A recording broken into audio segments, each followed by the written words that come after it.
ever done a science experiment and wondered what it'd be like if you did it big? I have.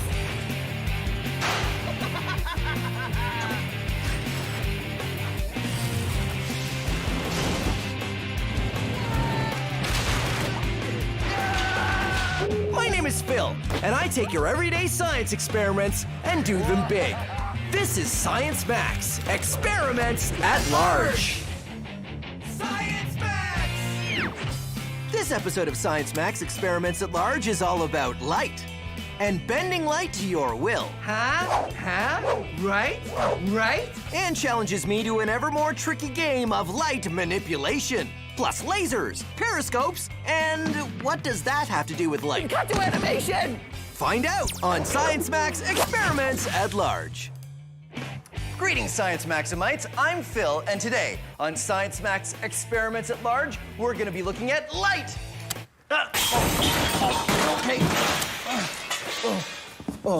Okay. Stay. That wasn't supposed to happen. I was supposed to press that button, and there was supposed to be all these lasers and special effects, but it didn't. Well, today on Science Max Experiments at Large, we're not going to be doing one experiment. We're going to be doing a number of small experiments because we are going to do a light manipulation challenge.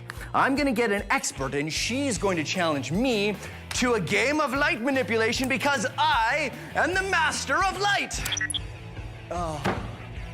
Well, at least the green lights are working. And okay, forget it. I'm just gonna turn it back to normal. Come on, turn back to. I'm gonna work on that later. I'm gonna need an expert to help me though. Oh, I know. Anne would be really good at this. It really does look kind of weird in here, doesn't it? Oh well.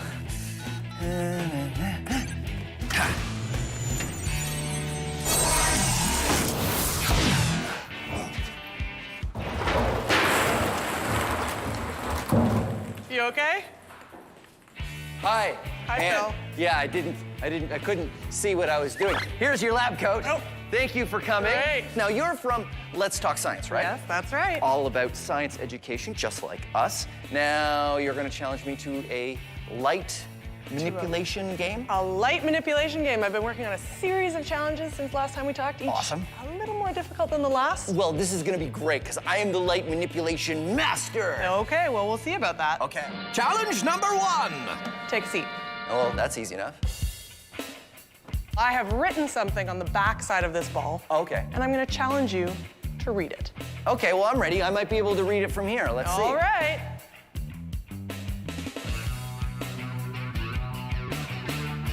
Okay, I see something's written on it, but I can't read what it says. What if you squint?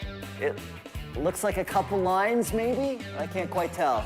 Any ideas how to solve this challenge, Phil? And I have to be in this chair? Well, you can get out of the chair to set up your solution. But Okay. when you read what I've written on the ball, you have to be sitting in the chair. Well, it's light manipulation, right? So, wait a minute, I've got flashlights in case the power goes out, so maybe I can use a flashlight. Haha, okay, ready? Pew!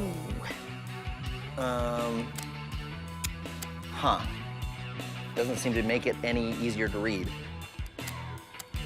Yeah, I got nothing. Do you give up already? No, of course I don't give up. I told you these were going to be challenging. This is nothing. I will figure this out. I don't know yet. You're going to have to get creative. I don't know yet, but I will think of something. Okay. Okay, I will be back. Here, hold the flashlight. Not looking. I'm gonna go this way. I'm going to wait right here. Okay.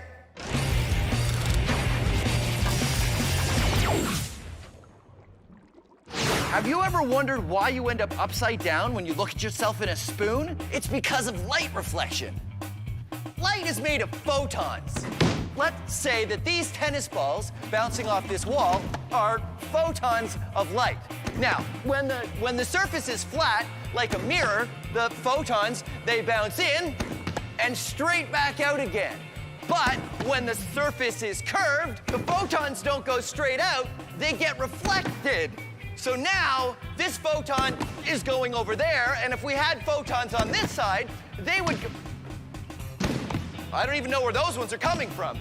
Then, okay, so we got photons on this side that are going that way, and photons on that side that are going this way. So the top becomes becomes the bottom, and the bottom becomes the top, and that's why you look upside down when you look at yourself in a spoon. Okay, cut to animation, cut to animation! A lens works by changing the direction of light, too. Lenses are made out of curved pieces of glass. When the photons of light pass through the glass, the curved surface makes their paths change. What was only this big before becomes this big when you see it. Lenses are used in microscopes to see things that are really small, or in telescopes to see things that are very far away. Both times they are making something small appear large. Anne has challenged me to figure out how to see a small object far away, and using a lens is my solution. Check it out, it's a giant magnifying lens, and I'm gonna use it to magnify the ball so that I can see it. Sounds great. All right. I set the lens in front of the ball, which Anne has turned so I can't see what's on it. I add a light, shine it on the ball so that it's a little bit better illuminated, and then sit in the chair and ask Anne to move it so it's aligned. All right, so bring it to your left. Yeah, keep going, keep going, keep going, right about there. Try bringing it closer to the ball. Okay, wait, that makes it smaller. Try bring the lens away from the ball. Ooh, wait. Try a little bit further. Ooh, ho, ho, ho.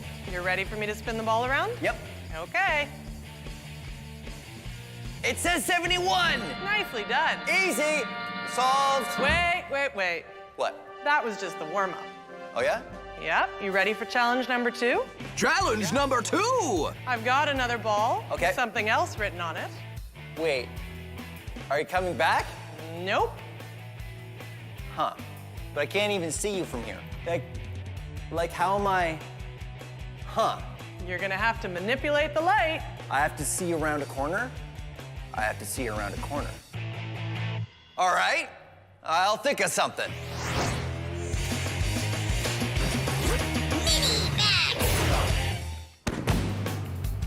So you remember the tennis balls in the wall, right? Right? Okay, so the tennis balls are photons, what light is made out of, and the wall is a mirror. Now, right now, the photons are hitting the mirror and bouncing directly back. But what happens if they come in at an angle? Like this. Aha! Those photons are reflecting off the mirror and going that way, which means if I want to see what's emitting those photons, I can see it from here. The same thing happens when you look in a mirror. Oh, okay, mirror. Whoa. The mirror reflects the photons over here. I can see the tennis ball launcher in the mirror, which means if there was a barrier, between me and the tennis ball launcher, I can still use a mirror, and the photons would reflect off the mirror and it comes straight to me, which is how you can use a mirror to see around a corner. In fact, periscopes work the same way. Let's make a periscope right now. Hey, it's dark in here. Oh, right, because I'm gonna show you my laser. So the light from my laser bounces off this mirror in a straight line. Haha, reflection. We can use the power of reflection to make the light go where we want it to. We're gonna build a periscope. Submarines use periscopes because it's hard to see when you're underwater. A submarine will extend a periscope up above the water. The image up here gets transmitted down here. So someone looking through the periscope underwater can see what's going on up on the surface. And here's what you need to build it. 2 cartons of milk, 2 small hand mirrors, scissors or a craft knife, a pencil, and science tape, which is the same as regular tape, except you use it for science. And remember, if I go too fast, you can always find these instructions on our website. Step 1, cut the tops off your milk cartons. Take your mirror and trace out a rectangle as wide as the mirror, then cut it out. Put some science tape on your mirror and stick it in the carton at an angle. Then put a piece of tape on the inside. Then get the other milk carton and do the same thing. Put a mirror on the inside and then stack the milk cartons together. But don't stack them with the holes on the same side. Make sure you stack them with the holes on opposite sides. And here is what's going on inside. You've got your two mirrors, and one is angled like that, and the other one is angled like this. Light from what you're looking at comes in, hits that first mirror, goes down to that second mirror, and goes to your eye. You can use it to spy on people from below the table. Or from around corners. So there you go, your very own periscope using light reflection.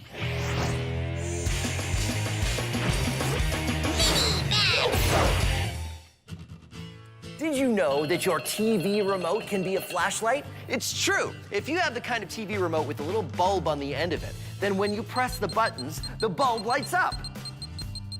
Yeah, I know what you're thinking. You're thinking, Phil, wait a minute, the bulb did not light up, and I've never seen the bulb on my TV remote light up when I press the buttons. Well, that's because your TV remote works on infrared, which is a kind of light you can't see, but you might be able to see it with a camera. If you have a digital camera or a camera on your phone, now you can see, It lights up.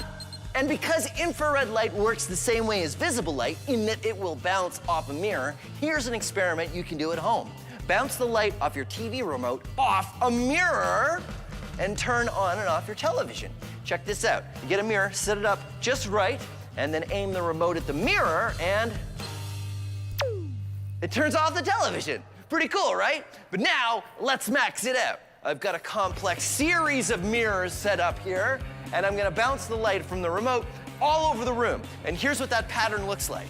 The light from the remote hits this mirror, which reflects to this mirror, which reflects to this mirror, and then this mirror, and then this mirror, and then finally to the television. Isn't that cool? There you go. Maxed out remote light bouncing infrared flashlight. I gotta come up with a better name, but still, it's pretty cool. Oh, right. Turn off the television and leave the room. I solved Anne's first light challenge, seeing something far away, with a lens. It says 71! But now she's moved the ball around a corner, and now I have the solution. Mirror! A mirror will let me see around the corner. Clever. Right? Okay, so all I gotta do is put the mirror in a position sort of like that, I guess, and then I'm gonna sit in the chair. If you could help me adjust that mirror. Keep going that way. Keep going. Yeah, stop. Nice, okay. Go ahead and flip the ball around and I will read the message. It is too small. I can't, okay, I've solved this problem though. Okay, flip it around. The lens, I need the lens. So we'll use a mirror and the lens to, good. Yeah, okay. I'm gonna sit in the chair. You're in the chair. It is backwards. Oh yeah, a mirror inverts the image, doesn't it? Mm-hmm. That's okay, I can solve this. All I need, whoa! Other mirror is all I need to solve this problem. So if I take this mirror and I put it here, let's see, there it is. It says 42. Nicely done. I Nicely am done. ready for anything. What do you got planned for the hardest challenge? Are you sure you're ready for this? Totally. Challenge number 3. Challenge number 3 starts now. What? Wait. No. This is a light challenge. How am I supposed to do a light challenge if it's dark? You have to get creative. But it's dark. Well, okay, no problem. I will think of something. I will be back. Okay. Okay, careful. I'll be waiting. Careful.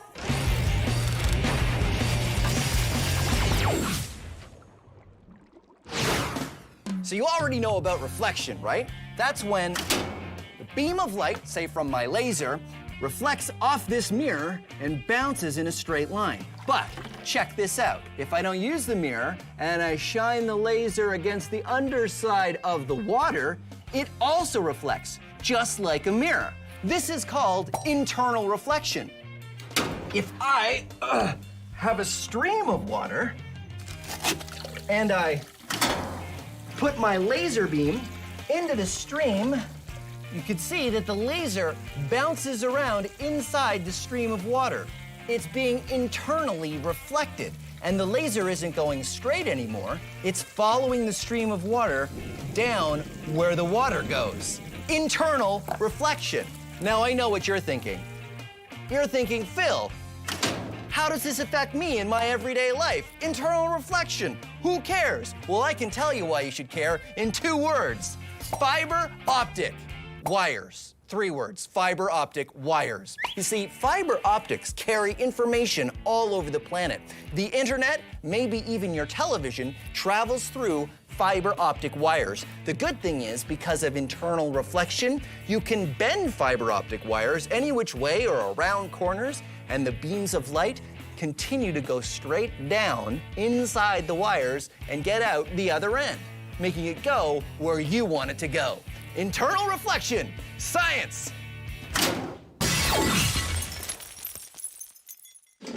Back to our light challenge. I've seen something small from far away, seen around corners, but now Anne has turned off the lights. But I have a solution. Oh, Anne? Anne? Careful. Okay. Sorry, I forgot how dark it was in here. Okay, I figured it out. Okay. I have a flashlight. No. So all I need to do- No. Hold on. What? There's one more rule I didn't tell you. What's the rule? You can't use visible light.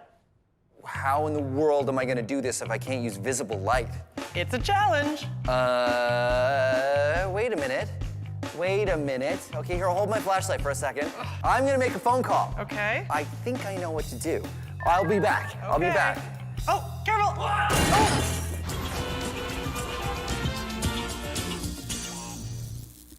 Oh, hey, good to see you. Speaking of seeing things, let's talk about the rainbow. All the colors of the spectrum organized in a beautiful pattern. But what are the different colors? I mean, what makes them different?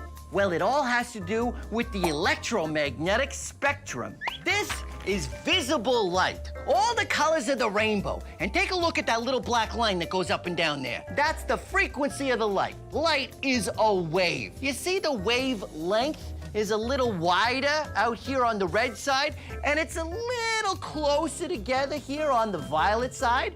That's because every color of light has a different length of wave, or wavelength. And that is what makes them different when we look at them. But if you think that's all there is to the electromagnetic spectrum, then you're mistaken. So what happens over here on the red side? Does it keep going?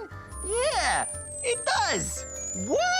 Look, we got infrared here, and then we got microwaves. These are the same kind of waves you use in your oven. And then we got radio waves, which are the same kind of waves you use in your radio. They're all part of the same thing as visible light, huh? Let's take a look at the other end.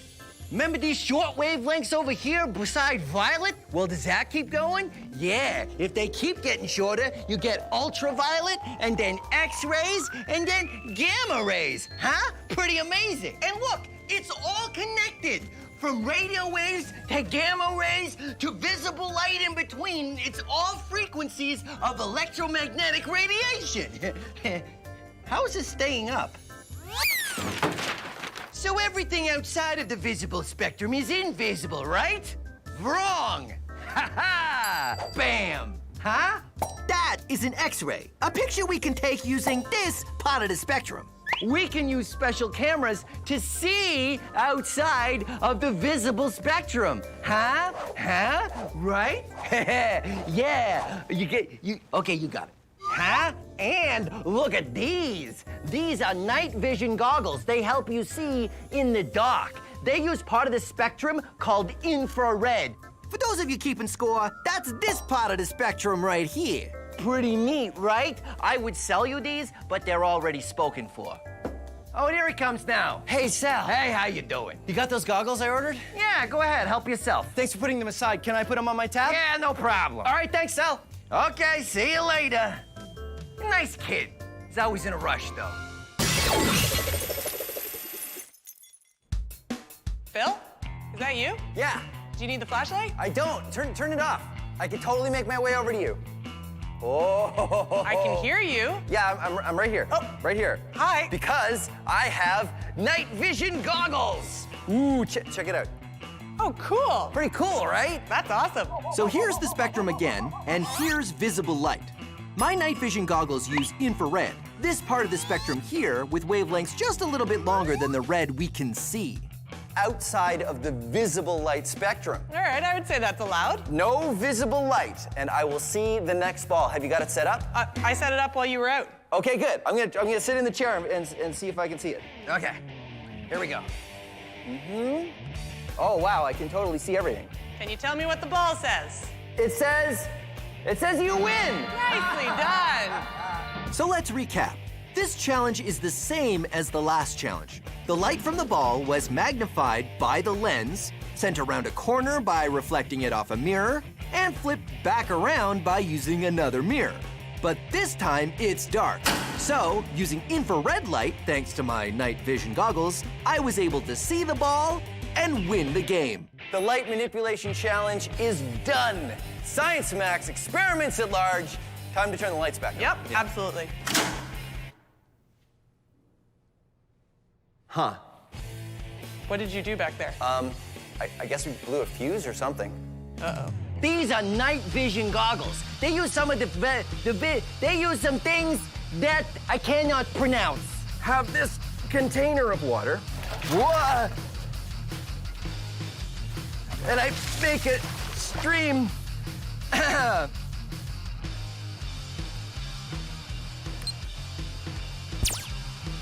But instead of going straight back, they're going.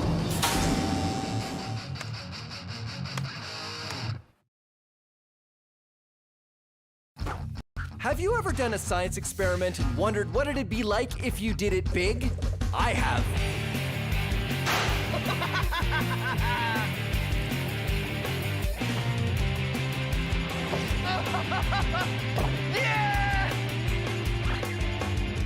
My name is Phil, and I take your everyday science experiments and do them big.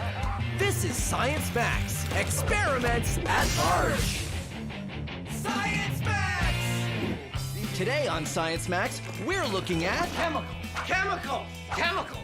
Chemicals make up everything around us, and we're finding out which ones you can mix together to make spectacular science. Whoa! Woo! Cutest science ever. Today on Science Max, experiments at large. Greetings, Science Maximites! My name is Phil McCordick, and the name of the show is Science Max Experiments at Large. Today, we're taking a closer look at chemistry. Ooh.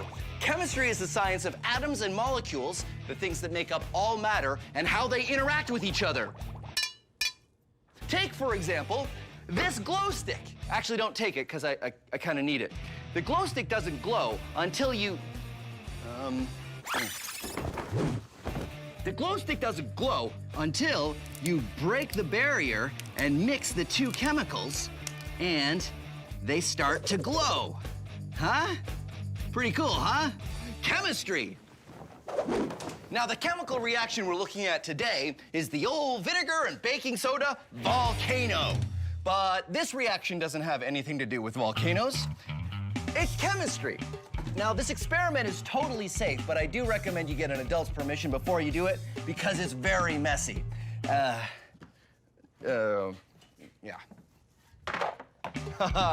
First, you're gonna want baking soda and vinegar. These are your two main ingredients, but you'll also want dish soap and red food coloring if you want it to look a little bit more like lava.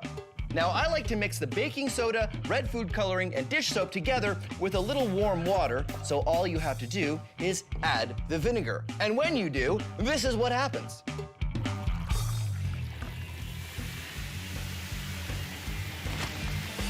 And there you go.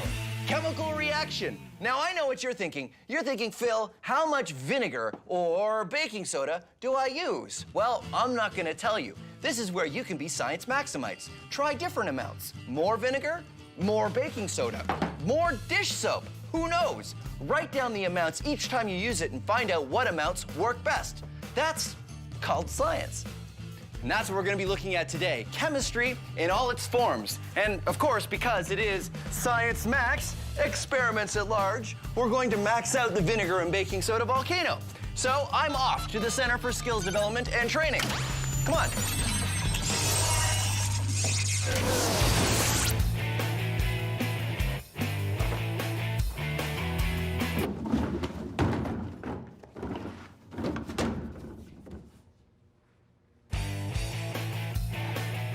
Hey, Talina. Hi, Phil. How you doing? Good, how are you? Good. This is Talina. She's going for her PhD in chemistry from McMaster, right? Yep. Awesome, which means you can help me max out the baking soda and vinegar. We need vinegar. You grab that vinegar. And vinegar volcano. So what happens when we mix these two chemicals? Well, vinegar is an acid and baking soda is a base, and when you mix them, they neutralize each other to produce carbon dioxide and water as a byproduct. So acids and bases are kind of like opposites. Yep. So I guess that makes sense. When you put them together, crazy stuff happens. Yeah. Awesome, chemistry. Okay, so I want to use this much vinegar and this much baking soda. What's with the fish tank? The fish tank is where I want to mix it all together. What do you think? Awesome. Maxed out. Okay, let's move the fish tank somewhere where we won't make a huge mess. It's a little heavy with all that. We're gonna, no, we're gonna have to take a couple trips. That's kind of heavy. Okay, so we'll take this and that, and then this, and that. No, hold on. I can do it. Just one more. Okay, good. Okay, good. Yeah. I took too much. I took too much. Uh-oh. Uh-oh.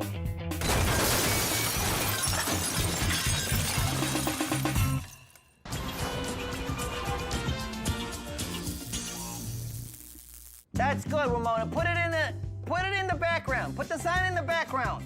Yeah, in the BG. I love the BG. Chemicals. Chemicals. Chemicals. Chemicals? Chemicals. What are chemicals? Are they things you have in a lab in a jar that say chemical on them? Well, yes. But if that's all you think chemicals are, then you need to know your chemicals. Turns out the stuff in the jar is a chemical, but the jar itself also made of chemicals. The table I'm putting it on, made of chemicals. My lunch, chemicals. Roller skate, chemicals. My jacket, chemicals. This guitar, chemicals. My shoe, chemicals. This watch, chemicals. This fish, chemicals. Chemicals. Chemicals. Chemicals. Chemicals. Me, chemicals. You, chemicals. Ramona, chemicals. No, I said your chemicals. Never mind. This is it. The periodic table of the elements. All matter in the universe is made up of these pure elements. They go together in different ways to make up everything. All matter. Think of it like building blocks. These little atoms are some of the elements on this periodic table. You got 1 oxygen, 2 hydrogen, bam, you got a water molecule. 1 carbon, 2 oxygen, hey, it's carbon dioxide. 2 carbon, 2 oxygen, 4 hydrogen, skadoosh, vinegar. 1 sodium, 1 chlorine, hey, that's salt. All matter in the universe is just the stuff on here combining into these. And now, you know your chemicals. Sugar. Let's take a closer look at what's going on when we mix vinegar and baking soda. All chemicals are made of atoms. There's only 4 types in our reaction: carbon, oxygen, hydrogen, and sodium. When they go together like this is a molecule of vinegar, or acetic acid. And this is a molecule of baking soda, or sodium bicarbonate. When chemicals react, they switch atoms. That one goes there, this one goes over here, and then this one turns into this, and then what you end up with are new molecules. This one is called sodium acetate, and this one is carbon dioxide gas, the gas you breathe out. And do you recognize this one? Right, water, H2O. Why all this happens gets complicated, but the study of chemistry is all about how molecules are built and react with other molecules. All right, Talina, you ready? Yep. You're gonna pour all your baking soda in the fish tank, and I'm gonna pour the vinegar into this bucket, because you don't wanna pour them together right away. Okay, you ready? Yep. Okay, go for it. When you're doing your PhD in chemistry, do you get to do stuff like this? Yeah. Really? Got to do a lot of fun reactions in the lab. Oh, I'm jealous. Have you ever done this much vinegar and baking soda in one time? I can't say I ever have. There you go. That's what I like to hear. I already put the soap in the bucket so it would mix with the vinegar when I poured it in. Are you done your baking soda already? I am. I'll pour faster. Faster. It smells vinegary. It smells vinegar. It makes me want French fries.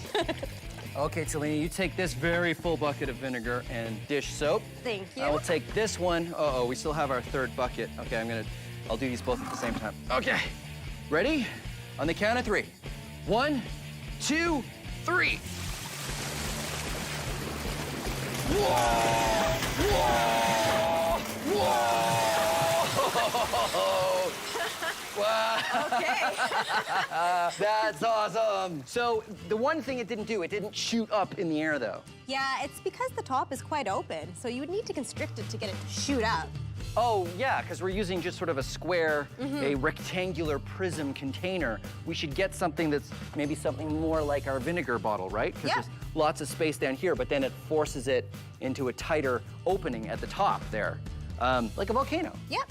And what else can we do to make it even more powerful, to max it out? Vinegar is only 5% acid, the rest is water, so you could try using 100%. So what kind of acid is vinegar? It's acetic acid. So vinegar is actually only 5% acetic acid Yep. and 95% water. So you can get 100% acetic acid? Yeah. Can you get 100% acetic acid? Yes. Awesome. Why don't we get a container that's sort of shaped like a funnel, like a volcano, Yeah. and 100% acetic acid, and we'll do it again. Sounds good. All right, let's do it.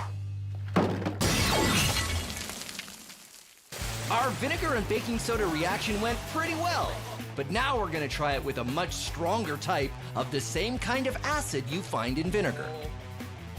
Carefully putting this down. And watch out for the baking soda. You never know when it'll get out. And, well, I guess that's just baking soda, huh? Yeah, that's pretty safe. Yeah, okay, good. So this is baking soda vinegar volcano version 2. We have this differently shaped glass. What do you call this again? That's an Erlenmeyer flask. Why is it called that? It's actually named after a scientist. Did he look like that? Was he sort of shaped like this? No. No? Was he just a good chemist? Good scientist, and I think he designed the glass. Oh, see, there you go. So if you want to have a glass named after you, be a good chemist and design a glass. I want to make a fill beaker. So this is 100% acetic acid. Yep. And what's the difference between this and vinegar? Vinegar has 5% of this and 95% water, but this is 100%, so it's much stronger. Much stronger. Can you put this on your French fries? No, I wouldn't be putting it on your French fries. No? As chemicals go, how dangerous is this? It's not too dangerous, but you definitely don't want to be breathing it in, and you don't want to be eating it. Or getting it on your skin. That's why I'm wearing these fancy pantsy gloves. So what I'm gonna do is I'm gonna pour the acetic acid in this. What's this called? That is a graduated cylinder. Because it finished school. So it graduated. Now you're gonna mix water and food coloring and soap all together. Yep. And pour it into there. It'll help dissolve some of the baking soda, so hopefully it'll react better with the acid. Sounds good. Face protection. Oh.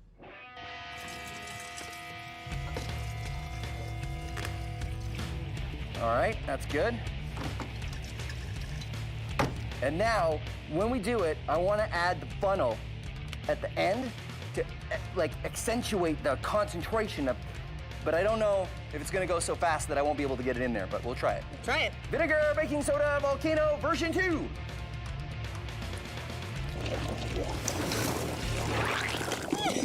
Woo! Good thing you got the mask. It smells a lot like vinegar. It's really strong. Oh. That was pretty good. But what can we do to make it even bigger?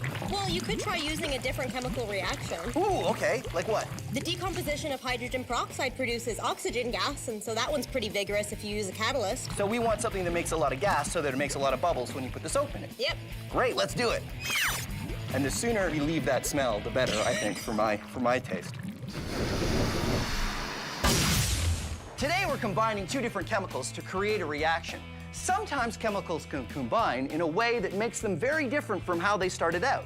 For example, this is sodium, or Na on the periodic table. Now, the sodium tablets are in mineral oil because sodium reacts very strongly with water, even the water in the air, or especially the water in my skin. Watch what happens when I drop a sodium tablet into this beaker of water.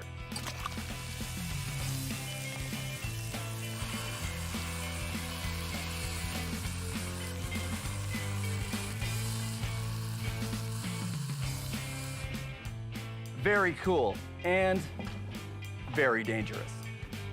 And this is chlorine, or Cl on the periodic table. Chlorine gas is very poisonous. So, So, what happens if we combine these two deadly substances? Do we create some sort of super poison? Something more deadly than anything else known to science that causes fear and chaos in chemistry labs all over the land? No, we create salt. Good old normal table salt. These two substances combine to make NaCl, salt. Something completely and totally safe. Chemistry.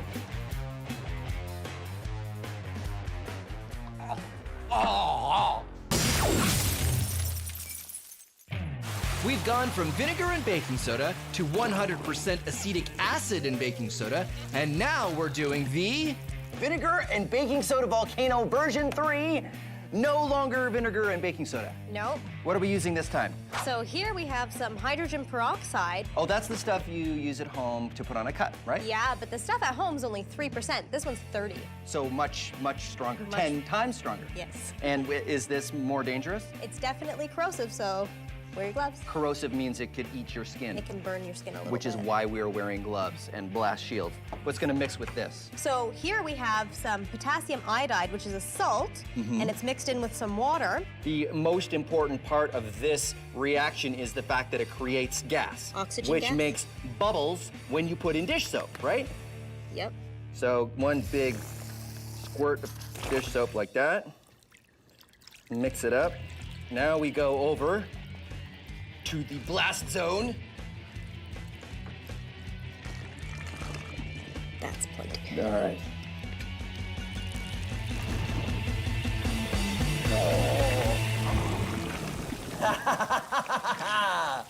Now that's a reaction. Looks like there's steam coming off here. Why is that happening? Well, it is an exothermic reaction, so heat is being generated as the reaction proceeds. Oh, cool. Can we lift our visors now? Yep. Awesome.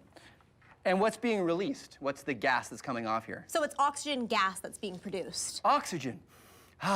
What we want to do is make this even bigger, but first, can we do it again? Sure. Because I have an idea. Hold on. I think we should repurpose our old volcano. What do you think? Sounds like a good idea. Okay, so if we put it over here. All right, volcano version 3.5. Hydrogen peroxide, potassium iodide. Right, here we go.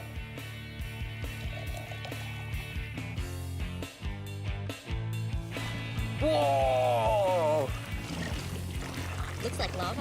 Whoa! Look at that. Now that is a big volcano eruption. Just covered the town. That is completely, yes. That town is gonna be very clean because it's all soap bubbles. It's the cleanest volcano this side of Science Maxville. So I still think we can do this bigger, though, right? I agree. Oh, I know. What if we use some sort of a tube, like maybe one of these, right? And then we attach it to like an air compressor. I think you'd get some height. Yeah, and we go outside. The atom in 60 seconds. The atom is the smallest unit in a chemical element. Atoms are made of 3 parts. Part number 1 are these guys, protons. They have a positive charge. The number of protons determines the element. 1 is hydrogen, 2 is helium, 3 is lithium, and so on. The protons sit in the middle here, which is called the nucleus. They sit in here with part number 2, these guys. They're neutrons and they have a neutral charge. Now I've got 8 protons and 8 neutrons in this nucleus, making this an atom of oxygen. Orbiting around the nucleus are these tiny guys. They're electrons, and they have a negative charge. I will demonstrate using kittens. Kittens are perfect because just like electrons, kittens are really small. And just like electrons, kittens move around randomly. You never know where they're going to be, but an oxygen atom should have 8 kittens, or electrons, somewhere inside. These kittens are constantly escaping, but guess what? That happens with electrons too. There you go, the atom, a nucleus of protons and neutrons surrounded by randomly moving electrons. Cutest science ever. How do you guys feel? Did you learn something? Huh? Pause up. Who learned something?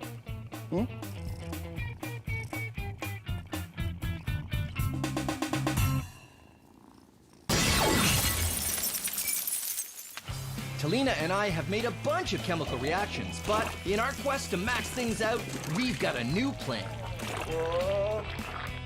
Hydrogen peroxide and potassium iodide create gas. One way to max out the reaction is to contain the gas in something like a tube. We're gonna put the hydrogen peroxide in the tube first. Then we're gonna put in the potassium iodide in the top through a one-way valve. Then we're gonna pressurize the container. When it finally reacts, it will shoot up through the valve and we'll see how high we can get our stream of bubbles to go. But be warned, capping anything and not letting it escape is never a good idea. So we've got a release valve to make sure things work out. This is one of those experiments that's definitely on the list of don't try this at home. Vinegar baking soda volcano version 4, hydrogen peroxide, potassium iodide. And what we're gonna do this time is we're gonna put it in this tube. Hydrogen peroxide goes in here. And we've got, Talina, do you have the potassium iodide in syringes? Yep, 2 syringes full. 2 syringes full. About there is good. And then soap. Good amount of soap in there. And so what we're gonna do is we're gonna close this off and tighten it up. And then we're gonna pressurize the whole system. And then we're gonna add the potassium iodide. And it's going to be spectacular, we hope. Okay, that's on tight. This is all good. Putting this down here. And potassium iodide goes in here. Ready? Puts down. Ready? 1, 2, 3, go. And we back away slowly. Whoa! Whoa!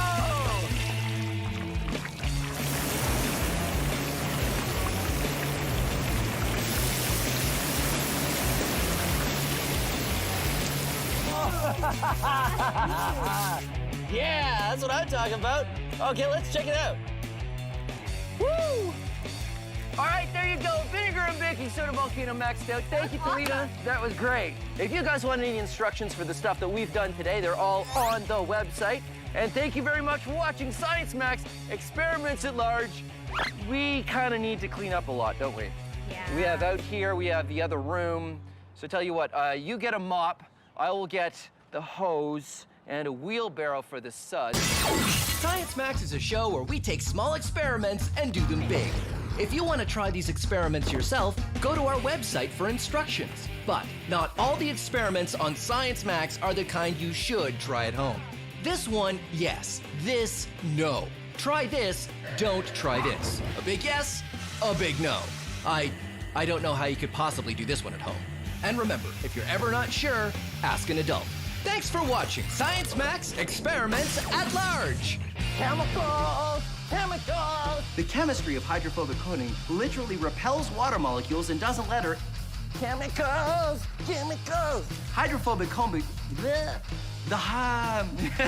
chemicals! Yeah. 2 carbon, 2 oxygen, 4 hydrogen.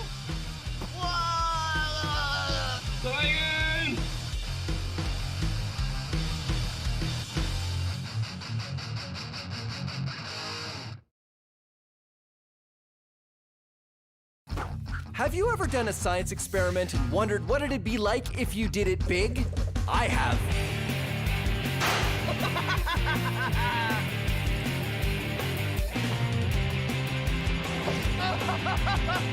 Yeah! My name is Phil, and I take your everyday science experiments and do them big. This is Science Max, experiments at large. Science Max! Today's episode is about friction. How can I hang onto this rope without falling? Can we reduce it so we can slide around? I'm going towards the wall! Can we increase it so I can climb a wall? Ha-ha! I did it! Can I use it to fly? Yup! Friction, today on Science Max Experiments at Large. Hey, Science Maximites,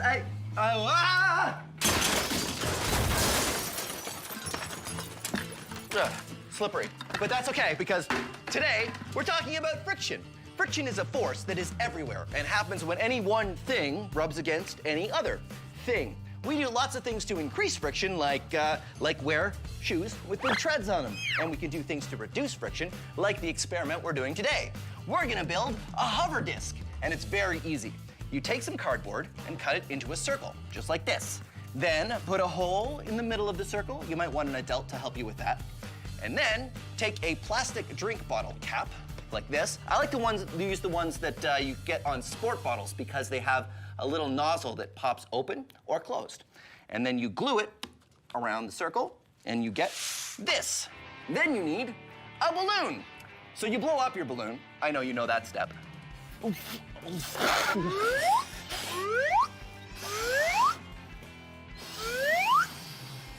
then twist the balloon so it doesn't get away from you. When it's nice and twisted, you can stick it over the drink bottle cap like this, and then untwist it. And this is why I like to use the plastic drink bottle caps that come from sport bottles, because you can open it when you want.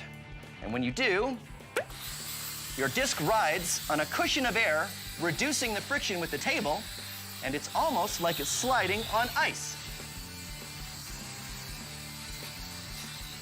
You can also use CDs if you want to do a different design. Just make sure you're using CDs you never want to listen to again. Now, if any of this is too fast, don't worry. You can always go to the Science Max website, where we have all of the instructions. And now, it's time to max it out. We're going to see if we can make a human-sized, rideable, low-friction hover disc. I'm going to the Ontario Science Centre, where hopefully I have an expert that can help me. Door is stuck. I think there's a little bit too much friction with it. Oh, that's got it. Oh no, this isn't the Science Center. Did I go back in time again? Oh. It is the Science Center. Helena, hi. Hey, Phil. You're here to see the hover disc. Yes, please. All right, come on, right this way. So I made one in the lab that works pretty great. It's on cardboard and it has a balloon. The one you have here works on the same principle? Yeah, it does. But you know what? My friend Russell has some ideas about making something like this, but even bigger. Do you think we can make one big enough to ride? Maybe, yeah. All right, well, let's take a look at the one you have here. Oh, I see. Right, this one works the same as the one I made. It's really hard to move the disc, but if you add some air, it floats like a dream. There we go. Great, so let's ride it. Whoa, Phil, not this one, the one upstairs. You can ride that one. Oh, okay. Yeah. Should we bring this one just in No, case? it's a little heavy. I think we can leave it there. What if we need it for reference? No, I'm sure we'll be okay. It is pretty heavy. Yeah, but... come on, let's go. Russell's waiting. Are you sure we won't need it? I'm positive. Okay, but if we have to come back, I get to say I told you so. Okay. All right. Hey, Ramona, you change your hair? Yeah, it's nice. It's like doing this now. Because but now it's, yeah, I like it. You should give me the name of your guy, because I wanted to, hey, oh, hey, how are you? You ever think to yourself, no matter what I do, I can't seem to get anywhere. I can't get enough traction? Well, you, my friend, need some more friction. Which one of these two shoes has more friction? Take a closer look. Huh? Right, bam. This one doesn't have a lot of treads. It doesn't have a lot of friction. But this one, it's got metal spikes on the bottom. This is called a cleat, and the spikes are for helping you grip onto the grass when you're playing soccer or golf, increasing its friction. Why do you think skis are smooth on the bottom. Come on, look at that. It's so smooth and glidey. My hand I can barely even touch the surface. It just slides right off. It's sort of glidey and smooth. They're smooth to help you glide across the snow, reducing their friction. Why doesn't this box slide down this ramp? Friction. This roller skate has wheels. Wheels reduce friction. But when I push the roller skate, how come it doesn't just keep rolling forever and ever and ever and ever? And going all the way around the world and writing a memoir. Say it with me. Friction. Louder. Friction. Can't hear you. Friction. A little too loud. Friction. Ease it back. Friction. How can I hang onto this rope without falling? Friction. How can I jump down on the floor without falling over? Friction. And now you know your friction. Your friction. Your friction. Come on. Uh-oh. Oh, Ramona, the friction sign is broken. Reset. Uh-oh. The plan is to take our small hover disc and make one big enough to ride. So I'm off with Helena to another part of the Science Center to meet Russell, who has some ideas on how we can do it. Oh, hey, Russell. Hey, hi, Emma. Hey, Phil. How you doing, Russell? How you doing, Phil? So this is the hover disc. This is our small hover disc, yes. How does it work? Well, obviously you sit on here, Right. Air will go into here. It gets vented through all these separate holes here, so we get an airflow over the entire area. Hopefully this will work to pick someone up. All we need is... Air. Oh, well, that's easy, because the small one worked like this, so we just put the balloon on, right? I hope you got the Okay, so we put the balloon on the... hold on. Larger balloon! Oh, okay. Sorry. That's okay. Okay. Uh-oh, twist it so it doesn't... He's losing his air. Okay. All right. On you get. You grab Right. one side, I'll grab the other. Okay, here we go. Go. It doesn't... Still way too much It doesn't friction feel on like No. it still feels pretty frictiony. I think we might need something more than a balloon. So what do we do? Well, I think we need more consistent air going through here. Okay. So not a balloon. Not a balloon, something, I don't know, opposite to a vacuum cleaner? Opposite to a vacuum cleaner. That would be Like a leaf blower. Like a leaf blower. a leaf blower. Right? High five. Yeah. Awesome idea. Yeah, leaf so blower it is. why don't we make a couple larger discs when we'll hook some leaf blowers to them and we'll see what happens. Definitely give it a go. Okay, great.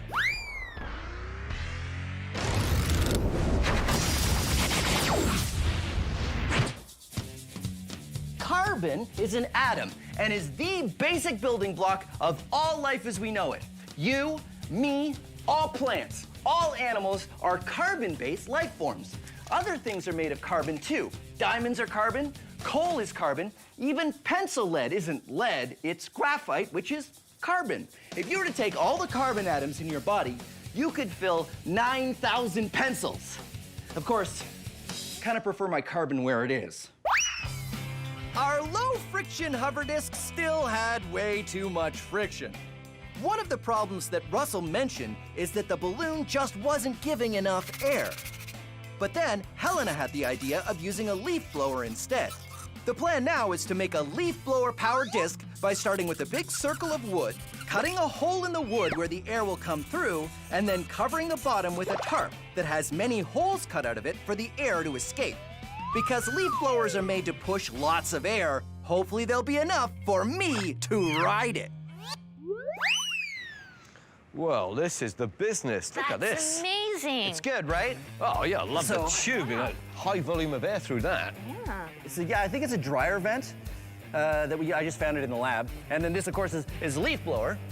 So I get on here, and then Helena, if you want to turn it on. Yeah. So once we've fire it up, the air coming out from the bottom of the disc raises me up, and I float on a cushion of air. I can't control it! Because the friction between the disc and the floor is so low, I end up floating wherever Helena and Russell push me.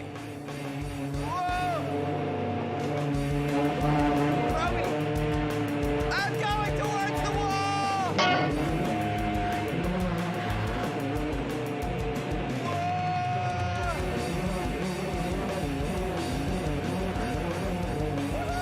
It's like human air hockey! Okay. It's a bit unstable. Do you want to turn it off? Wow, that worked amazing. Not too much control, though. I have no control whatsoever. Yeah, no. But this is great. So so we have the no friction down pat. I feel we need some way to actually move. Well, something to push you along. I was thinking as you were going, like, you need like a broom or something. A broom. Okay, yeah. What if we do like something low friction, like a broom, and something high friction, like that we could really sort of stick on the ground? Yeah. That works for me. And then we could build two of them, and we would have two discs and two ways of moving them. Are we gonna race? And we can race! Yes. Yeah! Okay, Yeah. race. That's what we're gonna do.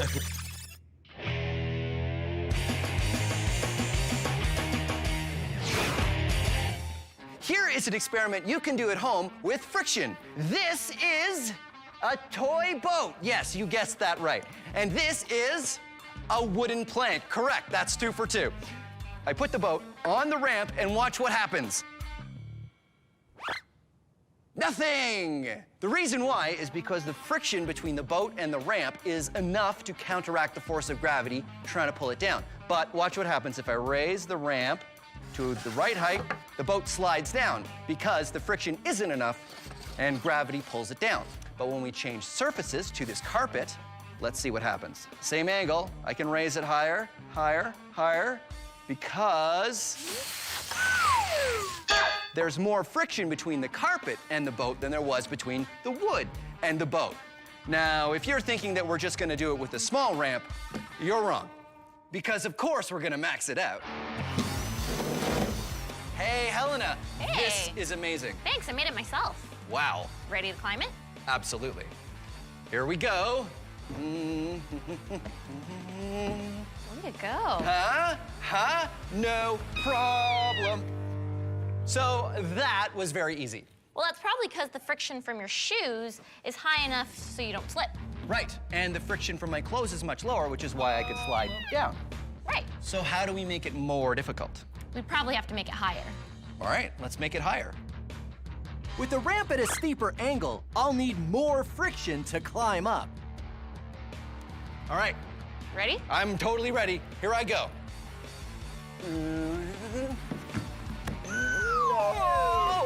You try. Okay, hold my drink. Here we go. Ooh. Oh, so clearly we are not getting enough friction between our shoes and the ramp at this angle. We should add some carpet, because carpet would add some more friction between our shoes and the ramp. All right, let's add carpet. Sorry, here's your drill. Thanks.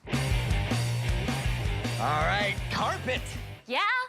Same angle. Yes. And why have we done this? More friction. More friction. Let's give it a try.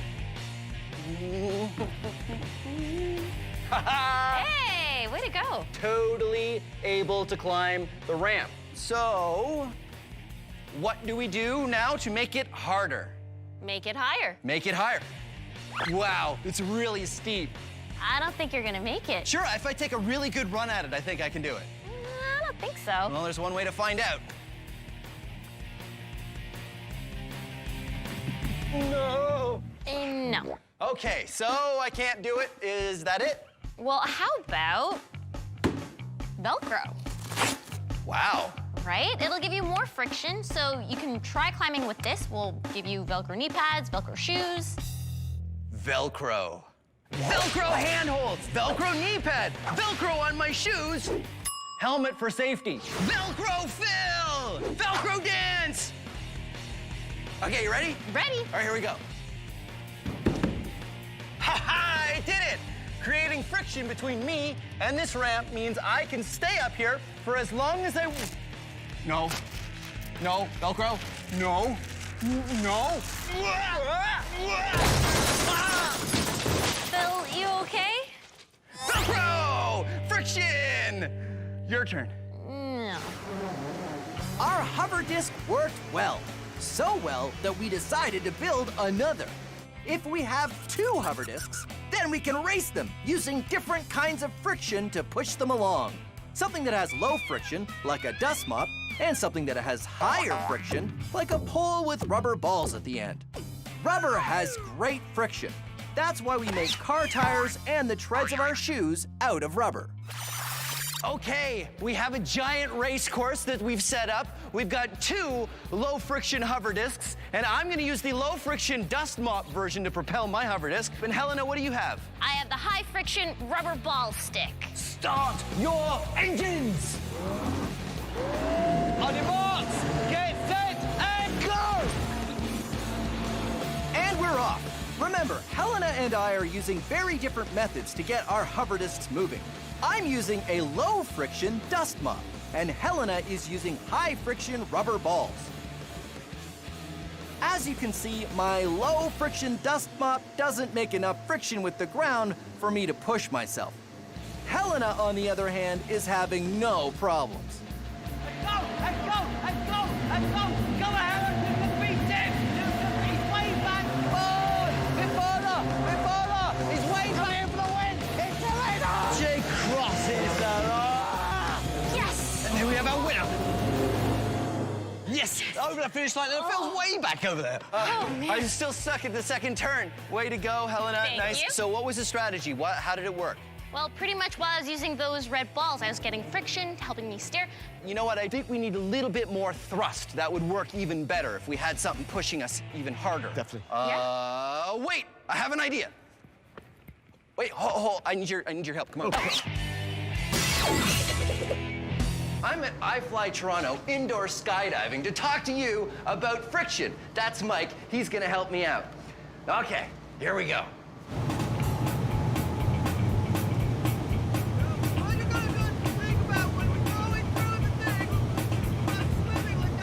Unfortunately, we can't hear what Phil is saying because there's too much wind. It looks like he's trying to tell us something about the friction. Yes, he's saying the friction from the air rushing up in the chamber is enough to counteract the force of gravity, which is why he's able to float or swim or whatever he's doing. Now it looks like he might be saying even something like air can have a lot of friction if it's going fast enough.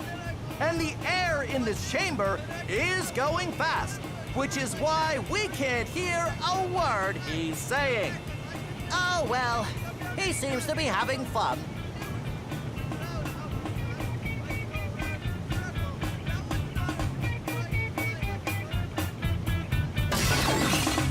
So how important is friction? Well, let's say I'm out for a drive. Car tires need friction to grip onto the road. Without it, my car wouldn't be able to turn at all. But that's nothing.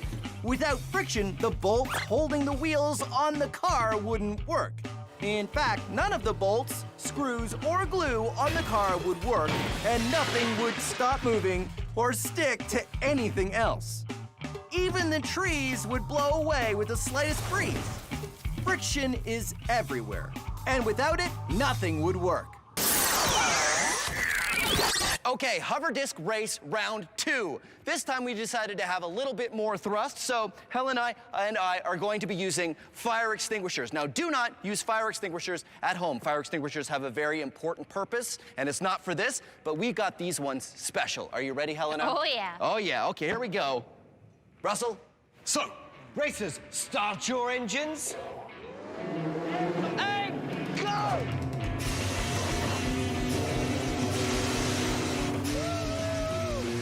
Using fire extinguishers gives us a lot of thrust. But because the discs we're riding on don't have any friction, wherever we point ourselves, we just keep going in that direction, which makes steering very difficult. Cars grip onto the road and can go around corners thanks to the friction of their wheels. When you have no friction, it's kind of like moving on an ice rink. Oh no! I'm out!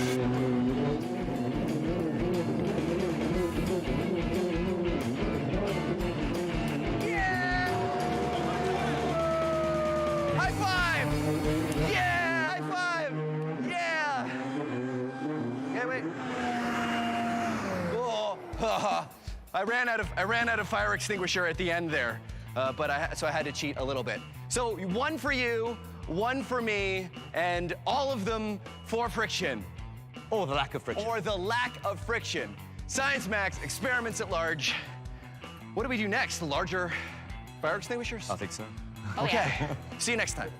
I know where we can get some, actually. We can go, if we go to the fire extinguisher store where we got these fire extinguishers, we can get like a rack of extinguishers. Science Max is a show where we take small experiments and do them big. If you want to try these experiments yourself, go to our website for instructions. But not all the experiments on Science Max are the kind you should try at home. This one, yes. This, no. Try this, don't try this. A big yes, a big no. I don't know how you could possibly do this one at home. And remember, if you're ever not sure, ask an adult. Thanks for watching Science Max Experiments at Large. Carbon is an atom that is the basic building block of all life as we know it. You, me, I hit myself in the head with the friction sign. That's more of an impact, not friction, really. How can you destroy my life anymore? Seth, huh?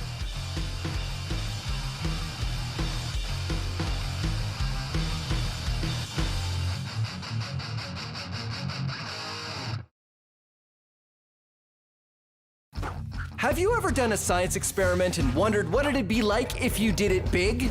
I have.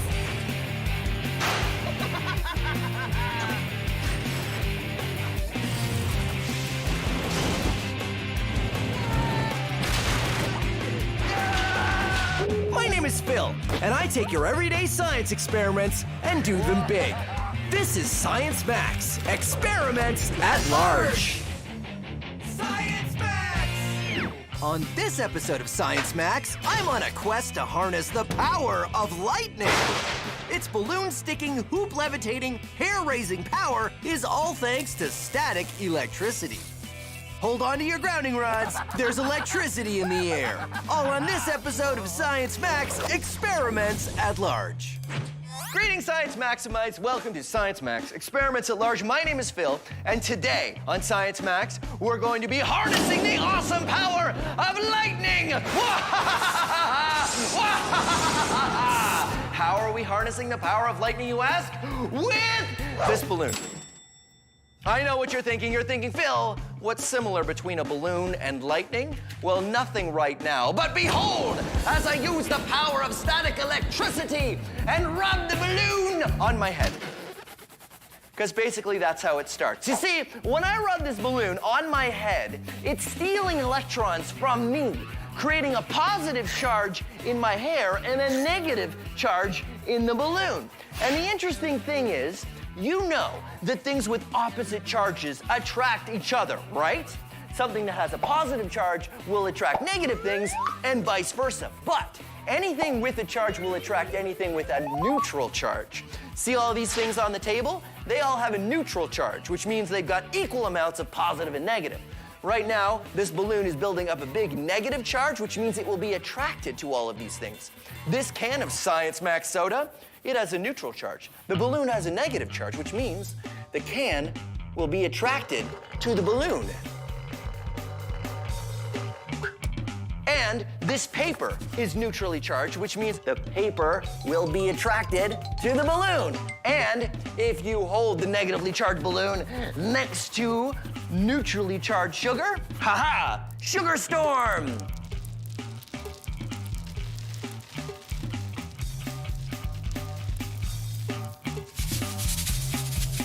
And you probably, wait, I don't want to get sugar in my hair.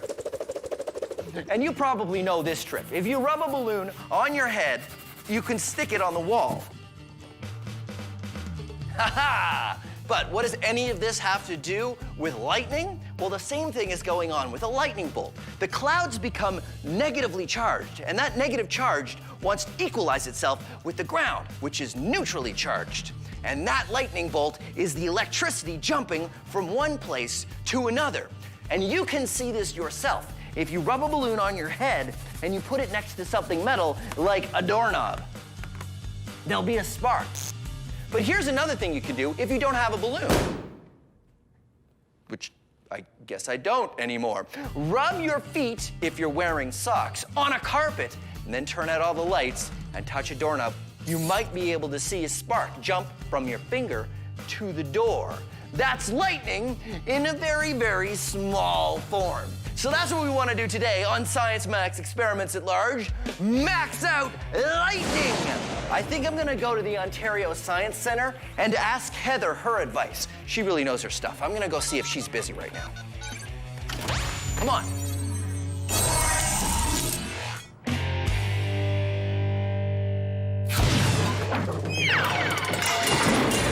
Bill, you got the portal fixed, though. Well, it's not exactly fixed. It's still got a couple bugs that I'm ironing out, but I stopped coming in 10 feet above the floor. Hey. So that's a step in the right direction. Anyway, Heather, I've come here because I want to ask your advice on something. Yeah, for sure. Awesome. So what I am doing is creating lightning. So this is where I'm at right now. So this is a balloon. I blow up the balloon, and then I rub it on my head, and it creates a static charge, right? Right, yeah. Just like in the lightning bolt between the clouds and the ground. And the ground. So I was wondering if you could help me maybe max that out, and I thought the perfect place to start would be a larger balloon. Ooh, right on. Actually, yeah, I like this. Yeah. I've got a big balloon, if you just give me a second. Sure. All right, catch. Okay. All right, giant balloon. So what I figured is I'll just start rubbing it on my head, Okay. and then we could maybe stick it to the wall or something? Yeah, I think instead of a wall, we can even try on this whiteboard here. Oh, okay, great. Keep rubbing. I'm You're doing great. rubbing. Okay, ready? Yeah. Here we go. So that didn't exactly work. Yeah. Both of us rubbing our heads on the balloon. Okay. And go. Wow, that was a whole lot of nothing. Well, we've got a really heavy balloon here. And I so- feel like our heads are only this big, so we can't cover as much surface area of the balloon. Fortunately, you can also build up a static charge by rubbing a balloon on a sweater. Or if your balloon is giant, rubbing sweaters on your balloon. But even that didn't work so well. I think what we need to do is come up with a better way to create a difference of charge. Yeah, let's forget about the balloon. You have something else? I have something else really awesome here at the Science Center. You want to check it out? Yeah, absolutely. Yeah, right. Should we take the sweater and the balloons, or should we leave them here? We'll leave them here. Okay. So here's how static electricity works. Normally, everything has equal numbers of positive and negative charges. That's when things are said to have a neutral charge. But when you rub a balloon on your head, the balloon develops more negative charge than positive because it pulls electrons from your hair. The same thing happens in clouds during a storm. The cloud develops a negative charge when water molecules start bumping into each other. A lightning bolt happens when the negative charge in the cloud gets so big, the attraction to the positive charge in the ground gets strong enough that the electrons can make the jump all the way from the cloud to the ground, and you get lightning.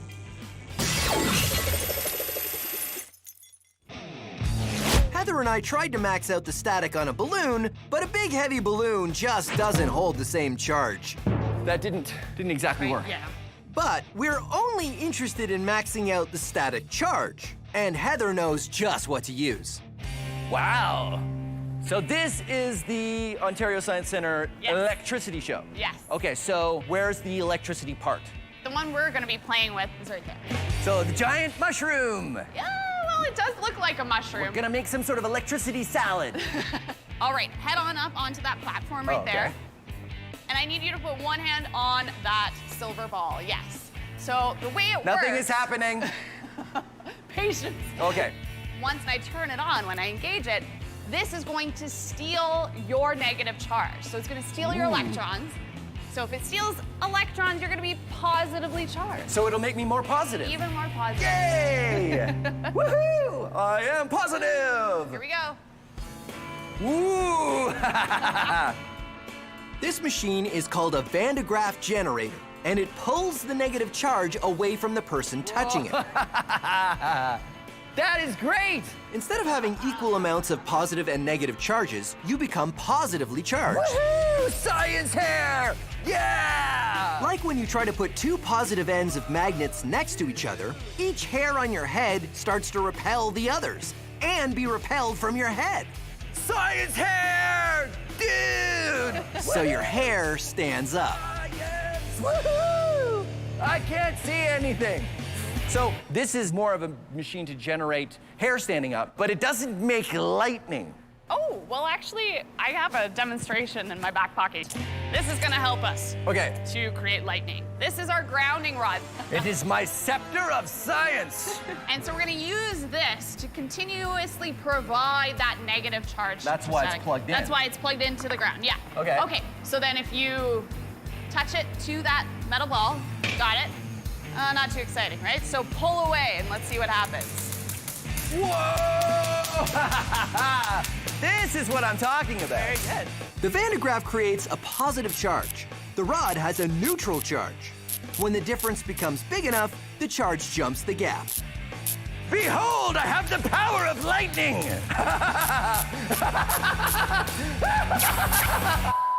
So it's the difference between the positive and the negative is what we want when we want to make a lightning bolt. Yes. So is there something we can use to make that happen? Large difference of charge? Yeah, I think I have just the thing. Oh, yeah? Yeah, you want to check it out? Absolutely. All right, Okay, let's do go. it.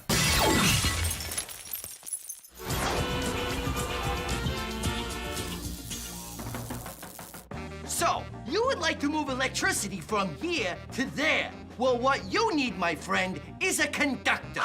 All right, a little more arpeggio this time. No, not that kind of conductor.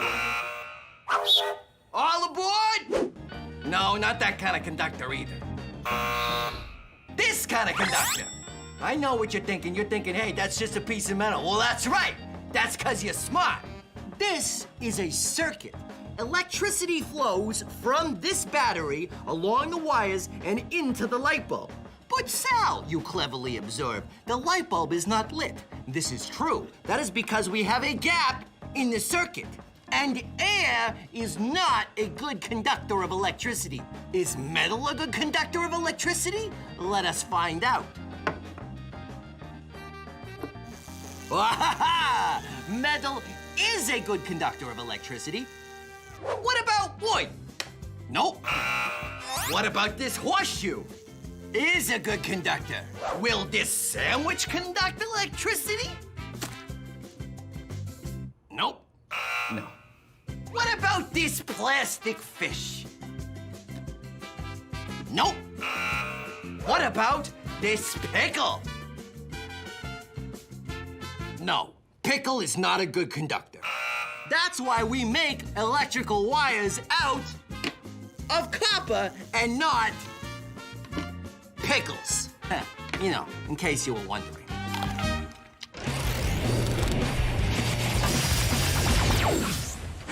Lightning bolts make interesting patterns. That's because the electricity is searching for a way to get from one side to the other. But it's hard to see the patterns of lightning bolts because they happen so fast. Fortunately, using the power of science, we can observe these patterns for ourselves in a motion we can perceive. I'm going to use electricity to recreate a lightning bolt pattern. I've got 2 nails in a piece of wood here, and I'm going to attach electrical leads to both nails. Now, the electricity wants to go from that side to that side, but it can't. It has to go through the wood, and wood is not a very good conductor of electricity. Now, this is very dangerous. I need a special machine even to pull this off, so this is definitely not something you want to try at home. In fact, I'm going to stand way back here when I turn it on. Like water, electricity tries to find the easiest route to get from one place to another. But sometimes that involves branching out until the right connection is made. Lightning bolts do the same thing when they branch out between the clouds and the ground.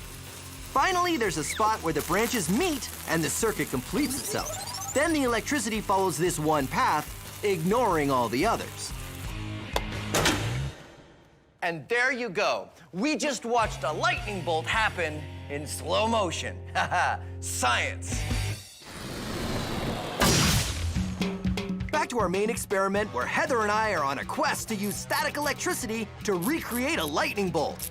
Our experiments with the Van de Graaff generator had some hair-raising results, but Heather has another experiment she wants to show me. This is Jacob's ladder. Oh, so this is another way to make lightning. Yes. Lightning? We're gonna see, yeah. Let's do it. All right. How do we get it to go? All right, so we want to turn it on. Behold! Oh, turn it on, Not- okay. not- Go! Oh. Ooh, look at that! You can actually see that light climbing up between the two copper wires. That's why you call it Jacob's ladder, because it's got the rungs of the ladder. Yeah. Between these 2 points, there's a really great charge difference, right? Okay, so what's the difference? 10,000 volts if you're looking at it. 10,000 volts. Yeah. And volts is how you measure the difference in charge. Exactly. Why does it go up? So it goes up because rather than just staying at the closest point, is because we're heating up the air. Oh, point, so yeah. hot air rises. Hot air rises. And it takes the electricity with it. So if we cooled the air, it wouldn't go up? Wouldn't immediately go up, yeah. And there it goes, and it heats back up again. Yeah. That's neat. Okay, so we have a Van de Graaff generator. We got a Jacob's ladder. Are there any other devices that make lightning like this? Ooh, yeah, there's other things like the Tesla coil, really Hey, high. I have a Tesla coil. You have a Tesla coil? I do. I've got one at the lab. I've just never known how to hook it up. Oh, I can help with that. Yeah. Really? Yeah. Okay, let's do it. Let's go back to the lab. All right. Well, yeah, no, yeah. I'll turn that off. Okay. Yeah, safety first. Okay. By now, you're probably an expert on what happens when you rub a balloon on your head, right? The balloon becomes negatively charged, which means it will attract anything of an opposite charge, or anything positive, or anything that is neutrally charged, like, well, like me. Look at the hairs on my arm when I bring the balloon close. Whoa! You see, the neutral charge in my body is being attracted to the negative charge in the balloon. So if something is negatively charged, what happens if you bring something else negatively charged nearby? Well, they'll repel each other. And here's an experiment you can do to make something fly using static electricity. You'll need a balloon, a sweater, scissors, and a plastic bag out of the thinnest plastic you can find. Fold the bag up and cut off the bottom. You don't want that part. Then cut another strip from the bag. This will give you a hoop of plastic. I find it works better if you break it and tie it again. Lie it flat and rub it with the sweater. This will give it a negative charge. You'll know you've got enough of a charge when it really wants to stick to the table. Then take your balloon and rub the sweater on the balloon to charge it up.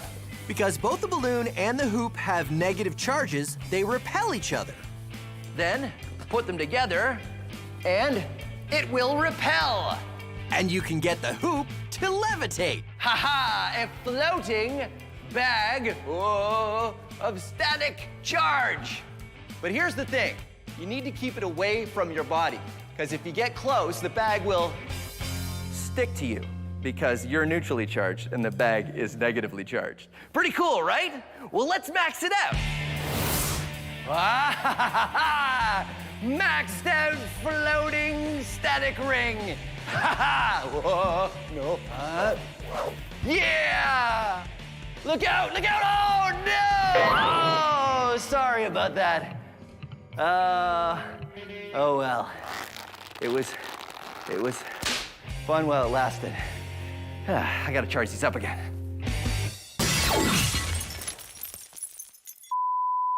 Being a chef is my absolute passion. And cooking up science recipes is my speciality. I'm Buster Beaker, and this is Cooking with Science. Oh, hello. I didn't see you there. My name is Buster Beaker, and welcome to Cooking with Science. Let's say, for example, I've spilled the salt. Oh no, look at me. I've spilled the salt. Oh, there's salt all over the place. Not really a big deal, right? all you have to do is clean up the salt, put it back in the container. But oh no, I've also spilled pepper on the salt. But that's all right. You might be able to carefully separate the But no! Oh dear, look, the pepper and the salt are all mixed together. What do? Well, here's how you can save the day using the power of science. All you need is a cloth and a plastic spoon. Like this one here. Just rub the plastic spoon on a cloth and you'll be charging it up with a negative charge of static electricity. If it's got a negative charge, it will attract anything that has a neutral charge, just like the salt and pepper. But I know what you're thinking. How will we separate them? Well, here's the answer, my friends. Pepper is lighter than salt. Observe. So if you hold the spoon high enough, the pepper will be attracted and make the jump up to the bottom of the spoon, but not the salt, as long as you've got it high enough up. Because the salt is heavier, you'd have to bring the spoon closer, which we're not going to do. And if you tap it off to the side, you'll make a nice little pile of pepper, and there you go, separating pepper from salt using the power of science. Thanks for watching Cooking with Science. I'm Buster Beaker.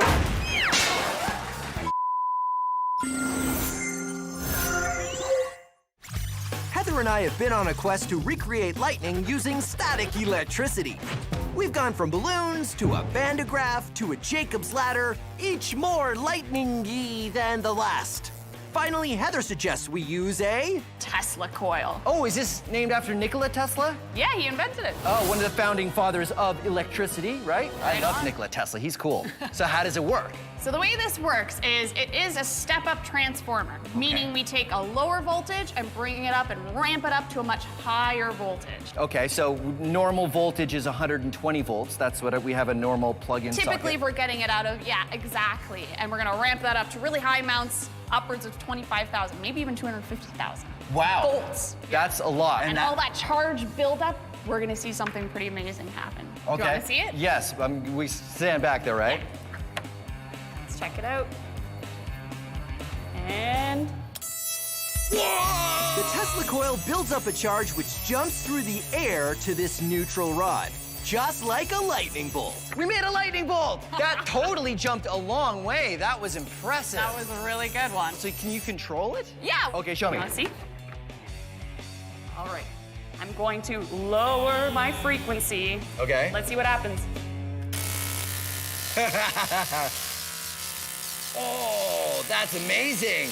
Oh, it's like a scattered lightning bolt. Oh, wait a minute. So you can play different notes? Play different notes. I need 5 minutes. Hold on. Okay. Okay. All I need is 5 minutes. You know, I was thinking is if you can make different, hold that for a second. If you can make different frequencies, that means you can make different notes, right? Right. So I don't need that either. Hold on. That's not what I needed. Okay, one more thing. Can I get that hammer? Yeah. Okay, ready to go. So what is this? When you told me the Tesla coil could play different frequencies, I thought we could make different notes come out of the Tesla coil, so I programmed it to play the notes of the Science Max theme song. What? Yeah! You want to hear? Yeah. Let's try it. Yeah! Science Max, experiments at large, lightning bolts! Speed lightning! We have created lightning! Woohoo! Lightning dance!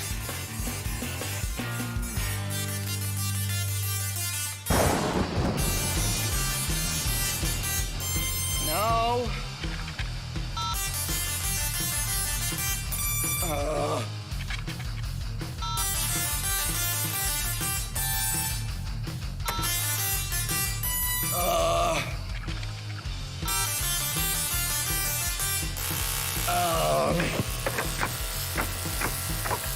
I give up.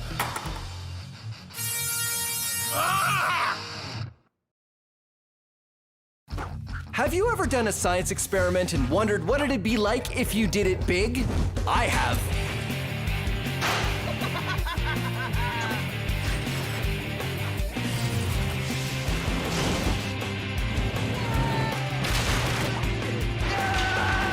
My name is Phil, and I take your everyday science experiments and do them big.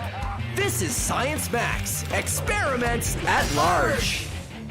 Science Max! This episode of Science Max is all about storing energy and releasing it. Yeah. Let's try it out for real. Storing it in a giant spool racer. Plus a domino chain reaction, mousetrap chain reaction, popsicle stick chain reaction, and more. All on this episode of Science Max Experiments at Large. Okay, 3, 2, 1, go! Greetings, Science Maximites. Welcome to Science Max Experiments at Large. Wow, I really need some more energy. Fortunately, I have some saved up. Ah, that's better. Yeah, I know what you're thinking. Storing energy like that doesn't make a whole lot of sense, but you can store energy, and that's what this episode of Science Max Experiments at Large is all about. In fact, I'm gonna store some energy in this container simply by putting it up here on the top shelf. More on that later. But right now, let's look at another way that you can store energy and release it in a really fun way. We're gonna make a spool racer, and it's pretty simple. Here's all you need. You need some science ribbon. Now, if you don't have science ribbon, you can use regular ribbon, but the ribbon really isn't important. It's the spool that's important. You'll also need a washer, elastics, pencil or pencil crayon, popsicle or craft stick, and science tape. Science tape is the same as invisible tape, except I use this one only for science. Here's how you build it. Break the popsicle stick so it's smaller than the diameter of the spool. Then put the elastics on top of the pencil and pull them tight. Thread the popsicle stick through and feed it all through the hole of the spool. Grab the elastics on the other side and pull out the pencil, and everything will be threaded perfectly. Then stick on the washer and thread the pencil through. Finally, tape the popsicle stick down so it doesn't move. And if any of these steps are a little too fast, don't worry. All of the instructions are up on the website. That was cool. I can't make it go away. I can only make it come up. So there you go, a spool racer. And here's how it works. You spin the pencil around, and that twists the elastic. Now that elastic is gonna wanna unwind, right? So just keep spinning that pencil around until it's good and tight. And then when you put it on the ground, the pencil's gonna wanna unwind, but it can't because the table's in the way now, which means that the energy is gonna transfer to the spool, which is gonna turn, whoa, and it's gonna drive away. Yeah, let's try it out for real. So why does this work? It works because the elastic is coiled, right? Yes, and because I'm putting in the energy to twist it. You see, I'm putting in effort to spin this pencil crayon around, and then when I've finished, all of my effort has been stored in the elastic. When I let it go, my energy transfers into movement. So that's, that's what we're gonna do today, Science Maximites. We're gonna max out the spool racer. I think Anthony would really know how to help me with this. So, I'm off to the Ontario Science Center. Come on.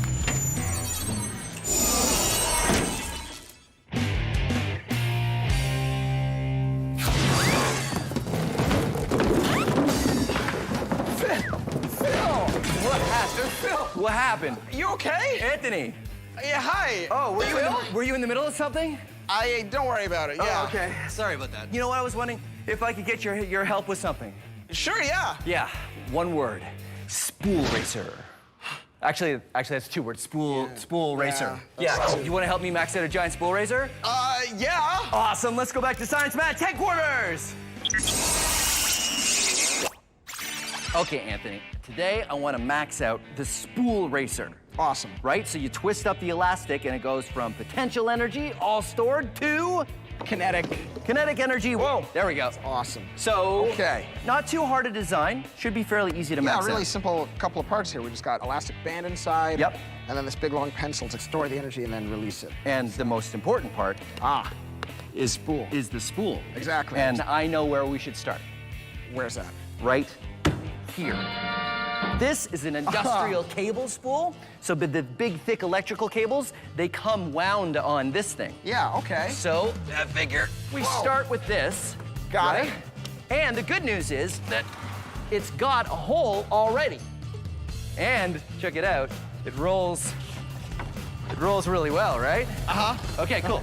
Okay. So, bungee cord? Yep. And long pole or something? Yeah. And we're ready to go. I guess let's get some parts. Okay. Okay.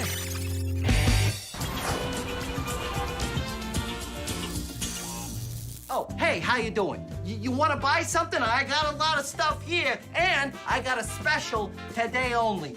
Potential energy, huh? I will throw in some potential energy with any order. You see this stuff on the shelves here? The stuff on the higher shelves has more potential energy than the stuff on the lower shelves. Don't believe me? Here, hold on. Look at this state-of-the-art traffic controller. Right now, it's sitting up here on this high shelf. Now, if it were to fall, it would be going fast, which means it would have a lot of kinetic energy.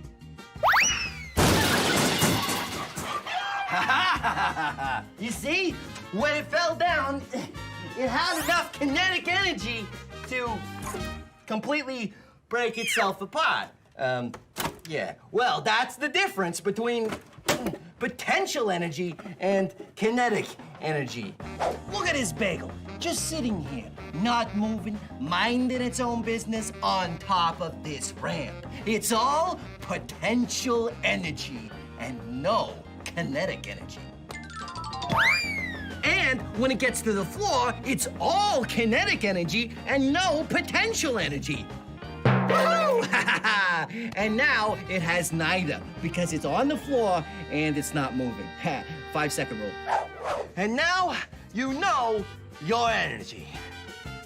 So what do you say? You want this thing? Tell you what, I'll give you a discount because you know it's gently used. Hey, I'll even throw in this bagel, huh? Also gently used.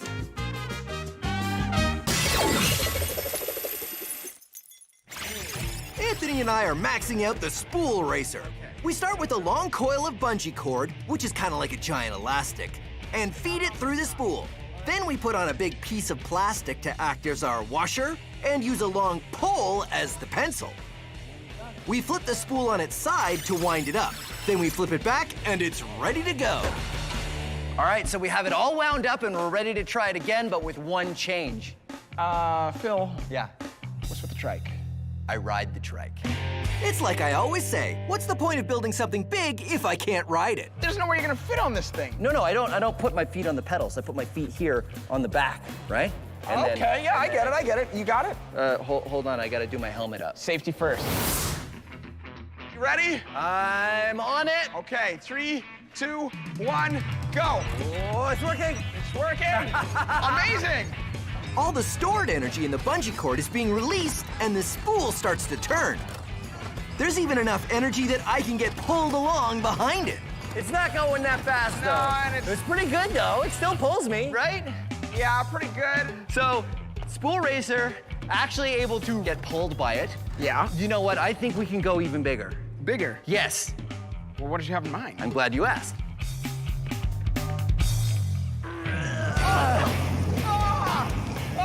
Yeah! What is this? This is an industrial cable spool, and this is the biggest size that they make. And I thought we would do the same thing with this. What do you think? I think this could generate a huge amount of energy. Okay, so all we gotta do is just build it just like we built that other one. Just bigger. Except way bigger. Let's do it.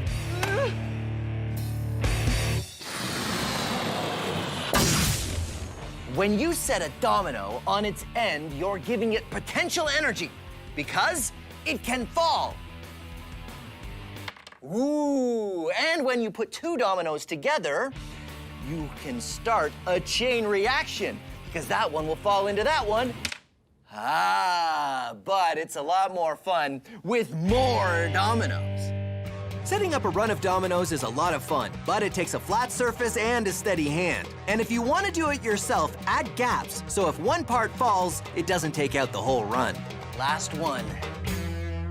There. I had some dominoes left, but I did it. I made the Science Max logo. See? Science right? Max! Sort of. Let's see how it works. Ready?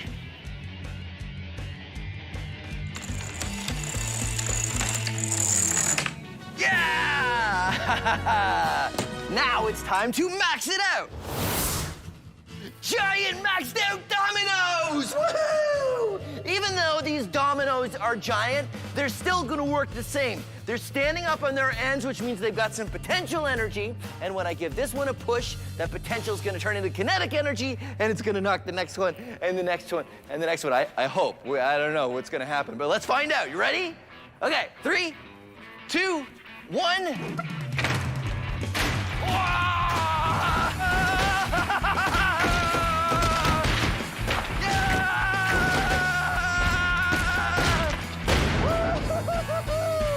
Giant dominoes! Yeah, science! The problem is, when you use dominoes this big, setting them up again is a real chore.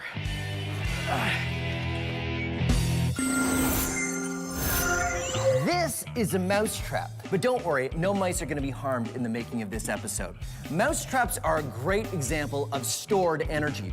You see, in order to set a mousetrap, you have to push this bar back, and it's hard to do because this spring holds it. And then you set the mousetrap by putting this little lever underneath this very sensitive trigger, and once you have it set, all that energy is stored as potential energy, but it'll go off with just the slightest touch, releasing the energy.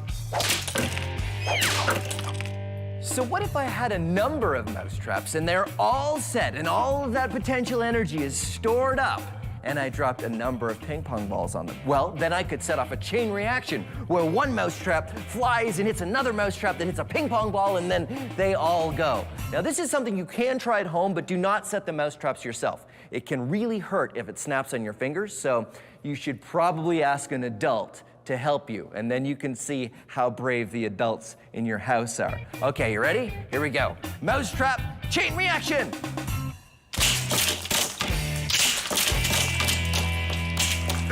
And last one.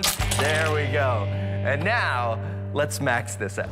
Let's do it with 90 mousetraps. And this is a crate of ping pong balls. So, let's see what happens when we put them together.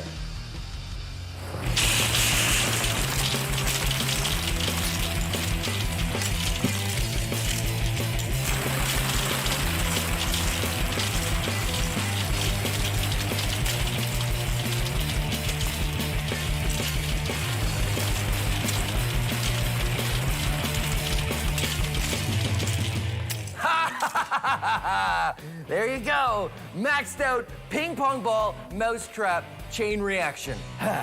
Awesome.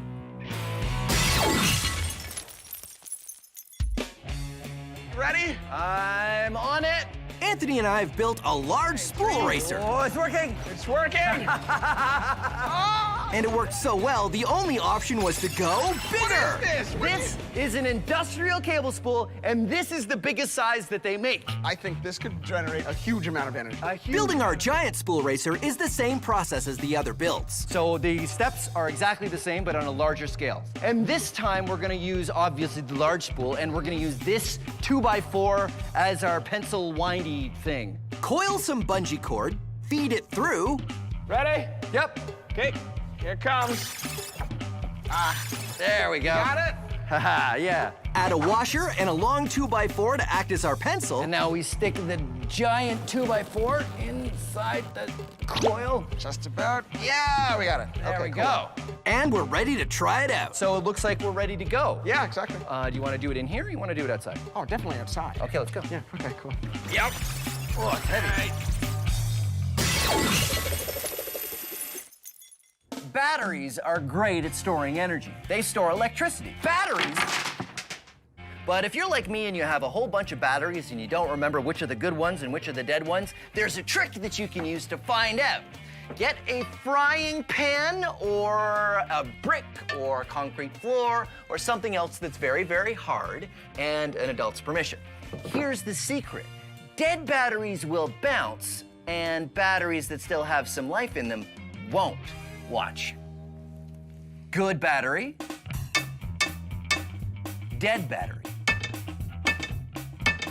Now, it's a little hard to see, but listen. 1 hit, 2 hits. Here's what's going on. See, batteries store electricity in the form of a gel. sort of like modeling clay. This is modeling clay, fresh from the fields, where the pits, the mine, wherever modeling clay comes from. And this is modeling clay I've left out for about 5 days, so it's all dried up and hard. Now, when modeling clay is new, it's all wet and soft, and when you drop it, it doesn't bounce very well. I've left this piece of modeling clay out to dry for about 5 days. Now it's all dried up and old, and it bounces. New, old. So, same thing with the battery. Good batteries won't bounce, and bad batteries will. Science. Here's a fun chain reaction you can do with popsicle sticks, or craft sticks, because these ones are a little bit wider than popsicle sticks. It is because these kind of sticks are slightly bendy, and when you bend them and put them together in a pattern in a certain way, you can keep them under tension, and then they want to snap back, and then they'll fly. So here's how you make the pattern. Ready? You take a popsicle stick or a craft stick, and you put it down on the table. I know, okay, it's a slow start. And we take another one and put it across. Now comes the secret. The secret is over and then under. You want to put it over one and then under another, like that. And then this one, over, under. Put it over the one that looks like it's the top stick and under the stick that looks like it's the bottom stick. And then it starts to hold tension. It starts to hold the potential energy. Continue this pattern. Each stick goes over and under the 2 sticks at the end. Now here's the trick. Soon as this one lets go, then that one will let go, then that one, then that one, then that one, and that's how you get the chain reaction. They all start flying up. So you have to build it with never letting go of that last stick. You gotta always remember to keep a hand on it, or else you'll have to start again. So, okay, so you ready? You wanna see me let it go? Here we go. I know, that isn't so great because it's better if it's a longer chain. So fortunately, I have a longer chain. I've got a binder clip on this end, keeping the craft sticks together. Ready? 3, 2, 1.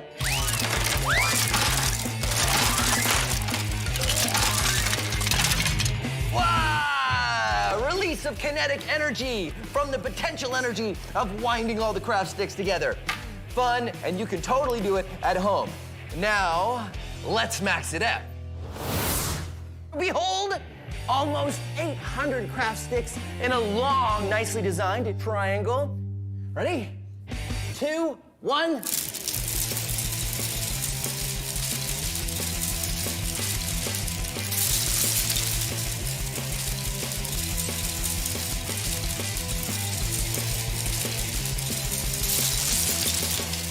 Yeah! Craft stick chain reaction.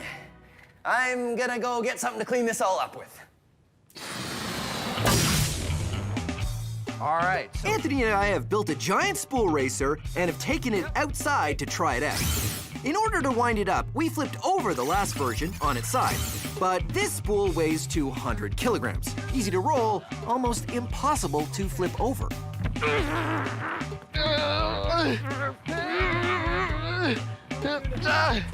Come on, get it. I don't think it's gonna work. It's too heavy to move. Yeah. We should have thought of that before. Well, I'm sure we'll think of something. So Anthony and I thought about it. And thought about it. And thought about it. I got it! What? No. But you... And the answer finally dawned. What if we roll it this way? Because then that would wind it up, right? That's brilliant! By rolling it backwards, we wind up the bungee cord in one direction, which will make it want to unwind in the other direction. Anthony and I roll it across the parking lot to get it wound up tight. I don't think I can hold it anymore. Okay. Okay. Let go. Okay, it's wedged. It worked. All right, one more thing. We're gonna hook the trike up to this one as well. Okay. Okay. So right now, it's all wound up, And when it gets moving, that potential energy in the coil will turn into kinetic energy. Now, just in case you're tempted to try this at home, I need to tell you, do not try this at home. We're trained professionals, right? Yes. Yes. Well, as much as anybody can be trained for this, because no one really does this. Are you ready? Ready? Okay, here we go. Whoa. It's working! It's working! Yeah! Sure enough, all the potential energy we stored in the bungee cords starts to unwind, which rolls the spool and pulls me along behind it. What's more, that big heavy spool has a lot of momentum. So when it gets going fast, it just wants to keep moving. It wasn't long before I had to jump off. Uh-oh.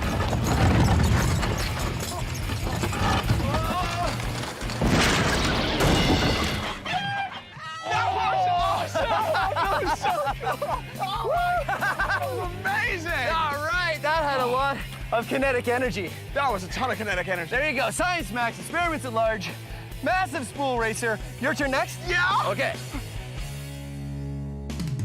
So that's what we're gonna do today, Science Maximites. Whoa!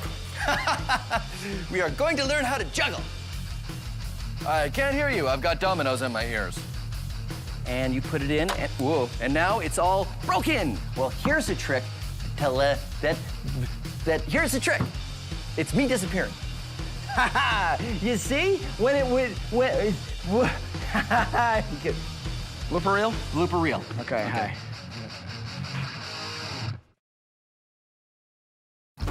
Have you ever done a science experiment and wondered what it'd be like if you did it big? I have.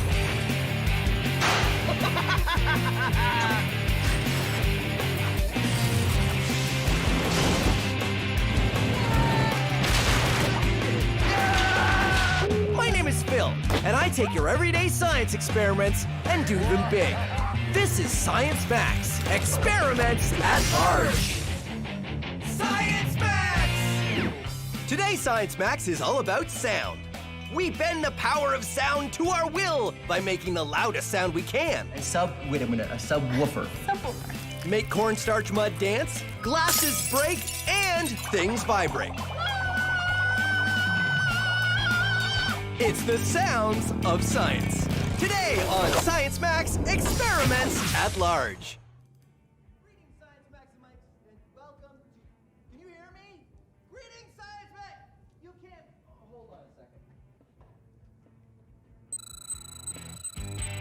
Greetings, Science... Yeah, that's much better. Greetings, Science Maximites, and welcome to Science Max Experiments at Large. Today, we're going to be talking about sound. Sound is all around us. We use it every day, but what is it really? Sound is energy. Let's say that this is the... No, stay. Stay. Okay. That this spring is the sound of my voice. When I make noise, it travels away from me in a wave. One air molecule vibrates the next, air molecule vibrates the next, and it looks like a wave.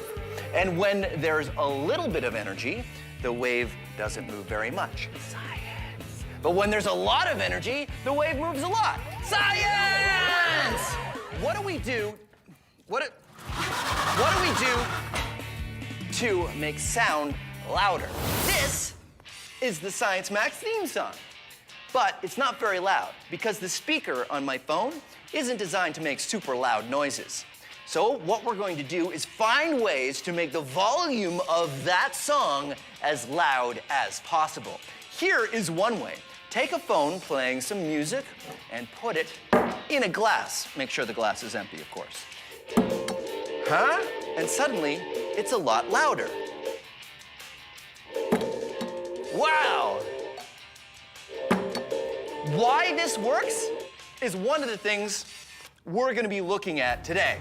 So that's what we're going to do today on Science Max Experiments at Large. We're going to learn how to make sound louder, as loud as we can. But I'm going to need an expert to help me. Oh, I know, Michaela from the Ontario Science Centre. She's very smart. All I need to do is go to the Ontario Science Centre and see if she's busy.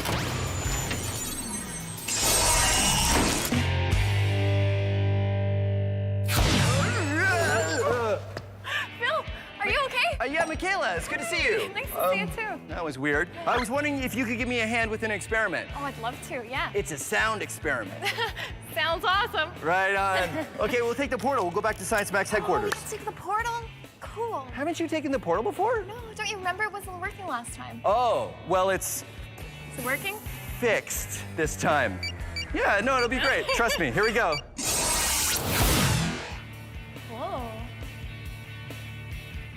What's going on, Phil? Is everything okay? Usually when I come through the portal, I land on something or something falls on me or... Not today. It's your lucky day. I guess so. Safe landing. Safe Nice. landing. High five. All right, so let's get started. Okay, cool. Woo! This is the experiment I want to max out today, Michaela. I know. Pretty impressive, right? No, hold on. Okay. So I take my phone and I play some music on my phone and it's louder, right? Check it out. Phil, you've just made yourself a resonance chamber. A resonance chamber. A Very resonance nice. chamber is what we say when we're trying to describe how the sound is amplified. So if the sound's coming in from one direction, it's bouncing around, not really losing energy. So when more sound comes in, that's amplified. We hear it a lot louder. That's cool. So that's what I want to do. Hold on, let me turn this up. That's what I want to do today.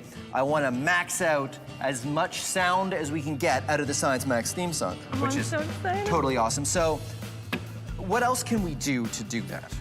Well, there's a couple avenues I'm thinking. Do you want to try something with electricity or without electricity? That's because with electricity, we're talking speaker systems and Yeah. Right. So We why can don't we get into do no electricity for now, and then All we right. can jump to electricity when we feel we've exhausted everything that's non-electric.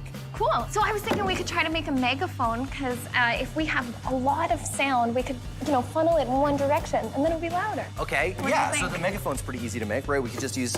In fact, we could use this piece of paper, right? Yeah, let's try it. What do you think? I think it's very megaphony. Science taping it up. Okay, ready? Okay, turn it on. Play it. And doesn't sound, but what if I do this? Hey, there it is. Turn on. Oh, That song. yeah? You hear it? Yeah. Oh, I hear it. Okay. So that worked pretty well. So, Oh, yeah, it works. Works, Phil. so this is pretty easy, right? Yeah. Megaphone? Oh, yeah. So why don't we max this out? Why don't we make a giant megaphone and see if it makes a big difference? I think it will. Let's do it. Sounds good. Let's get started.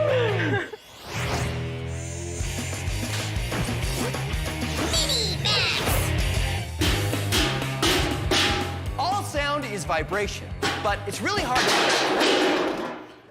to learn about that vibration if you can't see it. I mean, sound is invisible, right? Well, here's a way that you can make sound visible. All you need is some plastic wrap and salt and a bowl, just a regular bowl, and an elastic, like this. So what you do is you take the plastic wrap and cut off a piece just large enough to fit over the bowl, and then use the elastic to wrap around the bowl to keep the plastic tight. Pour some salt on the bowl, and then watch this. Hello, vibrating salt. The plastic wrap is stretched tight over the bowl, making it like a drum. A drum that's very sensitive to sound vibrations. Your ear works the same way. That's why we call it an ear drum. The vibrations from my voice make the plastic wrap vibrate, and that makes the salt dance. But there's more. Let's max this out. This is a Chladni plate, and what it is just a piece of metal on a platform that vibrates up and down to a frequency which I can program with this dial here. And when the sound waves vibrate the plate, they can interact in ways that make the sand form interesting patterns. Take a look. The sounds I'm generating vibrate the plate, make it move like a wave. But when the vibrations reach the edge of the plate, they bounce back and interact with the other waves going the other way.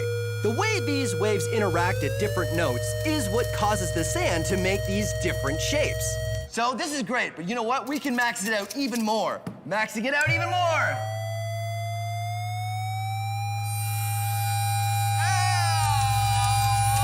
Okay, that's about as much as I can take of that. So Michaela and I are on a quest to make the loudest sound we can. The first step is to make things louder without using electricity. We've looked at a resonance chamber, and now we're going to make a large megaphone. Sounds can be amplified by bouncing sound waves around in a space. When I put my phone into the glass acts as a resonance chamber. The sound waves bounce around inside the glass and they combine and stack on top of each other. This makes the sound louder. Resonance chambers are used by musical instruments like an acoustic guitar. The wooden chamber bounces the sound waves around and the sound waves build on each other to make the sound louder. A megaphone bounces sound waves as well. Instead of going off in all directions, a megaphone makes the sound waves all go in one direction. That's one of the reasons why a megaphone makes sounds louder, but only when it's pointed at you. So will a bigger megaphone work better? So we've made a larger megaphone, which is exactly the same thing. You just take a sheet and you roll it up, except our sheet was plexiglass covered in paper, and we've taped it together so it stays. And the idea here... Oh yeah, bigger megaphone. We're gonna vibrate even more of the air inside of here, and hopefully this thing will be louder. Okay, so you're ready to try it with the phone? Yeah. I think first we should try it with our voices, though. Okay. Now, what's your favorite season? Awesome, I can totally hear you. That's amazing.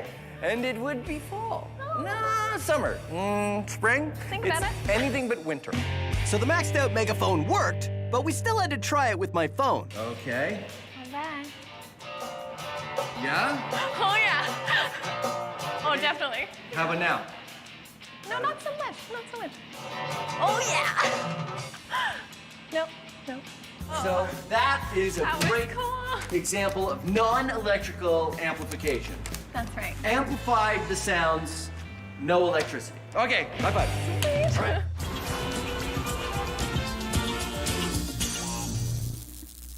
Come on, make some noise!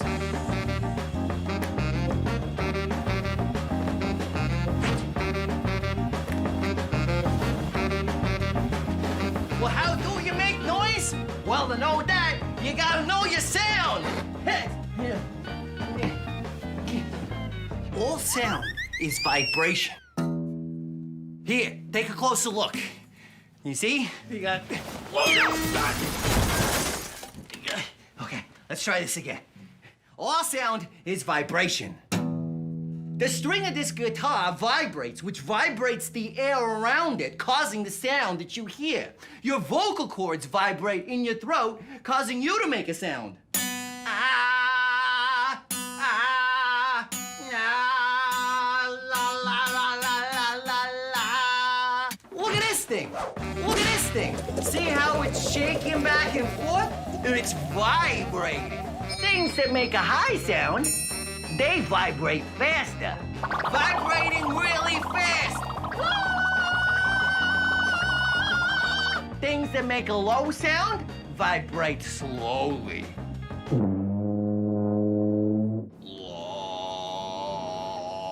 High note, vibrating fast. Fast!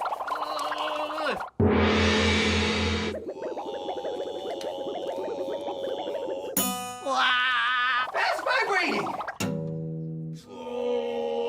And now you know your sound!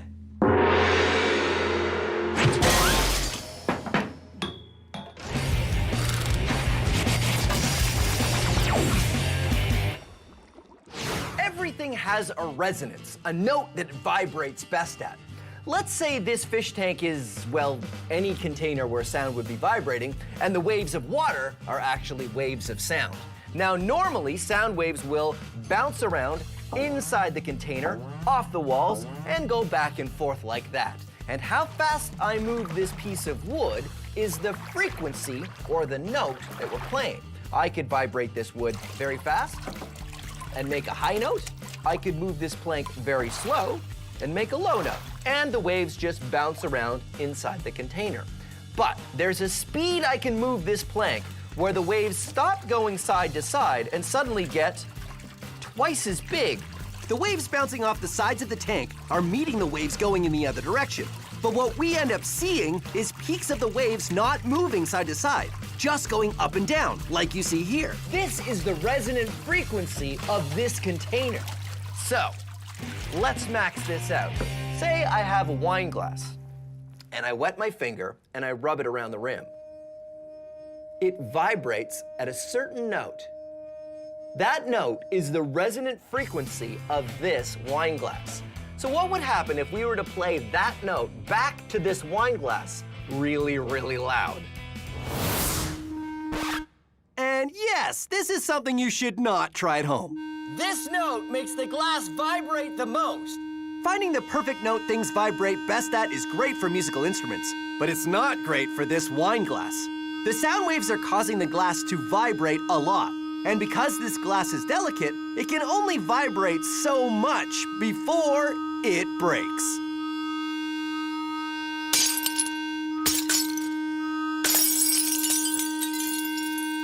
The vibrations were so strong that the glass literally shook itself to pieces. Science! Sorry.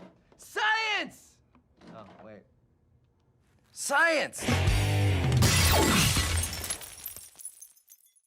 Michaela and I have tried a resonance chamber and a giant megaphone to make sound louder. Now it's time to move on to the next step of the plan, using electricity to help us amplify sound. And that means speakers! So, speakers that you have at home, 3 different speakers here, right? Looks 3 different really busy. cones. Yeah, there's a lot going on. So, what's the deal? Well, here at the bottom, we have a subwoofer. Wait a minute, a subwoofer. Subwoofer. So it's a woofer? The word is woofer? Yep.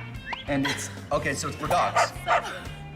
Right? No, a subwoofer is for low notes here in our speaker. Ah. At the top here, we have a tweeter. So it's for birds. Is it birds? Dogs. So low, let me guess, low notes? Yeah. Tweeters, high notes? Yeah, high notes. And then we have this guy here in the middle, and that's called your mid-range speaker. Oh, that's not nearly a cool name. Now we have speakers, we've taken a look at that, but why don't we take one apart, Cool. right? Yeah, Because let's do it. I've got this one here that I spilled juice on, so it doesn't work anymore. So I've kind of taken it apart.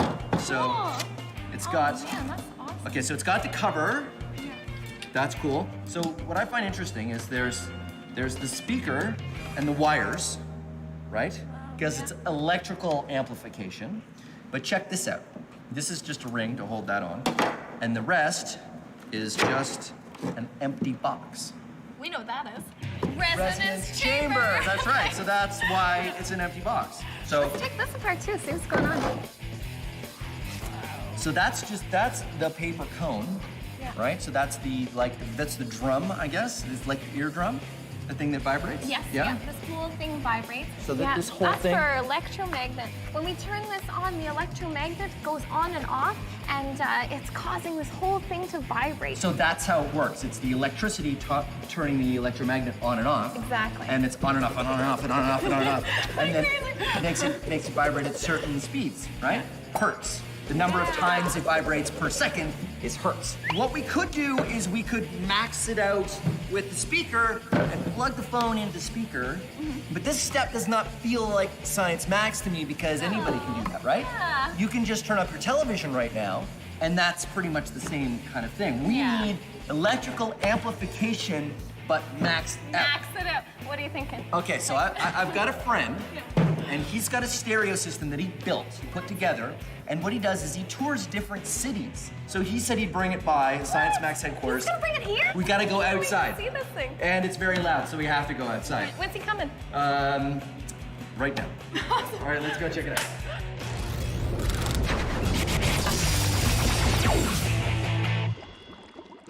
Seeing sound vibrations is fun. This kind of speaker is a special kind. It's called a subwoofer, which is designed to give you the low notes, the big rumbly bass sounds. I tilt the speaker so it's facing up and cover it with big sheets of plastic wrap, which I push into the cone. Then, tape it so it's nice and secure. Then, what you need is some cornstarch mud, which is 2 parts cornstarch, 1 part water. I've got some yellow cornstarch and some blue cornstarch. This experiment works the best with low notes. I'm playing a tone through the stereo that is very low. Here's what happens when I turn up the volume.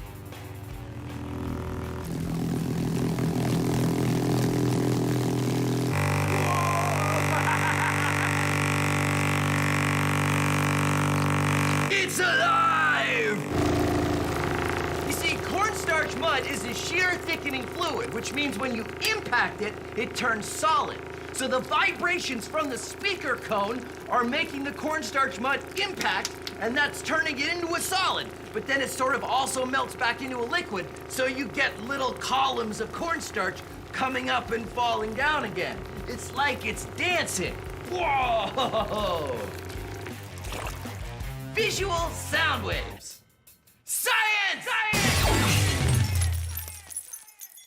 So Michaela and I are going to max out sound. To do that, we need a maxed out sound system. This is gonna be amazing. This is gonna be super maxed out sound experiment. This is James, Michaela. Hey, James, how are you? Thanks for coming, buddy. Nice to meet you. So, tell us about your speaker system. It looks a lot like a vehicle. This is my audio van. It's got 4 15-inch subwoofers in the back. It's got a whole bunch of power to power it, and I'm glad to be here to let you guys hear it today. Wow. So if I have a speaker at home, like a little speaker like this, how many watts do you think that would be? Somewhere between 15 and 25. 15 and 25 watts. Yes. And you've got 4,000. Yes. So that's a lot more. Yeah, quite a bit. And subwoofers, they play low notes. Yes.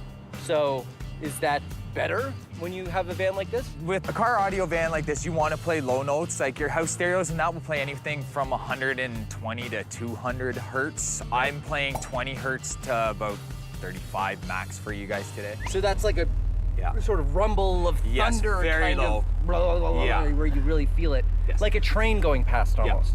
Oh, that's cool. So we get our hearing protection on and we try it out. I know what you're thinking. Phil, what's the point of having loud music if you can't really hear it? Because we've gone from listening to music to feeling it.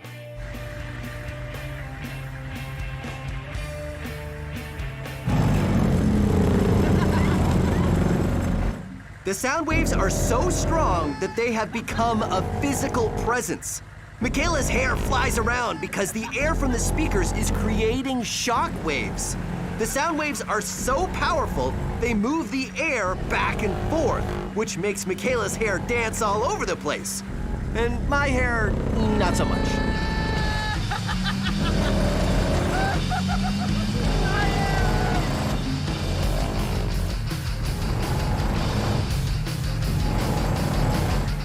I'm totally jealous of your long hair. Yeah, you need to get longer hair. Okay, hold on. I'll go right. Okay. Whoa! Science Mac! Experiments at large! Super sound! High fives! Yeah. Okay, ready to go again? So cool. Yeah, let's do it. Okay, here we go.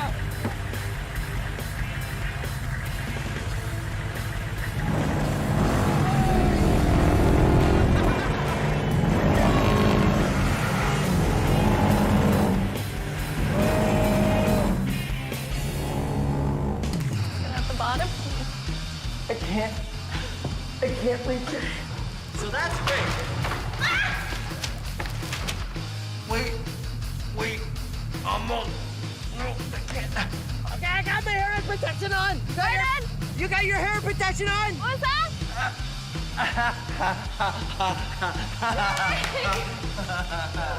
Hello? Oh, hi, Mom. No, I'm shooting the show right now. I can't. Science. Have you ever done a science experiment and wondered what it'd be like if you did it big? I have.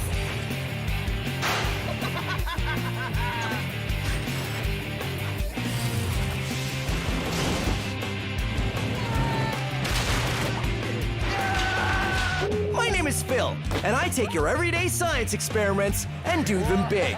This is Science Max, experiments at large. Science Max! This episode of Science Max is all about generating electricity. Where do we get this electricity that we use all the time? We try to generate as much as we can using human power, plus solar energy, tidal energy, wind energy, and more. All you need to do is Turn the generator. all on this episode of Science Max Experiments at Large. Greetings, Science Maximites. Take a moment and imagine with me, if you will, a time when the only way to light your house was with candles or oil lamps. there was no electricity. That meant no power tools, no video games, no telephones, and worst of all, no TV. Fortunately, we live in a world of electricity. If you've ever lost power in your city or neighborhood, you know how hard it is to get by without electricity, even for one day. But where does it all come from? Where do we get this electricity that we use all the time? We make it. That's the cool thing. And I can show you how to make it as well.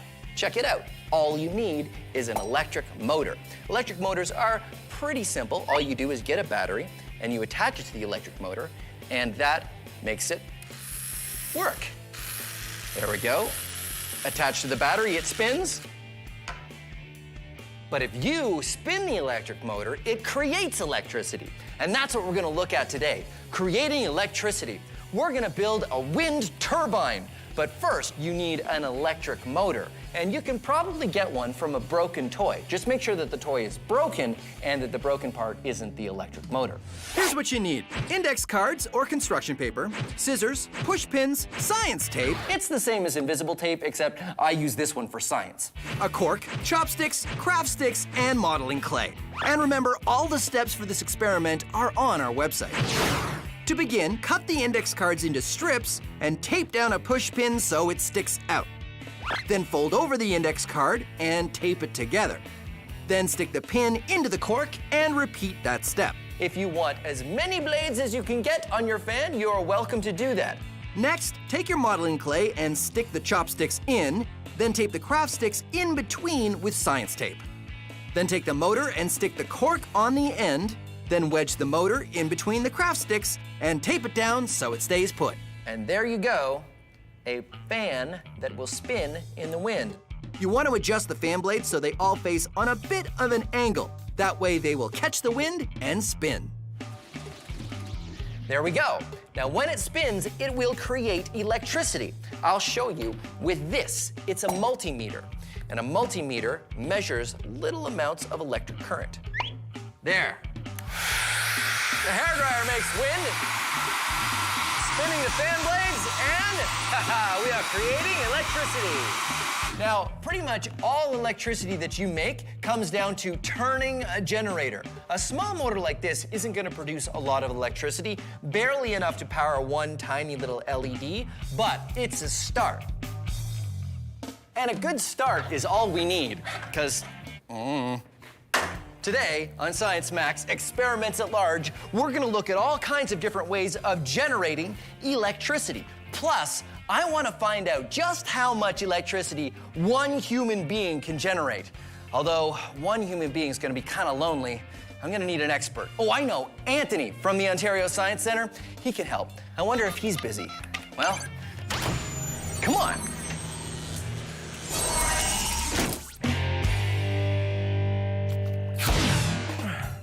Oh, Anthony! Phil? So I was wondering if you could help me with an experiment. I want to generate as much electricity with human power. What do you think? I think that sounds awesome. Okay, great. Let's go back to Science Max headquarters. Is that the portal? Yeah. Don't worry, all the kinks are worked out.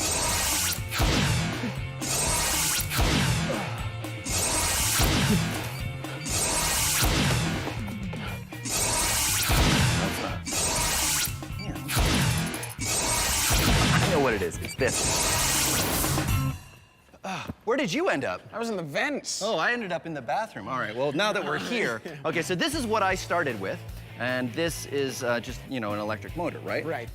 So you can generate electricity, you spin it, so I figured in order to generate more electricity, you get a bigger generator? Exactly, yeah. The bigger the generator, the bigger the magnet, the more the copper, the more the electricity. Oh, well, you know what we should do is we should just get an even bigger one, like a giant one that they use in, like, at a power plant or something, or? Not quite. That would be too big for a person to be able to turn. It'd just be impossible. So you think this is a good size? I think this is a great size. Okay, so that's good. This is called a multimeter. We're gonna hook up the wires. I will do black to black. Black to black. To red.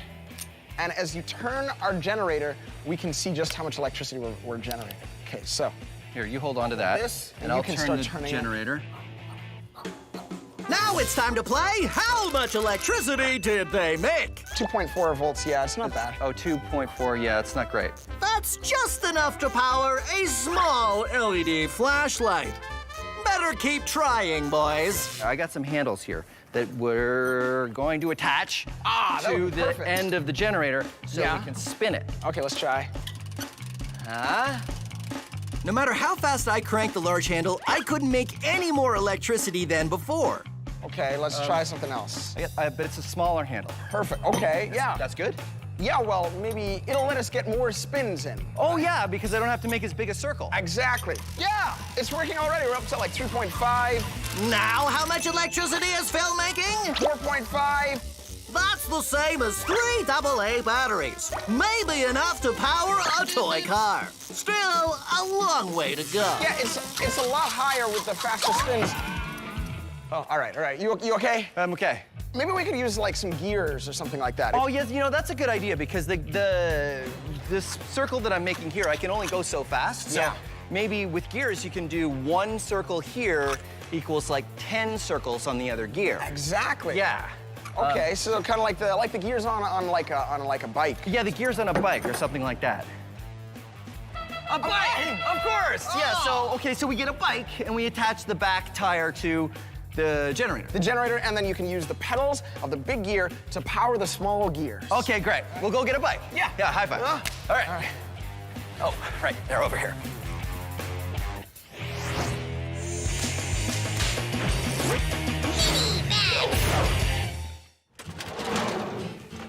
This is a generator. It generates electricity when you spin it. But how does it work? What wizardry is inside? Well, actually, generating an electric current is fairly simple. All you need is 2 things. First, you need a conductor, like this coil of copper wire, and you need a magnet. Now, this is a galvanometer. It measures small amounts of electric current, and I have my copper wire attached to it.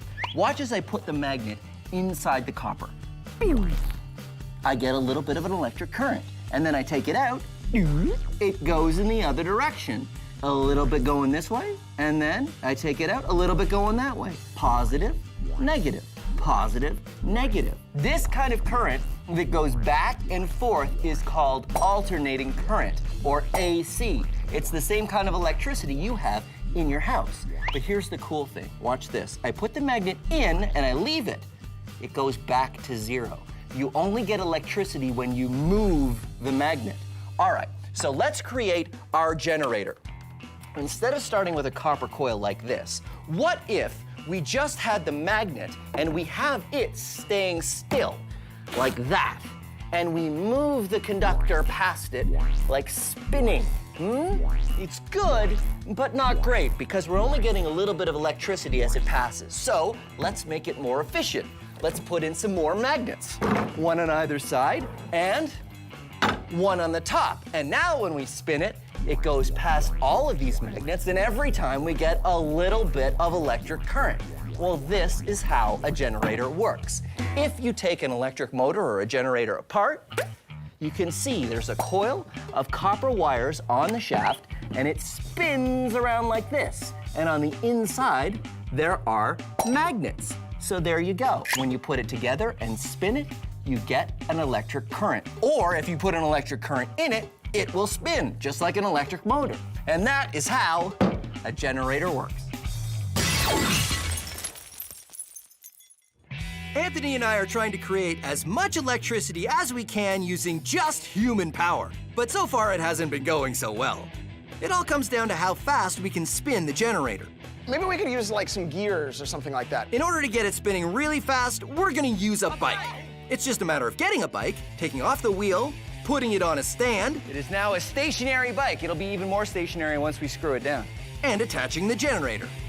All right, the bike generator. Bike-erator. What should we call this thing? Bike-nomator. Bike-nomator. I like it. So, okay, let's go over what we've got here. Okay, so we've got 2 gears. We've got a big one, we got a small one. We turn our pedals, and the big gear turns the small one.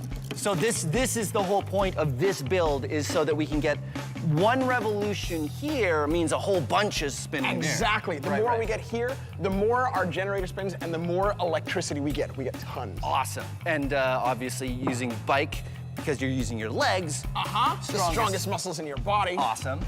Okay, so now what's with this horn? No. That is a loud horn. I know. I tried to warn you. That is great. I love that. So Anthony and I hop on and give it a pedal. We pedal as hard as we can, and we produce a pretty good amount of electricity.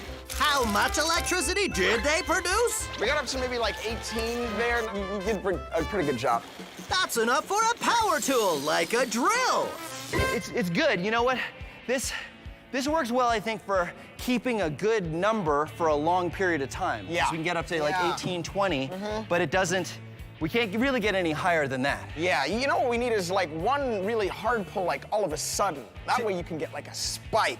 Yeah, you're right. So it's like instead of putting all that effort into it going for a long time, you put all the effort into one quick motion. Exactly. Yeah, good idea. So you wrap a rope around here and then you just pull it. Exactly. And that'd be a really fast motion. Spin it really quick and get a very high number. High spike, exactly. Okay. You know, we're gonna have to take the bike apart though. Okay, All right, well, it's science. Okay, cool. So I'll just get... Oh, you know what? We actually don't have to take the whole bike apart. We just have to take the generator off. Oh, right. Okay, Okay, hang on a sec. I got it. And maybe we should attach the horn to the next thing, too. Turn it off! It's so loud!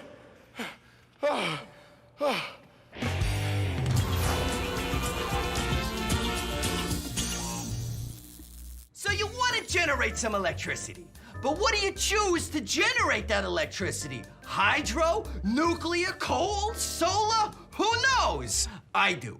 I know. And soon, so will you. In order to generate electricity, you need to turn the generator. Turn the generator. One of the most common ways to turn the generator is to use one of these. It's a steam engine. Usually they're a lot bigger. You see, you heat the water to boil it and turn it to steam, which works a piston, which turns the generator. Huh? Pretty amazing, right?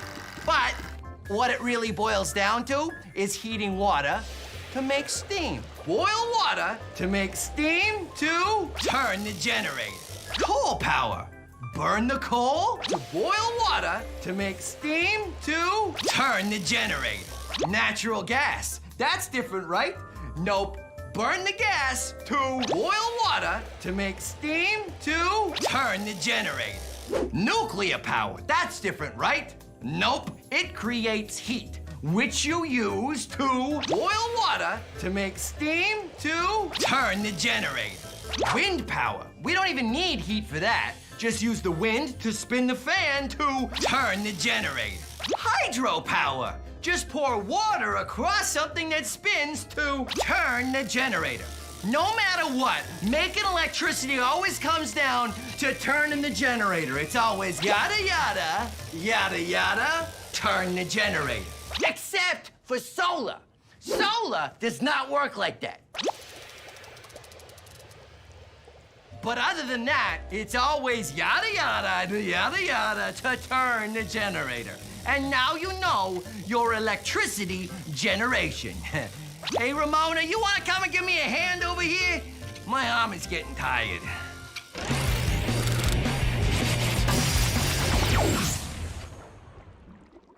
Whew, it is hot out here. Oh, in order to generate electricity, you need to spin a generator. Most forms of electricity generation work like that, but not solar. Solar panels like this one generate electricity from the sun's energy. So, how do they do it? Well, this is a solar panel. Okay, it's not really a solar panel, I just sort of put this together, but it works the same way. There are two plates, and on these plates are electrons. I've got golf ball electrons up here, ping pong ball electrons down here, but they're all the same thing. Now, this happy little fellow is a photon, energy from the sun in handy-dandy particle form. What happens is photons come from the sun and hit the top plate and knock some electrons from one side to the other, like this. And that knocks over some electrons. Now, these extra electrons travel up a wire in the form of electricity, and we can use them to do work for us.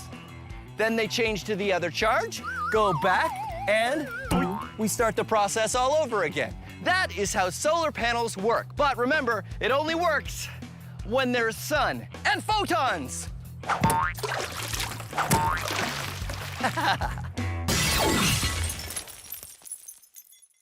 Anthony and I are trying to generate electricity using human power. Spinning the generator didn't work too well, but we found if we used some gears, like those on a bike, it worked better. You know what we need is like one really hard pull, like all of a sudden. Using gears is a great way to get work done. The good news is there are generators with gears already in them. That means if we can turn the spindle once, the gears inside will spin the coil a lot of times. The only downside, turning the spindle gets harder the higher the gear. Anthony and I attach a spindle, and then we wind up the rope, which takes a while. Okay, so the plan is, it's on a big spool now. Yeah. And you just run as fast as you can. Got it. And we'll hopefully get as many revolutions as we can, depending on how fast your top speed is. Okay. Sounds good? Sounds good. I can be pretty quick. Okay, good. All right. Ready? On your mark. Uh-huh. Get set. Uh-huh. Go. How much electricity did they create? 24 volts. Actually, not bad. That's enough to power their own personal scooter. Not too shabby, boys. We need like a hard pull all at once. Yeah. Something like really big. So what if we could get like really high, like like up there? Could we attach the generator up there? You could jump down from there. And I would hang on the rope? Yeah. Yeah, it's good, but I don't want to jump from up there. Oh, what if we put a pulley up there? That and would then the work. rope goes through the pulley and then back down, and then I jump from somewhere much safer, like just on top of here onto a crash mat or something. That sounds great. And that's my full body weight on the rope. That sounds great. All right, high fives. Yeah. Tidal power in 60 seconds. By now you know that in order to create electricity, you need to spin a generator. Scientists and engineers are always coming up with lots of new ways to use natural forces of the Earth to spin a generator and create electricity. One of those natural forces is the power of the tides. You see, the water in the oceans doesn't stay still. Every few hours, the water, or the tide, goes out. And then a few hours later, it comes back in. So if you attach a paddle wheel in the water and attach that to a generator, when the tide goes out, it creates electricity. When the tide comes back in, it creates electricity. That is how you create electricity using the power of the tides. It's water power. In fact, hydroelectricity is also using water power. Do we have time to talk about hydroelect? We don't have time? We don't. Okay, maybe come back. Hydroelectric power in 20 seconds. 20 seconds? Okay, hydroelectricity comes from water. Hydro means water. So all you have to do is find a place where water pours down from a height. And you can put a generator in there, and ta-da, you're creating electricity with the power of hydro. Ha ha ha ha ha! I did it. Anthony and I have pulled and pedaled, and now we're going to hang on to the rope and use our whole body weight to spin the generator as fast as possible. Okay. Okay. Crash mat. Uh-huh. Let me test it out. Looks good. Yep, it's good for crashing. So I go up here. Uh-huh. Okay, I go up here. Climb on up. We'll get you the rope. Got your helmet for safety. Helmet for safety, crash mat for safety. So we have the rope, and it goes up through that pulley, and then back down to our generator with a spindle on it. And as I fall, the spindle will turn. Exactly. And hopefully the speed of me falling and holding and yanking it down as hard as I can will be the biggest spike of electricity yet. That's right. We'll be measuring it on our multimeter. Here. Okay. Okay. Ready? You ready? Yeah. Here we go. 3, 2, 1. I jump down and my whole body weight pulls on the line. Oh, that was awesome. That was like our biggest spike ever. That was amazing. All right, high fives. Biggest spike ever. Is it enough to power my house? Nope. How much electricity did Phil generate? Almost 30 volts. How much does he need to power his house? 120 volts. He's still off by quite a bit. Well, we've learned something. Nuclear, Wind, hydro, solar, natural gas, coal power. It's all great ways to generate electricity. Yeah. And human power, not so much. Not as good. No. But human power is more fun. Yeah, way more fun. Yeah, so your turn? Yes! Okay. Give me, you take the helmet and I'll take the multimeter. Okay. And then we'll go and we'll do it again. Okay. Wait, I gotta wind it up. Science Max is a show where we take small experiments and do them big. If you want to try these experiments yourself, go to our website for instructions. But not all the experiments on Science Max are the kind you should try at home. This one, yes. This, no. Try this, don't try this. A big yes, a big no. I don't know how you could possibly do this one at home. And remember, if you're ever not sure, ask an adult. Thanks for watching Science Max Experiments at Large. So this is a solar panel, and this is a train. You're generating electricity. You're in the way of my solar panel. Oh no, it's spinning the other way. I forgot a step. I forgot a step. The water in the oceans doesn't stay still. The thing in the background that totally threw me off. What was that? Okay. Where were we? We were... Have you ever done a science experiment and wondered what it'd be like if you did it big? I have.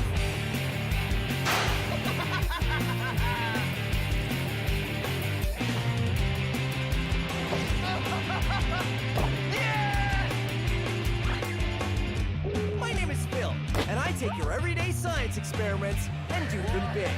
This is Science Max, Experiments at Large. Science Max! What good is science if you can't use it to give you super strength? Well, I try to do just that on this episode of Science Max. Lifting more, rolling more, and a whole lot of running. Simple machines, today on Science Max, Experiments at Large.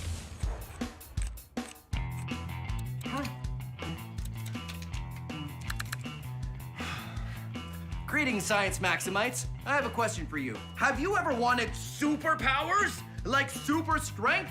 Well, today on Science Max Experiments at Large, I'm gonna give you and myself super strength using the power of science. But we're gonna do things a little differently today. You see, well, the portal hasn't been working perfectly since I built it. But I ordered a new particle impulse controller, and all I have to do is get it back to the lab.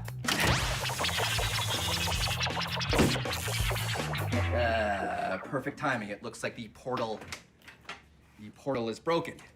Okay, well, no problem.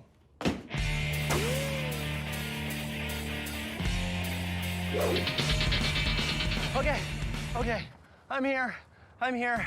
Wow. That's perfect. One particle impulse controller for you. All right, thanks very much. No problem. Appreciate it. Enjoy. Thank you. Well, my very own particle impulse controller, okay.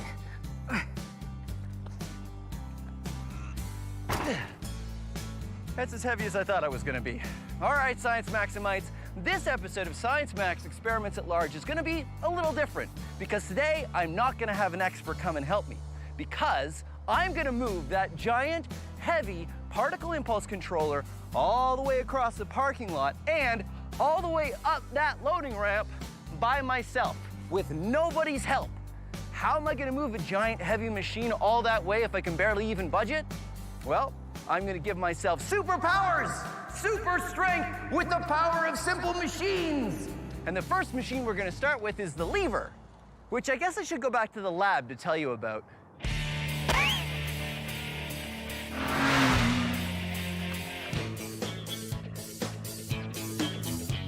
All right, Sal, I'll see you next time. Oh, hey, how you doing? Let me guess, you got some work to do and you need it done easy, right? I mean, look at this book. I mean, you could pick it up, but what, are you gonna be some sort of book picker-upper person now? Is that all you're gonna do? Is that gonna be your life, just picking up books left, right, and center? No, you're smarter than that. You know what you need? A lever, like this. Now, I know what you're thinking. I know you're thinking, hey, this is just a plank. You're right. That's because you're smart. A plank can be a lever. All you need is two sides and a place for it to pivot. A fulcrum. It can be anything. Look at this. Bam! Now it's pivoting. I put the book on this side, and then I push down on that side. I'm doing work work easy. Hey, look at me doing this work over here. If I want to do more work, I could move the fulcrum a little bit further over. Now I do lots of work, but I lift the book a lot further. Look at that. Whoa, wow, whoa, yeah. Huh? What do you say? What do you say, huh? Huh? You don't like this lever? Don't worry. Hold on, I got another one for you here. Hey, take this stick. All you need is two ends and a place for it to pivot. Like this. Bam. Now, it's a lever. This side goes down, that side goes up. Down, up. It's a lever. It's a lever. You want to make a catapult? Use a spoon. The place where the spoon pivots is the fulcrum. And now, it's a lever. It's a lever. It's a lever. Look at this lamp. Now, it's a lever. Scissors, two levers. Your forearm, it's a lever, two ends, and the fulcrum where it pivots, yeah, the fulcrum can be at one end. Crazy. This fish, you guessed it, now it's a lever. And now you know your levers.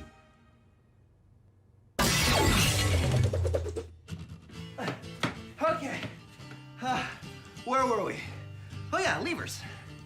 So you can use levers to become much stronger, or at least lift something you couldn't normally lift. Levers are simple machines and they work like this. Levers are just a long rod or a stick or pole or a piece of wood like I've got here, and something for them to pivot on, a fulcrum. Now let's say you have something heavy, like this book. Sure, I can lift it, but what if I told you I can lift this heavy book with this book? Now, if the fulcrum is in the middle, like a seesaw, you can tell that book is much heavier than the other book. But watch what happens when I move the fulcrum. Huh? It's like magic, but it's not magic, it's science. Whoa. It's because the small weight is moving a long distance and the heavy weight is moving a short distance. Small weight, long distance, heavy weight, short distance. So everything balances out. But here's where it gets interesting. The longer your lever, the more weight you can lift.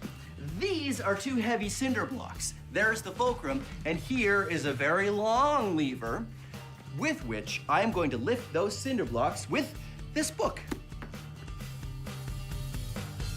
Ha-ha! And there you have it, levers. Now, back to the particle impulse controller. Oh, right. Ha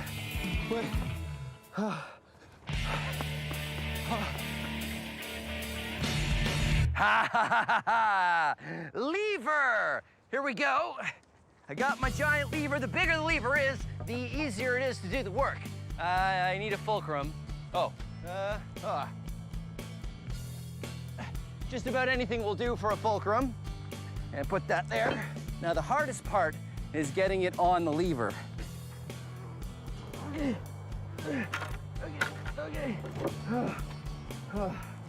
All right, hardest part is over. Get the lever up on the fulcrum. And, oh, look at this. No problem, one finger lifting. It suddenly became very easy for me to move this. I guess I need to do more than just lift it though, huh? Because I have to move it all the way. Oh, rollers! Come on, back to the lab.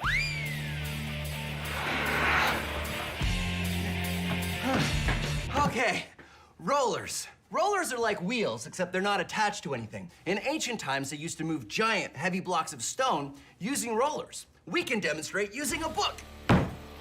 Now get a book, put it on a table, and try to move it across the table. You'll see that it's very difficult. I can't move this book across the table. I can't. Okay, it's not really that hard, but still, it takes effort. But if we get some rollers, I like to use pencil crayons and not pencils, and here's why. Take a closer look. You see, pencils aren't round. They're hexagonal. They have 6 sides, whereas pencil crayons are round. And of course, if you want something to roll, you want something round. So get a bunch of pencil crayons and put them on the table and put the book on the pencil crayons, and you'll see that suddenly moving it is a lot easier. All right, that's rollers. Back I go.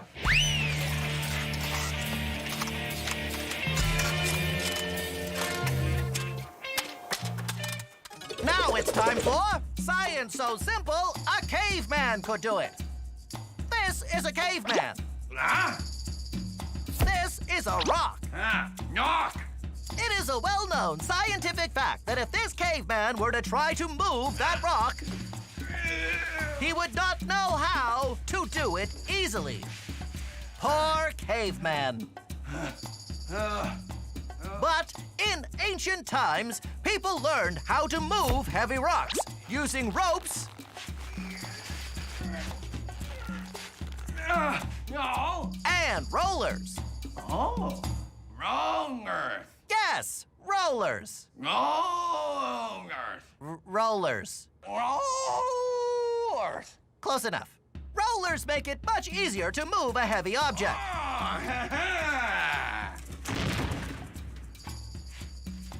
But they aren't perfect. So the wheel was invented. The wheel is a simple machine and one of mankind's greatest inventions. But no, that's not how it works. No? Wheels go on axles, which go under a platform. Now you have something to place that heavy rock on to move it around.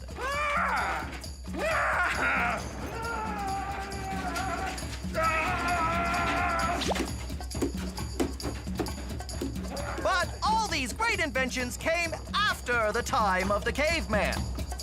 Cavemen had to do everything the hard way. Join us next time for more science.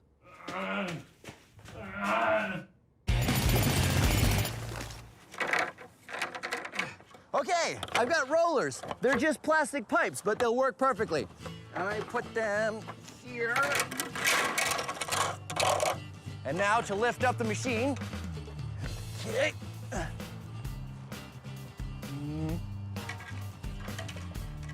Perfect.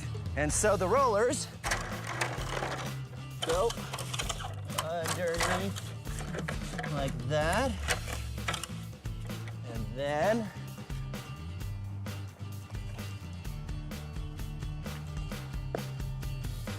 whoa. Whoa, careful.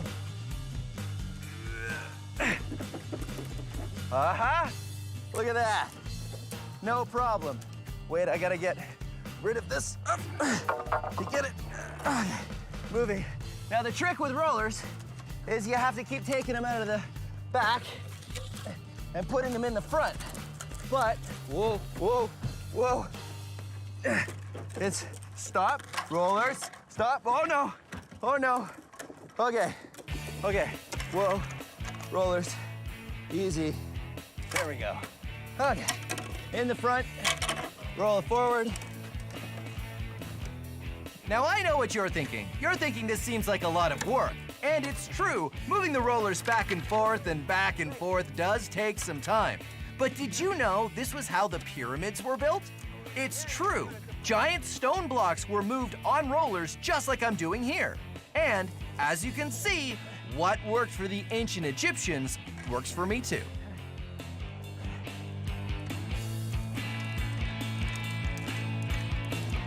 Uh-oh.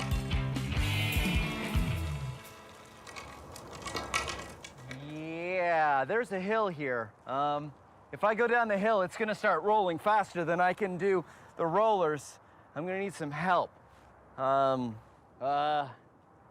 I know! Pulleys! Pulleys! Pulleys!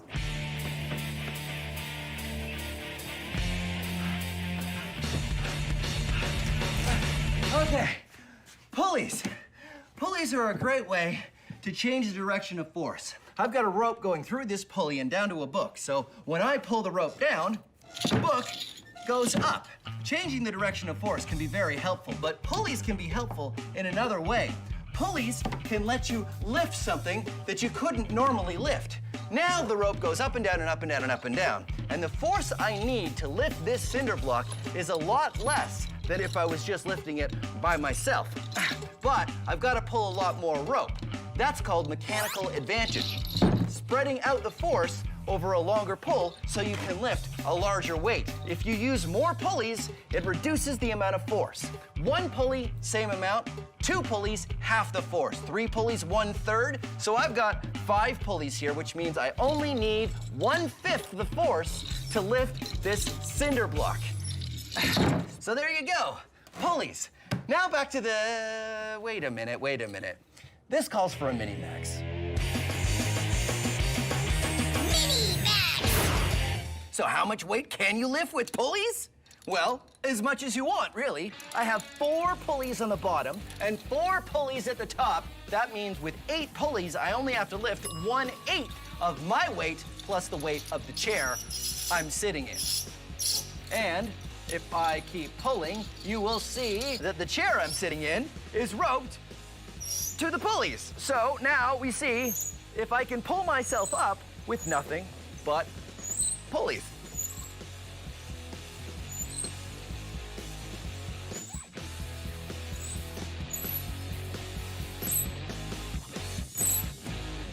Look at that! I'm totally lifting myself into the air with the power of pulleys. And I don't need to use 2 hands. In fact, I only need to use 1 finger to hold myself up. And my thumb, obviously, to hold the rope.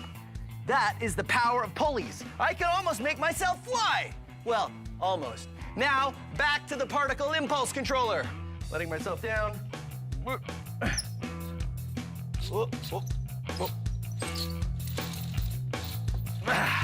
Particle impulse controller. Let's go. Wait.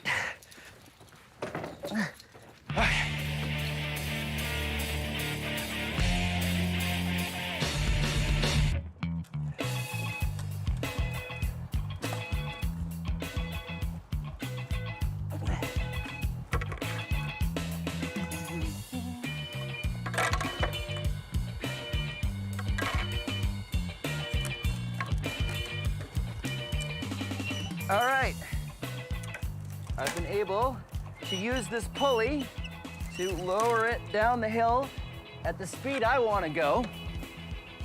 Interestingly, I'm using the pulley not to make it lighter, but to just change the direction of force. And I managed to get it right here at the bottom. Now I've got to get it up onto the loading dock, so I think this is where I need a ramp. Whoa, whoa, oh.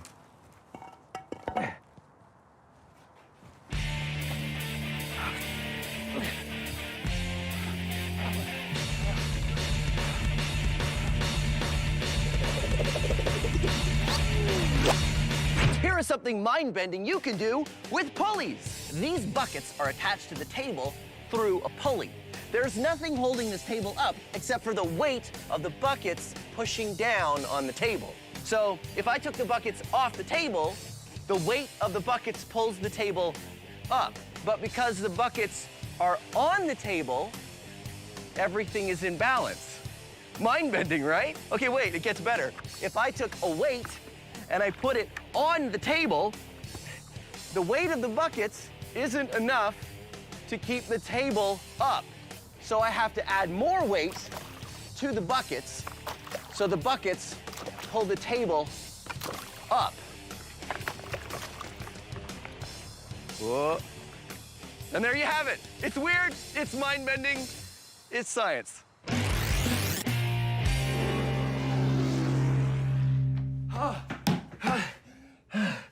Okay. Ramps.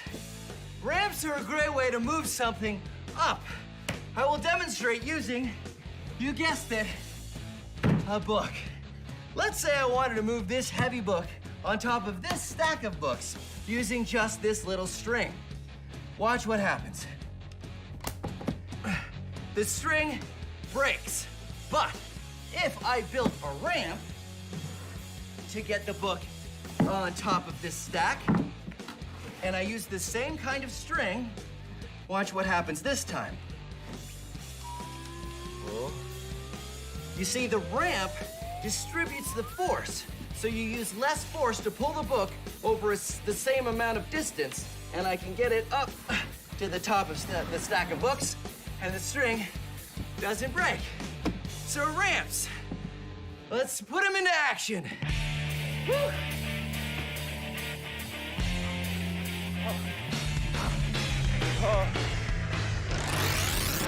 My simple machines have worked great. I've managed to get the particle impulse controller all the way to the loading dock. But now it's time for the hardest job. What I need to do is build a ramp that goes from the ground up to the loading dock. Then I need to pull the heavy impulse controller up the ramp. The best way to do that is to use a system of pulleys. I have 3 pulleys on one end and 2 pulleys on the controller. Because I have 5 pulleys working together, I'll only have to lift 1/5 of the weight. The plan is to get it tipped over onto the ramp, then use rollers to help it roll up as I pull on the rope. There's 3 pulleys on that piece of wood over there, and I got 2 pulleys on this piece of wood here. And now, if I pull, and I carefully put the rollers underneath. Careful, careful. Perfect! Okay, now it's on the rollers, and now I can pull it up the ramp. Now I gotta carefully put new rollers underneath as I go. Pull it up the ramp. Roller. I know what you're thinking. It still seems pretty difficult. If only the simple machines could give me longer arms. Well, they can't do that. But what they can do is give me the strength to do this heavy job with no one else around but me. Hopefully that won't be a problem.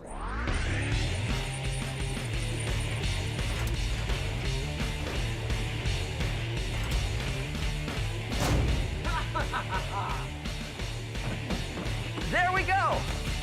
I did it! All the way across the parking lot and up onto the loading dock with the help of levers, rollers, ramps, and pulleys. The hard part's done. Now I just have to get it into the lab.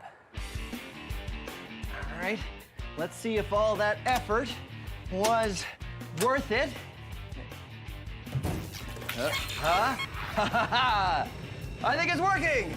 Well, there you go. Thanks very much for joining me on Science Max Experiments at Large. I think I'm gonna go home because it's been a long day and I could really use the rest. See you next time.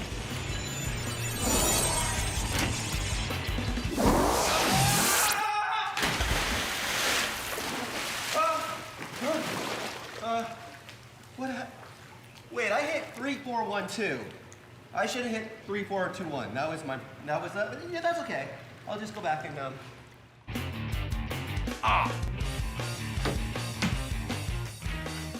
Now, this is a lever. See, it's a catapult and the spoon. It's 2 things in one. I mean, it could also be, it could also be some sort of it's like an eye patch.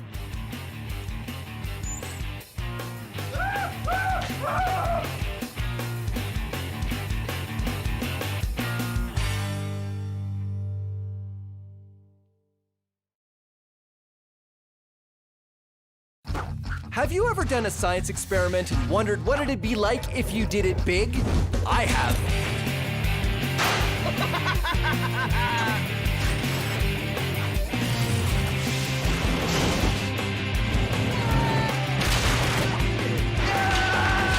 My name is Phil, and I take your everyday science experiments and do them big. This is Science Max, Experiments at Large. Science Max! Electromagnets are magnets you can turn on or off when you want. We build our own electromagnet and see just how powerful we can make it. It held 100 kilograms. Plus ferrofluid, wizards, and I tried to get to the North Pole using a compass. Now that I'm here, I realize it's really difficult. All on this episode of Science Max Experiments at Large. Greetings, Science Maximites. My name is Phil, and welcome to Science Max Experiments at Large. At this very moment, half the lab is being held together with the power of electromagnets. And Magnet 1 turning off. Electromagnets are a really cool and powerful way to interact with the world. And when I say power, that's because you need power to make them work or not work. Magnetism is an invisible force that has to do with the magnetic fields created by magnets that lets them attract things that are metal or each other. But electromagnetism is a little different. You see, magnets are magnets all the time. It's because of what they're made out of. Electromagnets are only a magnet when you have an electric current going through them, which means you can turn them on or off. Today, we're gonna be building an electromagnet. Oh, that was the wrong switch. Anyway, like I was saying, today we're gonna be building an electromagnet. You need a bunch of copper wire, a very large nail, or something metal to become your electromagnet, electrical tape, a battery, an on-off switch, wire strippers or a craft knife, and the help of an adult, and finally, something to magnetize, like these paper clips. And remember, all of the steps for this experiment are on the website. To begin, take the copper wire and start at the top of the nail. Leave a little bit of wire sticking out, then carefully start to wrap the wire around the nail. Don't go all the way to the end because you need some metal to turn into the magnet. Instead, when you want to start again, run the wire straight back to the top and start wrapping again in the same direction. And keep wrapping and wrapping until you get to this. Now, I've used some electrical tape here, here, and here to hold it all together. Using your wire strippers or a craft knife and the help of an adult, remove the plastic coating from the ends of the wires. Attach these wires to the wires from the on-off switch with electrical tape, or attach them directly to a battery if you don't have an on-off switch. And ta-da, you have an electromagnet with your on-off switch. All you need to do is take the things you're going to magnetize, turn your electromagnet on, and suddenly it becomes a magnet. Pretty amazing. Ha ha ha ha. And then you can magnetize to your heart's content. But when you're done, don't forget, you want to turn it off. So that's what we're gonna do today on Science Max, Experiments at Large. We're gonna max out the electromagnet. So, where's my lab coat? Oh, there it is. We're gonna see how big we can make an electromagnet. And when I say we, I mean me and an expert. Let's see. Oh, Heather from the Ontario Science Center. She knows her way around magnets. So let's see. Yeah. I wonder if she's busy. Well, let's find out. And after we're done, I'll need to come back and clean up the giant mess I made in the lab.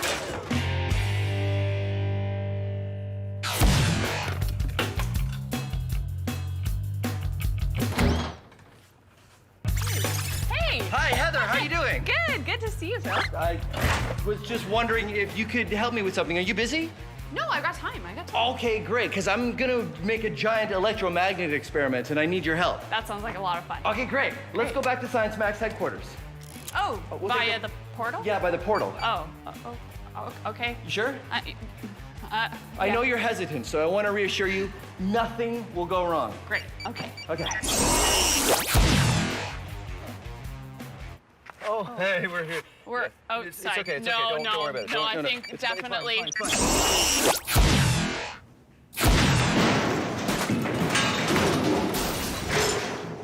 You all right? Yeah, I was supposed to come in over there, but I came in over here. Oh well. So today, Heather, I want to max out the electromagnet. Turn it on, and it's a magnet. Pretty good. And turn it off, and it stops being a magnet. I want to make this into a much bigger, maxed out version. All right. So what are some of the things we can do to do that? Well, actually, if you have a larger battery, one that has a higher voltage, we can try that for sure. Okay, that so will help.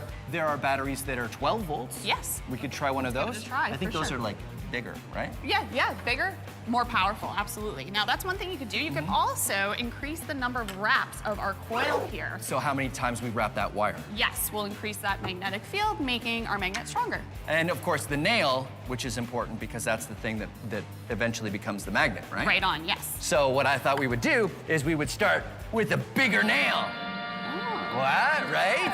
So larger battery. Yes. More voltage and a lot more wraps of the wire. Right on, and we have more space for that now, which is smart. Good job. Great. Okay, so we'll get to work. Great. Max Historica.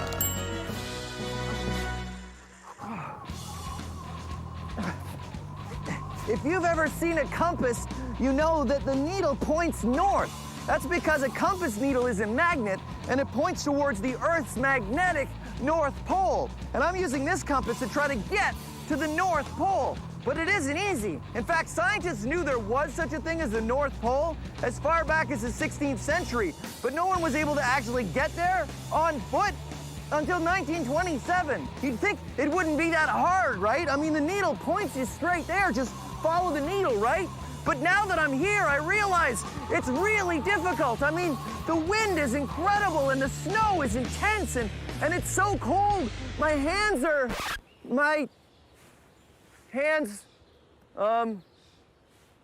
yeah. So, okay, we were not really at the North Pole. We were just sort of recreating that. But still, I salute the brave explorers who tried to make it there in the name of science. And I got a sense of it because the wind from the fan and the fake snow was. Okay, everybody, let's pack it up. I mean, that was pretty good. I just didn't know about that other camera. So, back to our main experiment, where Heather and I are building a larger electromagnet. An electromagnet works like this. When an electric current is traveling through a wire, it creates a magnetic field. If you wrap that wire around something ferromagnetic, that's something made out of a metal that is attracted to magnets, like an iron nail, then it becomes a magnet. You can make a magnet stronger by wrapping more wire, which gives more distance for the current to travel, increasing the magnetic field, and you can also increase the strength of the current. Heather and I start with a coil of 30 meters of wire and start wrapping. And wrapping. And wrapping. There, the wire is now all done. And remember, if you're doing this at home, do not use a drill unless you have an adult to help you out because drills can be very dangerous. This one goes at a very slow speed, so it was okay. But yes, definitely an adult supervised activity. Then we attach another on-off switch and make some leads that connect to a 12-volt battery. So, more wraps of wire and more current means the electromagnet should be stronger. Okay, so we're gonna try this electromagnet and we're gonna pick up this stuff right here. Great. Ready? You ready? Yeah. 3, 2, 1, go! Is it on? Yeah. Wow, it really does, you can't tell it's on, but. No, but bring it closer and. Oh yeah, look at that. Okay, we turn it off. All right. Let's see if this nail can pick up this nail. All right. Ready? Ready? Go. Oh. Okay, how about this side? Oh, no. No. I don't think we're strong enough. It's not strong enough. I think that we need to max this out even more. Even more? Right. So I'm thinking there are a lot of appliances that use electromagnets, meaning it's already set up, it already has tightly wound coils and high voltage. So we're in a lab here. Maybe do you have old appliances around? I have parts bins with a whole bunch of stuff. Maybe we could find some electromagnets in those. Let's do it. Okay, great. Let's go.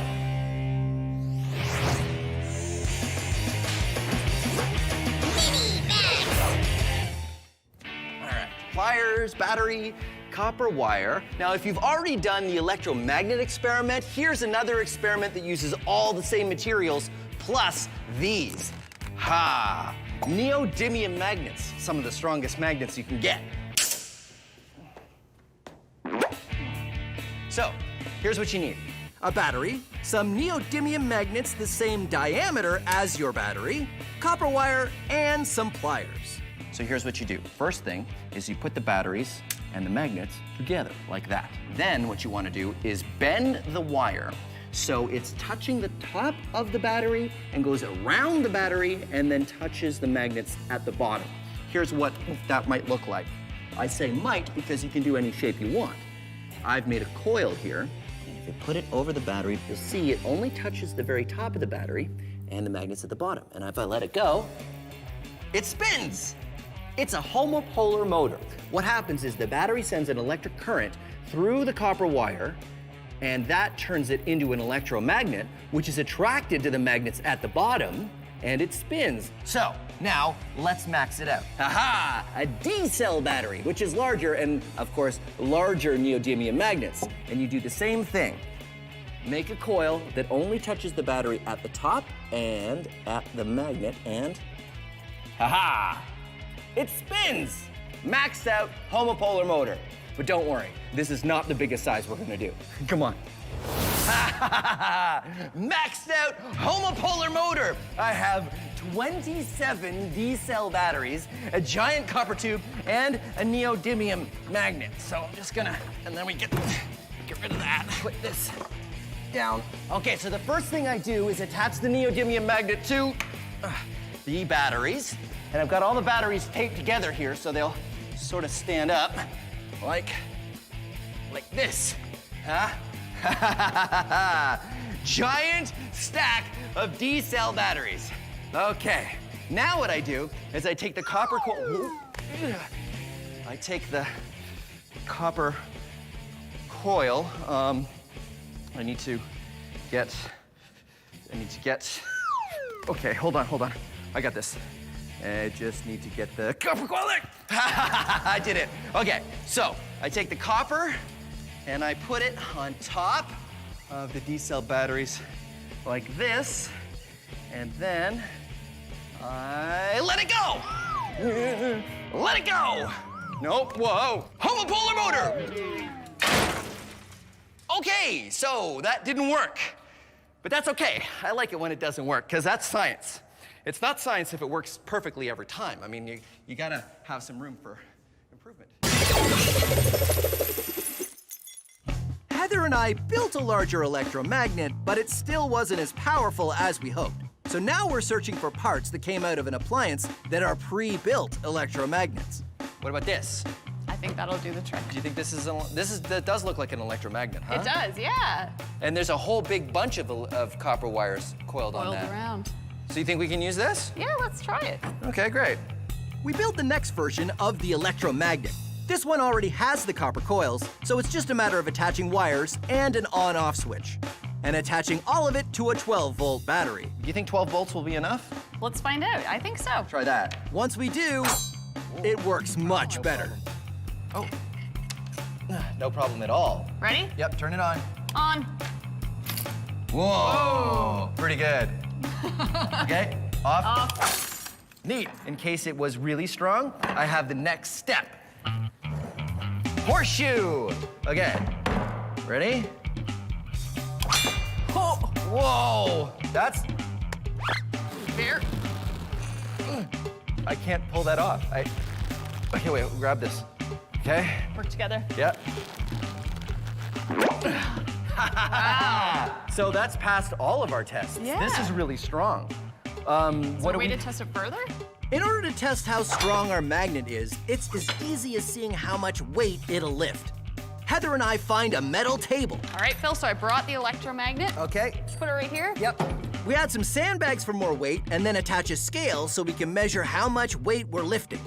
We use a chain hoist, a simple machine made for lifting heavy things. This one can hold up to 454 kilograms. Want to turn it on? We're ready? Yep. Here we go.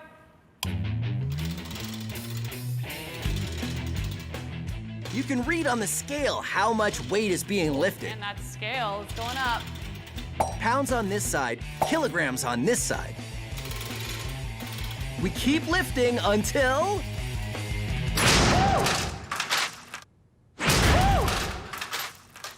Oh, okay, so how much did it hold? It held 100 kilograms. Oh, that's more than I weigh, which gives me an idea. Come on.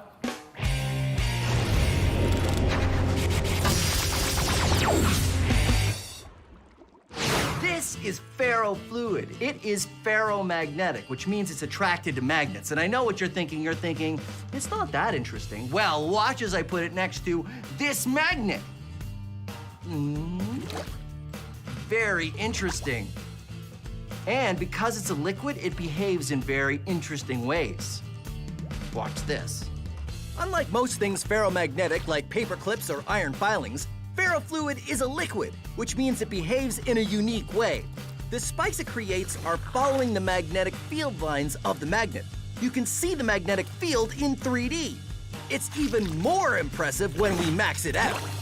This is ferrofluid outside of a glass jar. Now, it's sitting in a pool around this electromagnet. And this is a dial which I can use to change the voltage of the electromagnet, making the magnet stronger. Watch this. Changing the current going to the spiral in the middle turns it into a magnet. The more current I put in, the stronger that magnet becomes, allowing the ferrofluid to climb the spiral to the top. And remember, even though it looks all spiky, it's still a liquid. I will demonstrate with my plastic spoon.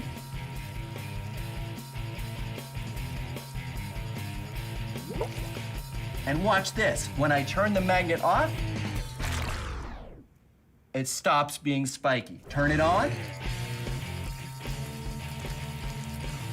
Turn it off. Science. The Wizard Academy. All you have to do is demonstrate true magic. And you will be granted entry. Well, Fuzzix, who is the next applicant for the Wizard Academy? Overwhelmo. Indeed, it is I, Overwhelmo. And prepare to be overwhelmed. Would you be flabbergastified if I balanced this coin on its end? Not really, no. But would you be impressed if I was to balance this coin on top of this coin? Possibly. Prepare to be flustered and stupefied. Stupeflustered as I balance 3 coins on their ends on top of this glass. Well, that certainly would seem like magic. Let us see. Okay. No pressure, Overwhelmo. You can do this. And now, I say, a magic word. A magic word! Ha ha ha ha! And now, you must let me into your academy. Wait. What's under the cloth? What cloth? This cloth? Nothing! Oh! Is that a magnet? This? No! The pull of the magnet is what's keeping those coins up. The magnet is just strong enough to keep the coins from falling. No, this is set dressing. It's just...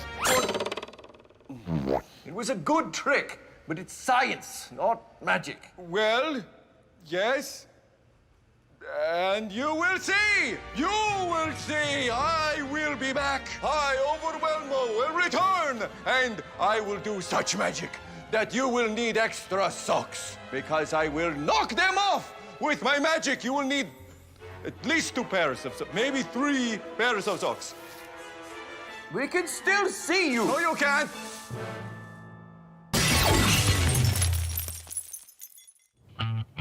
So back to our main experiment. Heather and I have created a very strong electromagnet that can hold a lot of weight. It held 100 kilograms. Oh. Which gave me an idea. All right, you ready? Let's do it. Electromagnets super max out experiment. We've got 2 electromagnets, 1, 2.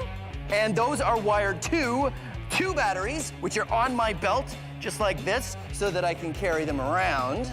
And we've got a crash mat here, because... We need to keep you safe because you're going to be using these electromagnets to get across this massive beam above us. That's right. I'm going to stick to this metal beam and go across with the electromagnets. Wow. We hope. I have faith. I'm glad you do. I've got a helmet for safety, goggles for safety, gloves for safety, but in this case, sometimes the lab coat is more safe and sometimes it's less safe. This time, it will get all caught up, so no lab coat. All right, you ready to go? I'm ready. Let's do it. Okay. My goodness. 1. Okay.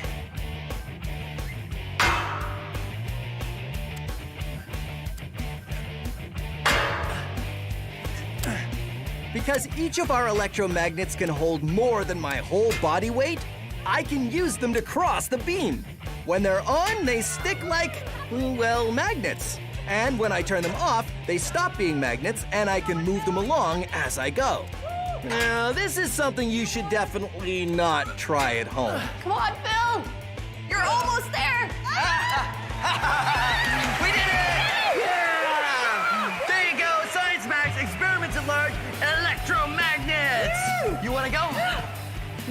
You sure? I'm positive. Okay, I'm going again. Woohoo! Crazy. Oh, careful. Don't mess it up, Overwhelmo. Overwhelmo. Send in the next applicant for the Wizard Academy. Overwhelmo. Now, I say the magic word. Overwhelmo. I say the magic word. The magic word! Well, that certainly does seem like magic, yep. As I balance not one coin, not two coins. That's a 3.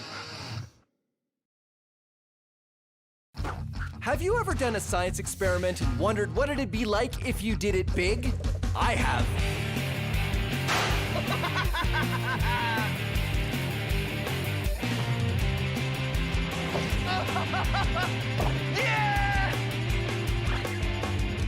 My name is Phil, and I take your everyday science experiments and do them big. This is Science Max, experiments at large. Science Max! Taking something flimsy and making something strong. Whoa, pasta bridge! We build things out of pasta, sand, and paper to show how you can use science to make something strong out of something weak. Dry sand, wet sand, science sand. It's all how you build it. Today on Science Max, experiments at large. Oh, hi, Science Maximites. Have you ever been eating pasta and wondered, what could I build with this? Could I build something that could hold an impressive amount of weight? Well, I have. And that's what we're gonna do today on Science Max Experiments at Large. But we're not gonna use cooked pasta because it's too delicious. We're gonna use uncooked pasta, which is less delicious, but it's great for building. We're gonna make a pasta bridge. Here's how you do it. First, you wanna start with a plan. And then you want to take your pasta, I'm saying pasta, but of course spaghetti is usually the best thing to use, and lay it out on your plan. The reason you have a plan is so that you can make sure all of the spaghetti is exactly the right length. Lay it out on your plan, perfectly aligned like that, there. And now it's time to glue it all together. Now you can use white glue, but it takes a long time. So I suggest a hot glue gun, but make sure you get an adult's permission before you use one of these, okay? So you take your plan, you lay it out, you glue it up. Don't glue it on the paper because that will be bad. And you will end up with your truss, and it looks just like this. Now remember, you want 2 sides because those are the sides of your bridge. And as you can see, I've used several strands of pasta because that'll make it a little bit stronger. Once you have your trusses, it's time for the next part of the plan. This is the roadway, and it works the same way. Lay out your pasta, glue it up, and bam, there it is. Now, you put your trusses on your roadway, and you glue them all together, and you also want to put some struts along the top here, probably, to keep it nice and rigid. In the end, you will end up with a fantastic-looking pasta bridge. Pretty good, huh? Pasta bridge. No other bridge could claim to be 100% pasta. Minus the glue. 99.8% pasta. 0.2% glue. I say there, Captain. Set sail. Set sail for the land of pasta bridges. Now, if that was pretty fast for you, don't worry. All the instructions are gonna be on our website. Now, a bridge isn't a bridge unless it spans a gap, because that's what bridges are for. So you put your pasta bridge up there across the books like that, and then you can see just how much weight the bridge holds. It's pretty impressive. If you build it right, even something as flimsy and as delicate as pasta can hold quite a bit of weight. I like to use big, heavy blocks and put them in the middle where there is no support from the books whatsoever, and just keep adding heavy things and see how much weight the bridge will hold before it breaks.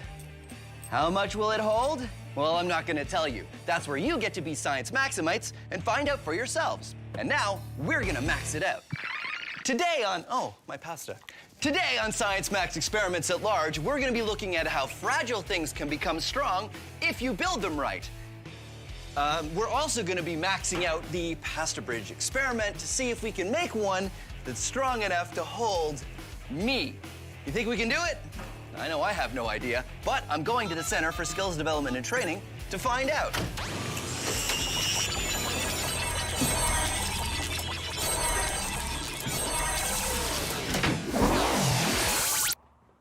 Oh, hey, Kyle. Phil. How you doing? Great, thanks. Awesome. This is Kyle. He's got a master's in civil engineering. Did you want some pasta? I'm good. I can go back and get some more. Really, I'm good. Okay. So what does a civil engineer do? Well, a civil engineer builds the world around us. Talk about our homes, keeping us warm in the winter, our roads, hey, even our bridges. Bridges, that's fantastic, because that's what I need your help with. I want to max out the pasta bridge. Awesome. I want to make one big enough that I can walk across it. Okay, that's never been done before. I know, right? You think we can do it?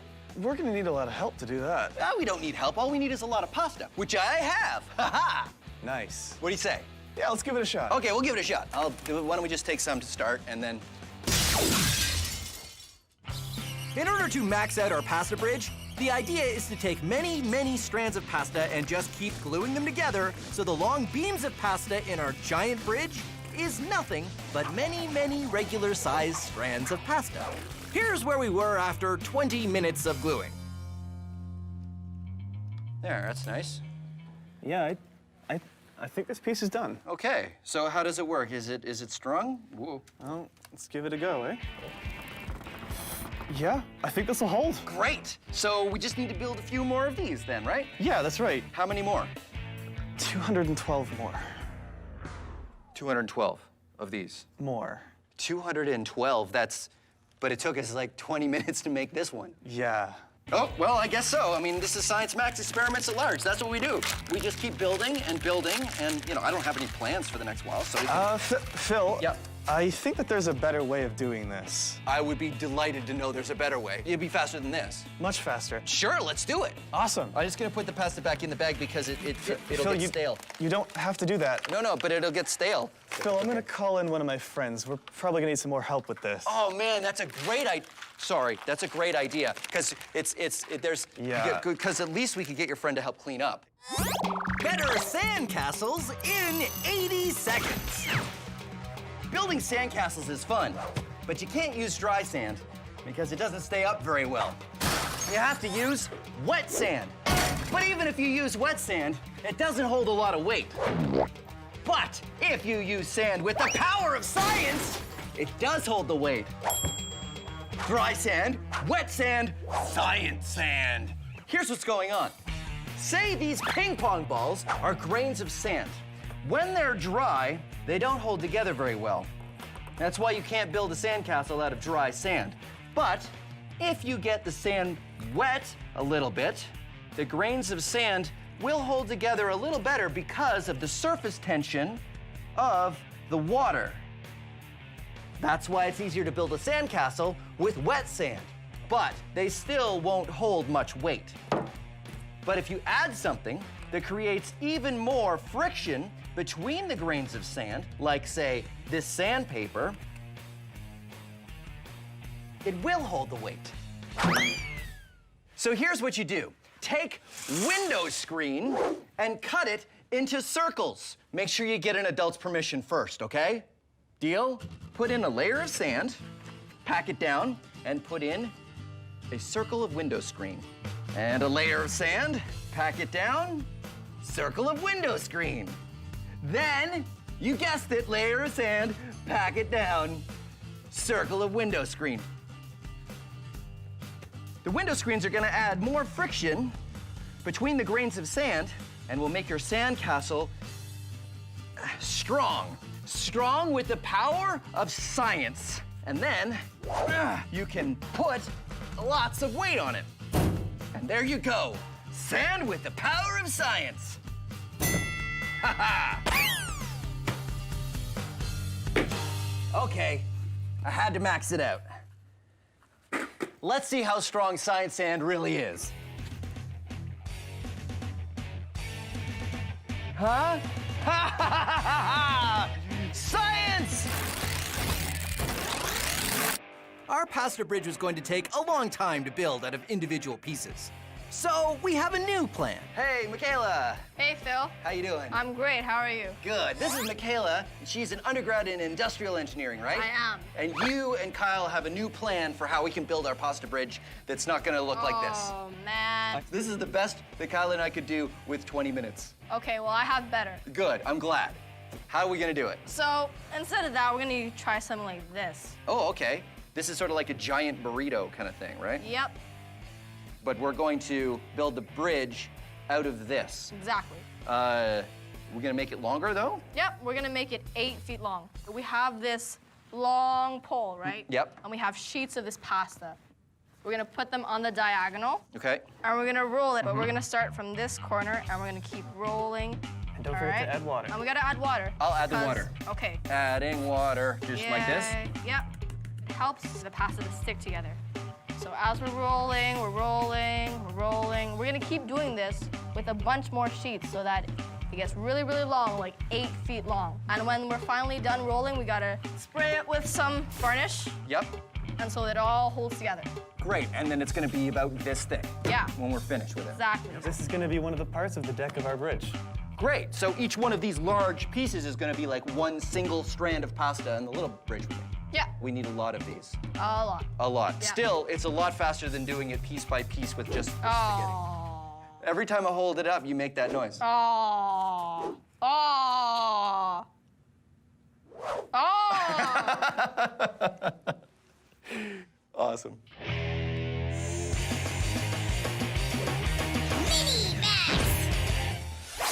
The shape of something makes a big difference in how strong it is.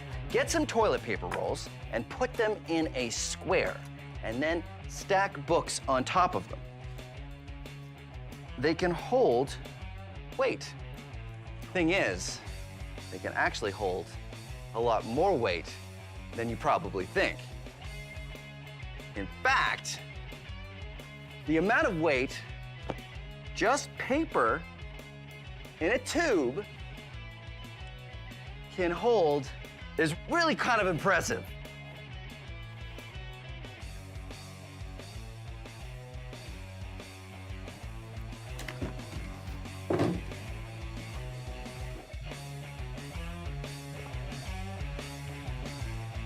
Ha ha! And now, let's max it out.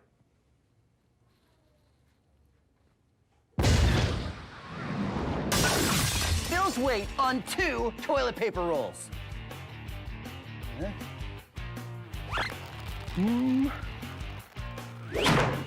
Nope. Bill's weight on 4 toilet paper rolls.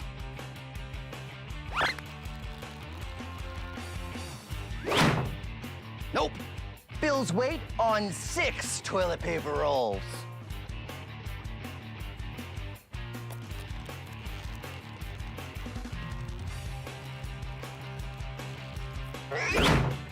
Nope.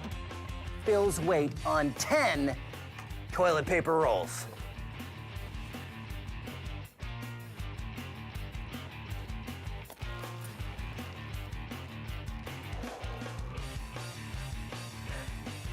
Oh. Ha! Ha ha! Phil's weight can be supported by 10 toilet paper rolls. But what if Phil jumps? Ha ha ha ha ha. Didn't really work. Kyle and Michaela's plan is to use a long pole and sheets of uncooked pasta. We roll the pasta around the pole and spray it with a little varnish. We roll sheets and sheets of pasta along an 8-foot-long pole, making many layers of pasta. Then we wait for it to dry and remove the pole. What we have is an 8-foot-long hollow tube of pasta that becomes a single piece of the bridge. Then we attach a bunch of these pieces together and use more sheets of pasta to glue them into the shape we used for our small pasta bridge. We're making our giant pasta bridge by wrapping sheets of pasta around and around the poles using the technique we just had, making a whole large pole out of many, many, many sheets of pasta rolled around each other. and we've made a giant truss. Look at this. This is great, guys. It's looking pretty good. Yeah. If I hit it, you think it'd stay together? No, stop. What? This is pasta, not steel. It's only made to just hold you. Kyle, what do you think are the chances that this is gonna hold me when we build it? Something like 50-50. Not bad. Michaela, what do you think? I'm gonna hope for the best. Hoping for the best. That's exactly the kind of gray area we like to work in at Science Max Experiments at Large. Experiments at Large, I don't know if anybody's even ever done this before. Not to my knowledge. I don't think so. Which is why we have no idea if it's going to work. Okay, so one more of these, because these are the sides. Yep. Roadway, and then the top. Yep. Yep. All right, let's do it. While we're waiting, it's a good moment to point out one of the things that makes our bridge really strong. That is triangles. As you can see, the truss, or the side of our bridge, is really just 3 big triangles. Triangles are very strong shapes to build with, and they work great in bridges. Now it's time for Science So Simple, a caveman could do it. This is a caveman. Today we're going to teach this caveman how to build a strong structure. Here are some boxes. Go on and build a shelter, and I'll come back and see how it worked out. No, that's not right. You need to build walls by stacking boxes on top of each other.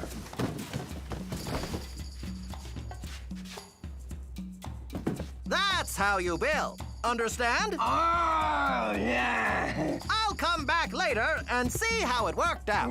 Yeah. Uh-oh. Does that look right to you? Yeah. Look at those boxes. They're stacked on top of each other.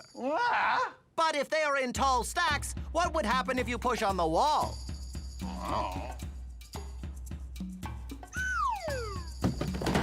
You see?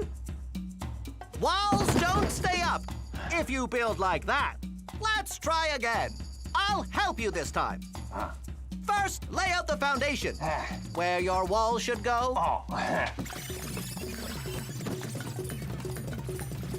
Good. Now let's make the second level. No, don't put it right on top. You need to stack in between. That's how you make a strong wall. Okay, I'll come back later.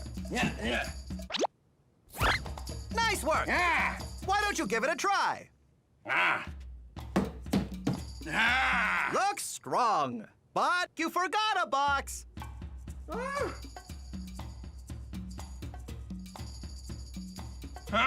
Join us next time when we talk about how to make a door.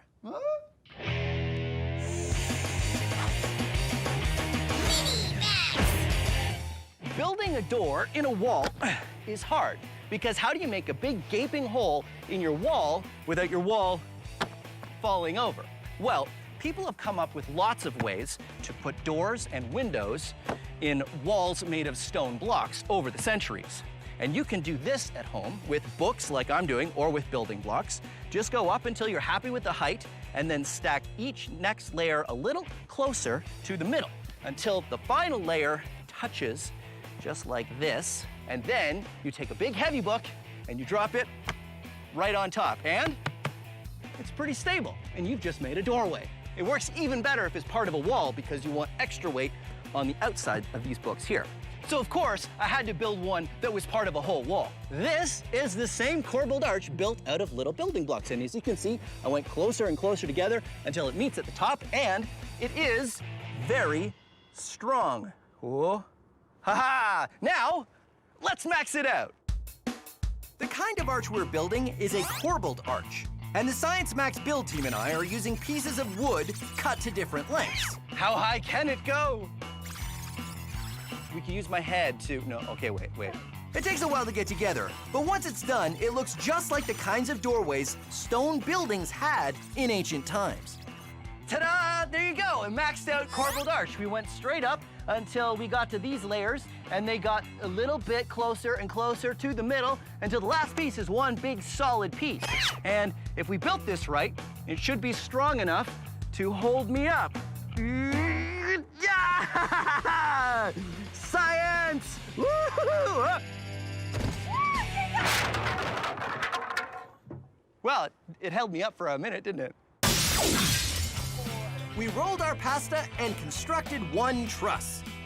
Now we've made a lot more rolls of pasta and connected them all together to make a second truss and a roadway, as well as the cross braces on top. And when we get it all together, we end up with... Whoa! Pasta bridge! Pasta bridge! Oh, we did it!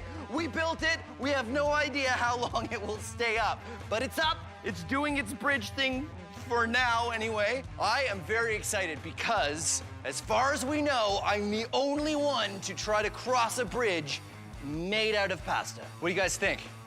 I think I don't want you to be the last person to cross a pasta bridge. You're absolutely right, but I'm gonna do it. I think we're ready. Yeah? Yeah. Okay, here we go.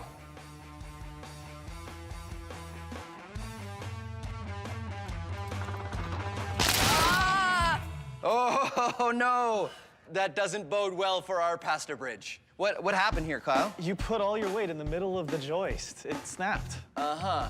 If only there was a way to distribute your weight. Maybe if you crawled?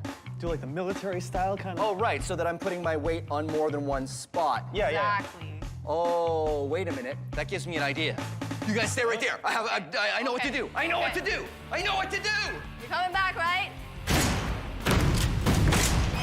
Skis distribute your weight over a large area so you don't sink in the snow. That's what skis do, which is perfect for the pasta bridge.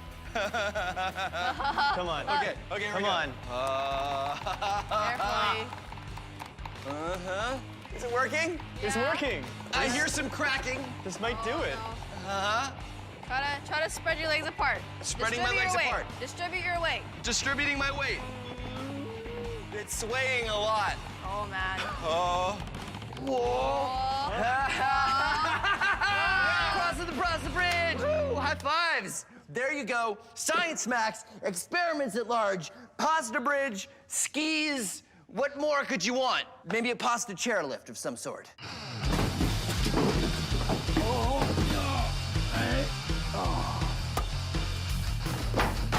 Science!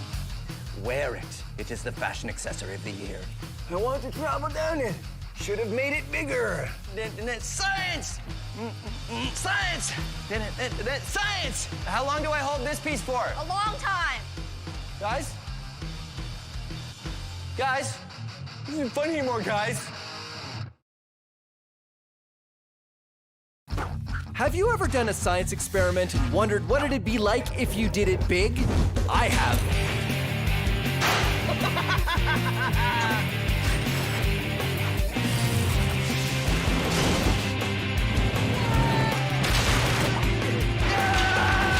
My name is Phil, and I take your everyday science experiments and do them big. This is Science Max, experiments at large. Science Max! This episode of Science Max is all about earthquakes. Exciting. How do we build something that won't fall apart when shaken? Plus a lot of other ways to shake things or build things. Science! All on this episode of Science Max, experiments at large. Greetings, Science Maximites. My name is Phil, and this is Science Max Experiments at Large. Today, we're going to be looking at earthquakes. Earthquakes! Huh. Today, we're going to be looking at how to build something. That was supposed to happen earlier. Today, we're going to be looking at how to build something that stands up to the shaking of an earthquake. Earthquakes happen when two plates on the Earth's surface rub together, and it causes the ground to shake. It causes the ground to shake. Sometimes it shakes a little, sometimes it shakes a lot. Chances are you do not live in a place that has earthquakes. But if you do, ask an adult what to do during an earthquake so you can be safe. Modern buildings that are built in earthquake zones are designed to withstand the shaking. But how do scientists and engineers build a building that stands up to the shaking of an earthquake? Well, that's what we're going to be looking at today. First thing we have to do is simulate an earthquake. We're going to build a shaker table. And here's what you need. 2 books and...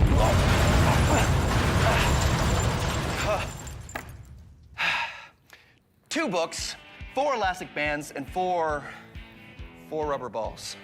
Oh, wait. Okay. 4 rubber balls. All right, so the first thing you do is actually take your 4 elastic bands and wrap them around your books. Put 1 set on one side, 1 set on the other side, till you have that. Then you take your 4 balls and you stick them in between the books in the middle-ish area. But you don't want to have them too close to the edges. And now 2 at the back. And ta-da! You've made your own shaker table. What are you shaking, you ask? I will show you. You build a tower. Like this one here that I built out of building blocks. So here's what you do. You'll need your base to be securely attached to the shaker table. I use painter's tape because it'll come off again without harming the books. And what I want to find out is just how much shaking this tower can take before it falls apart. Ready? Oh.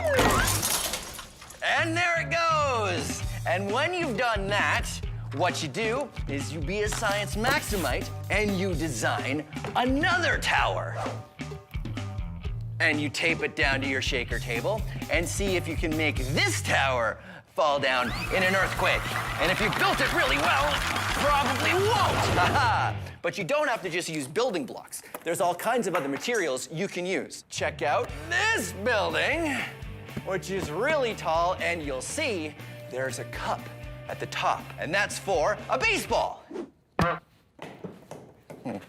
Put it up at the top, and that means there's a weight up there. And then we shake it, and we see what happens. Oh no! Oh, there it goes. So that is what we're going to be doing today on Science Max Experiments at Large. We're going to be making a giant shaker table and putting a giant structure on top and seeing how we design it to make sure it stands up to the shaking of an earthquake. I'm going to need an expert to help me, though. Oh, I know. Anne would be really good at this. Okay, all I need to do is get Anne, and we can start. Oh, come on. There it is. All right. Hey, Anne, I feel weird. Why do I feel weird? I think you're a chair. Well, that's not good. Hold on a second. Am I good? Okay. Hi, Anne. Good to see you. Here's your lab coat. Thank you. So you're from Let's Talk Science, right? I am. All about science education, just like us. Today, I need your help to max out our earthquake table. This is the table This looks part, great. obviously, but this is a tower I've made out of popsicle sticks. So in order to max it out, I've already built a large shaker table. Come on. This is my large shaker table. So it's got basketballs underneath as the 4 balls, but it works exactly the same. Whoa. Okay, so what kind of tower should we make for the shaker table? If we want something tall, then we'll reinforce it a couple spots. But the true test, it's gotta have some sort of weight on top so that it will mimic the weight that would be on a real tower. Right, so maybe I could get a plastic bin and I'll just put some sandbags for weight inside. That would be perfect. And then balls, so that when it falls over, the balls will go everywhere. That would be perfect. Okay, great. Shake off. I don't know. I think we should just get off. Another thing that happens during an earthquake is soil liquefaction. Liquefaction means something turns to liquid. In this case, the very ground you might be standing on. Here's how you can experiment with soil liquefaction. All you need is a plastic container and some water, not very much, barely enough to cover the bottom of the container, because what you're gonna put in next is sand. And you wanna put it in there and spread it around. Just add enough sand so it just starts to turn dry on the very last layer. So here is a house that I'm going to put on top. And now I will simulate an earthquake. The water rises up and it sort of turns to liquid. Soil liquefaction. And heavy things like houses and cars, they tend to sink like that. And then the soil rehardens and everybody's houses are stuck in the mud. Now, let's max it out. This is a giant tub of sand and water, and this is a vibrating platform that will simulate an earthquake. Now, as you can see, this sand is totally solid. I can jump all around on this sand, no problem. But when I turn on the vibrating table and simulate an earthquake, things will change. Whoa! The vibrations bring the water below the sand to the surface and cause the sand particles to separate. What was solid now turns to liquid in my simulated earthquake, and I start to sink. I'm up to my shins!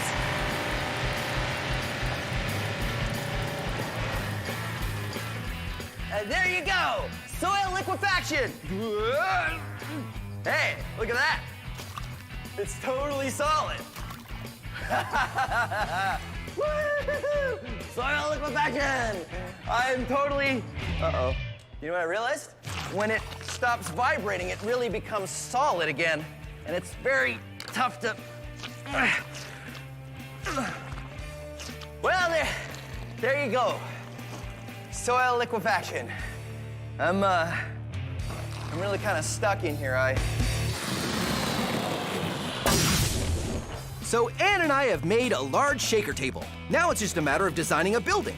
We use lumber and cut it up, use screws to attach it all together, put a platform on top for a weight, and attach it securely to our shaker table. The building is super simple, just 4 corners and a few planks around the outside. No structure in the middle. And finally, the big heavy weight on the top. There. We attach a pole to the shaker table so we can shake from a safe distance and try it out. Okay, very slow. Forward. Let's see how much shaking it can stand with our shakeometer. That seems to be okay. Just kidding. Oh no.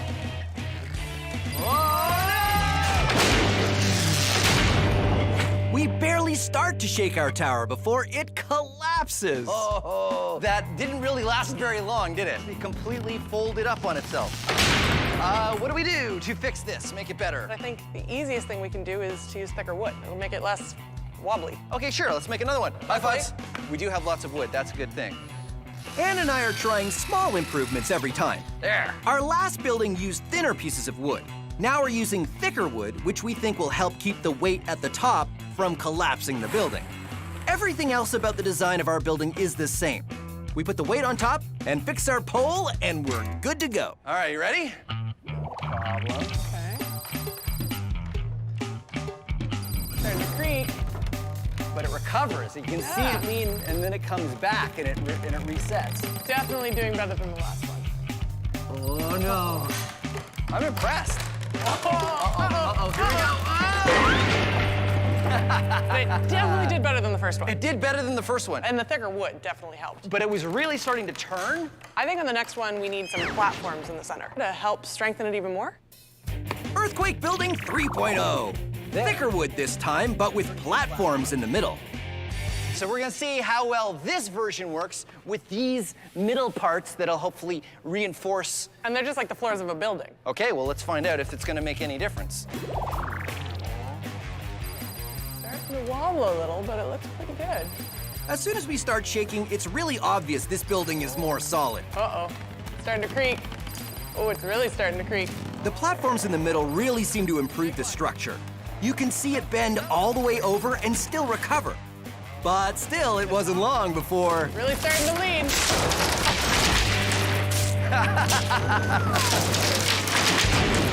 Wow, the extra pieces really kind of made it more impressive. It definitely lasted a lot longer than the other two. It did, but here's what I'm wondering. Are we going in the wrong direction? What do you mean? Well, because if it's really solid, it resists the change. Okay, I see where you're going with this. So if we make it flexible, it can resist the shaking of an earthquake. I think it's worth a shot. Yeah, okay, let's do it. Being a chef is my absolute passion. And cooking up science recipes is my speciality. I'm Buster Beaker, and this is Cooking with Science. Oh, hello. Welcome to Cooking with Science. I'm Buster Beaker. My tuna fish and meatball sub soup is coming along quite nicely. But what will we have for dessert? I know. How about earthquake buildings? Ha ha! It's a building made out of wafer cookies. But the people on Vanilla Street built in the gelatin neighborhood. And the people on Chocolate Street built in the crispy rice part of town. Exciting. Now, here comes the earthquake. Oh no! Oh, it's shaking! Oh, the shaking has come and gone for the people on Chocolate Avenue, and their building is still standing. Now, let's take a look over here on Vanilla Street, and here comes an earthquake. Oh no! Oh dear! Looks like the people on Vanilla Street are going to have to rebuild their building because it's all fallen over and being eaten. Delicious. Buildings can be built the same way, but the kind of soil they sit on make a large difference if there's an earthquake. Shaky, wiggly soil or solid, non-moving soil. So there you go, an experiment you can try at home. Delicious. Well, I'm Buster Beaker, and thank you for joining me on this episode of Cooking with Science. Now to try my soup. Seismometer in 60 seconds. Learning how to predict and measure earthquakes is an important branch of science. The Earth is shaking, but which way did the earthquake come from? It's all about measuring the vibrations, and to do that, you need a seismometer. All you need is a ball, some paper cups, some modeling clay, a pencil, and science tape, which is the same thing as invisible tape, except I use this tape for science. First, take your pencil and stick it straight down into the modeling clay. Then, you take your cups and you arrange them in a circle and tape the cups down. And that goes right in the middle, just like that. Now what you do is you take the ball and you carefully balance it on the pencil. Now you have created a seismometer. It will tell you what direction an earthquake came from. Watch, I will be the earthquake. Ready? Did you see that? The ball fell into the cup facing the direction that I hit the table. And now I'm gonna hit the table from over here. Yep, it fell in the direction that I hit the table. Okay, let's try from over here. There you go, your very own seismometer that you can use to measure earthquakes that you create on the table. Back to our earthquake building. Ann and I tried a few different designs, and they each got a little better. But now we're wondering what would happen if we built a tower out of very flexible material.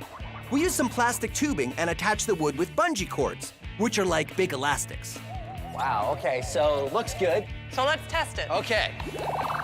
And sure enough, when we start shaking it, the tower holds up to as much shaking as we can give it. Wait. What? Aren't we missing something? Oh, yeah, we're missing the weight at the top. Of course. So I think we need to try it again. So we add the weight to the top, and then everything changes. Oh, no. Look at it twist. Oh, dear. It's twisted. A flexible tower is great until you try to put a weight at the top. And then it just seems really unstable. Oh, look at that. It's totally bent. It didn't break at all. It just fell over. Yeah, it couldn't even support the weight. So it was almost too flexible. So I guess we should go back to a more rigid design. Mm-hmm. But what if we change the shape a little bit? Because you know what I was thinking? This is a very stable shape. Triangle, because triangles are really strong. What about we make an X? Like a triangle within a triangle. Triangle, and then triangle. So that really reinforces all of the shaking, like all of the motion. We'll never know until we try. All right. Uh-oh. I have all my friends coming over, and I don't have a table. But that's okay. I will make a table using my friends. This is an awesome experiment you can do with 4 friends. Come on in, science friends. I've got Sam and Dylan and Polly here to help me. So everybody turn to your left and sit sideways on the chair, and then scooch the chairs into the middle. And then everybody leans back onto the knees of the other person. And then, this is why I said you need 4 friends, because you need the 5th person to remove the chairs! Whoa.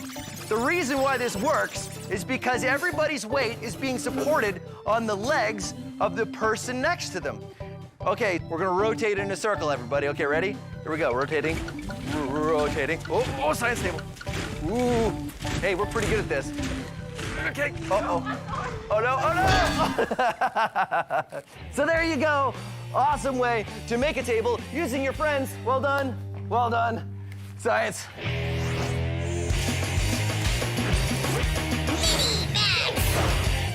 Here's an experiment you can do to impress the adults in your house. You need 3 glasses, all of equal height, and 3 knives, not sharp knives, the dull knives you use, maybe the ones you use at dinner time. Take your 3 knives and put them in a triangle, all equally spaced out. Then move the knives together to make a little triangle, all right, like that. Then what you want to do is you want to carefully arrange the knives so each knife is going above one knife and below another knife. So there we go. Then you want to take this careful pattern that you created and you want to put it on top of your 3 glasses. One where each handle of the knives are going to be. And if you place it carefully and you've done the over-unders correctly, it will stay up. Pretty amazing. The knives support their own weight. But they don't just support their own weight, they can support a lot more weight too. Pretty amazing, right? This is a great experiment. It's also something really interesting that we can max out. Come on. And here you go, the maxed out knife balance. I've got 3 pieces of lumber and 3 barrels, and as you can see, the pattern is exactly the same. Under, over, under, over, under, over. Ha-ha. So, the question is, how much faith do I have in science? It totally supports my weight. I know it's going to work because I know that a 2x4, which is the kind of lumber I'm using, can hold up my weight. So that means the structure can support me. Science! You know what the cool thing is? The cool thing is that even though it's holding me up, each one of these pieces of wood is only up because it's supported by the others. You pull one out and it all falls apart.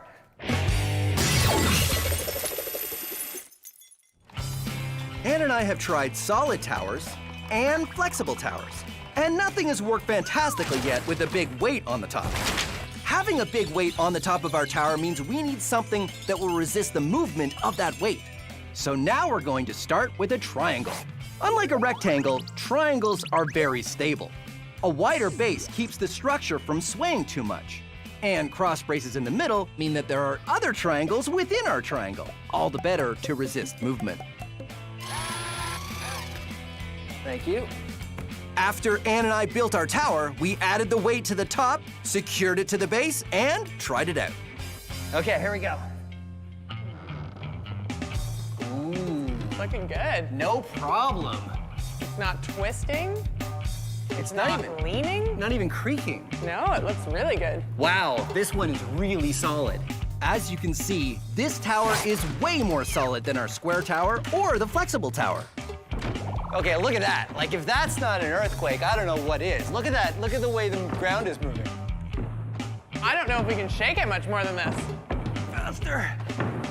Our triangular tower is up past a level of shaking that made the other towers collapse.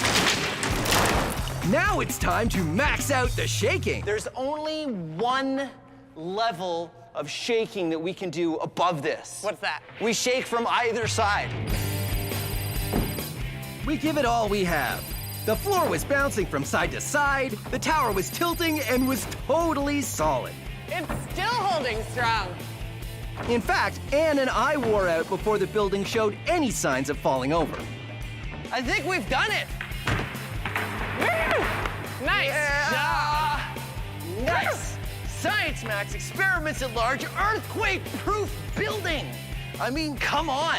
That was impressive. I like it.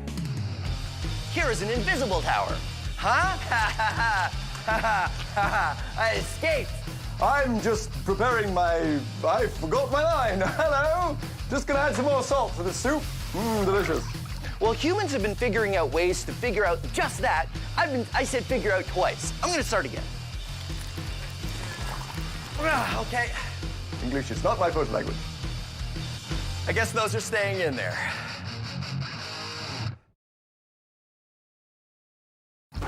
Have you ever done a science experiment and wondered what it'd be like if you did it big? I have.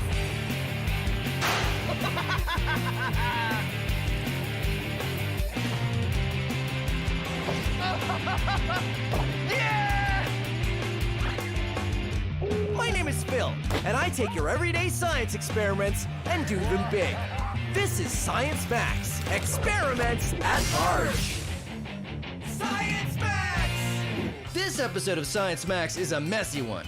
We're looking at solids, liquids, and gases, and things in between, like cornstarch mud. Today on Science Max, experiments at large. Behold the power and states of matter! Greetings, Science Maximites! I'm Phil McCordick. I think I overdid it with the fog machine. This is Science Max, experiments at large. Can you even see me? Let's go over here. Today we're talking about states of matter. Now there are three main states of matter. Solid, like this table, liquid, like the water in this beaker, and gas. Yes, thank you. And we're also going to be looking at the things that kind of go in between. Things that are sometimes solid, sometimes liquid, like cornstarch mud, which is very easy to make. All you need is water and cornstarch, which you can get at the grocery store. Mix it up however much you want. Just remember, 2 parts cornstarch to 1 part water. Twice as much of this than you have of that. Very easy. Mix it up and you get cornstarch mud, which sort of seems like a liquid unless you hit it. And then it becomes solid. But if I pour it, it's a liquid.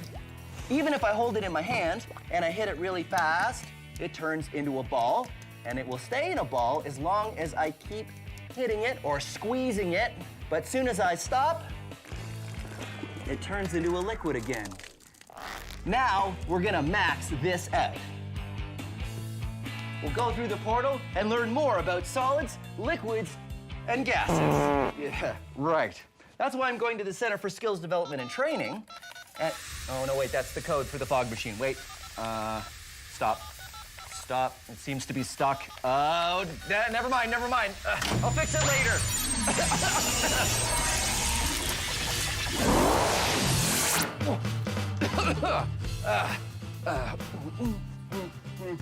Right. Hey, Judy, how are you? Hi, Phil, how are you? Good. Judy is going for her PhD in chemistry, right? Yes. Fantastic, because that means you can explain cornstarch mud to me. Now, is this a solid or is it a liquid? Well, it kind of has properties of both. It's called a non-Newtonian fluid, Uh-huh. so that makes it a liquid. A liquid? Well, I mean, it pours like a liquid, but when you hit it, it's a solid. So why does it turn solid when you hit it? So when you're pouring it, the particles are still far apart, so they can't interact with each other, and so they stay a liquid. But when you're hitting it, you're jamming the particles together, and they line up to become a solid. Now, does it still work the same way if we have a lot more of it? It should. Great, because I've got this 20-kilogram bag of cornstarch, and I have 34 more of them. Wow, that's a lot. But I think you'll need a much bigger container. Much bigger container. Great. I got some wood over there. Why don't you go, and I'll follow you. All right. I'll follow you.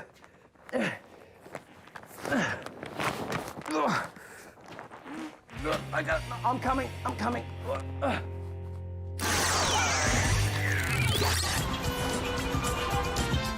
Yeah, thanks, Ramona. And give me one of them fizzy drinks. Not too fizzy, just sort of medium fizzy. Thanks a lot. Hello, do you have trouble knowing what is a solid, liquid, or gas? Are you confused by Jell-O? I mean, which is it? Is it a solid or is it a liquid? Water is a liquid, but what about when it's ice? Well, you gotta know your states of matter. There are 3 main states of matter: solid, liquid, and gas. And there are 3 rules that you need to figure out which one of them is which. Does it flow? Does it fit the shape of its container? And can you squeeze it? Rule number 1, does it flow? Solid, liquid, gas. Here's a gas. Does it flow? Do the particles pour over each other and cascade down? Yeah, they do. Does a liquid flow? Yeah, it does. Does a solid? Nope. Rule number 2, what happens when you put it in a container? Does it take the shape of the container? Gases take the shape of the container. Liquids takes the shape of the container. Solids do not take the shape of their container. I know what you're thinking. You're thinking, I get the whole pouring and taking the shape of the container, but come on. Liquids and gases, they do both of those things. Well, it all comes down to rule number 3. Can you squeeze it? Now, solids, you can't really squeeze them. Liquids, you can't really squeeze them. Gases, ha-ha, bam, you can squeeze them. You see, gases compress. Liquids and solids, they don't really compress very well. The other difference between gases and liquids is gases will take the shape and the volume of the container they're put in. Liquids don't do that.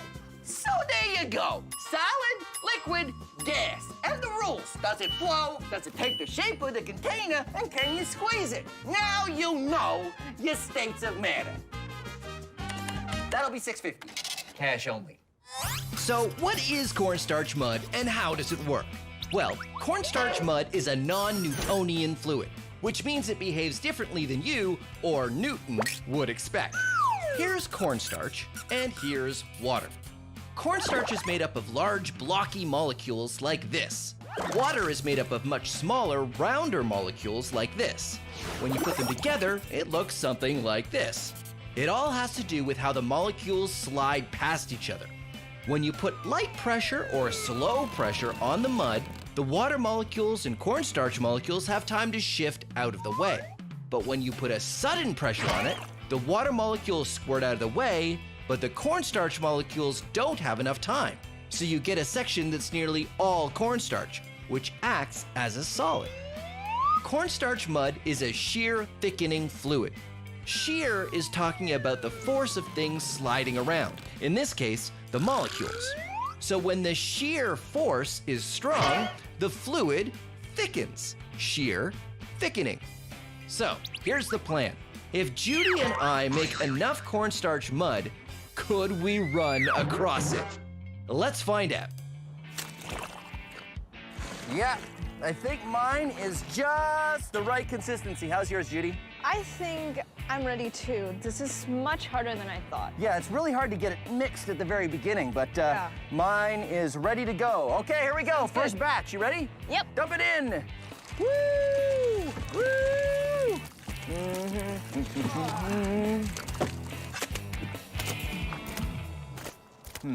I thought that would be more.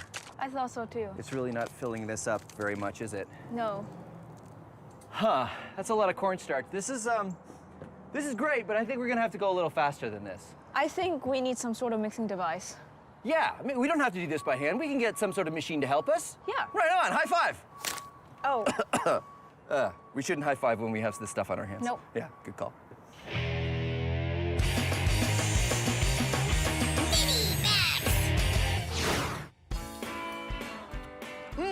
This science is delicious. This is rock candy. It's basically crystallized sugar, and you make it by turning a solid into a liquid and then back to a solid again. Here's how you can make it at home.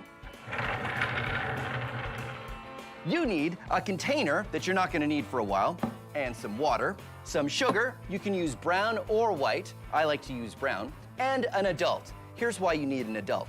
You want to dissolve 3 cups of sugar into every cup of water. And you can't do that unless you heat the water. So get an adult, a saucepan, and heat the water up, pour the sugar in, and keep stirring until it's all dissolved. Then pour it in your container and let it cool down. Then you'll need a shish kebab skewer, which is something you can get at the grocery store.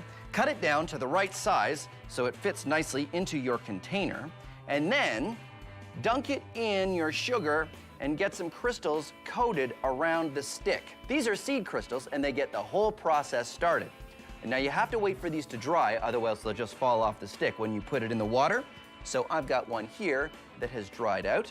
You'll also want something to keep it from falling in the top of the container, so I'm gonna use a clothespin. Put it in there and dunk it in the container like that. And now for the final step, if you want, you can add food coloring. I like to use red because it reminds me of science. And I'm gonna use the stick to actually stir that up a little bit. There we go. Now, The dissolved sugar crystals in the water will slowly grow on the crystals that are already attached to the stick, and it will eventually grow into a rock candy pop. But it takes about a week.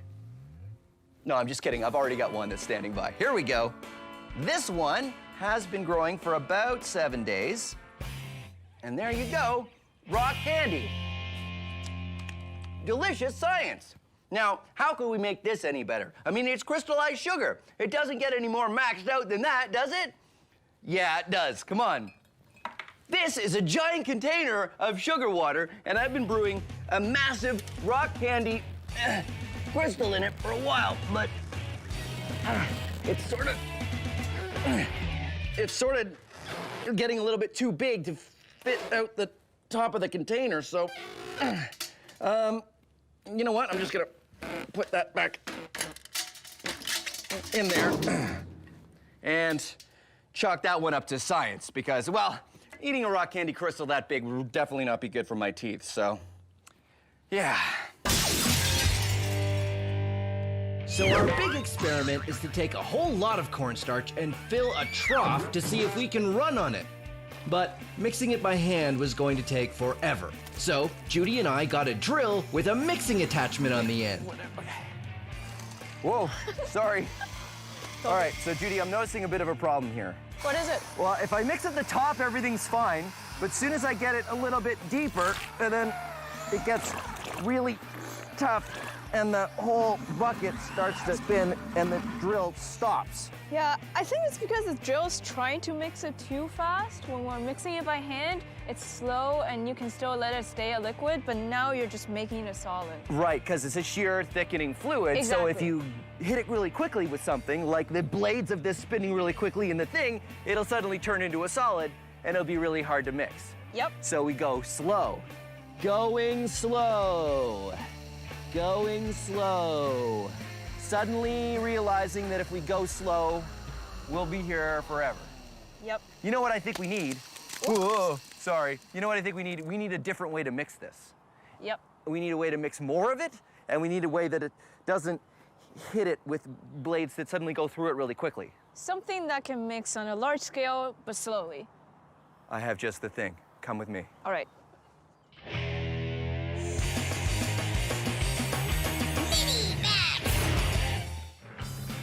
The interesting thing about bubbles is they're a gas surrounded by a liquid. So get some dish soap and some water, and then be science maximites and find things around the house that you can make bubbles out of. Just about anything that has holes will do.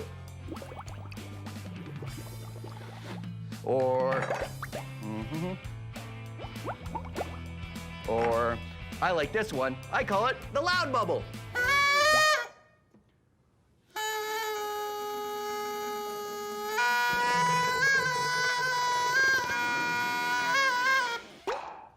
Or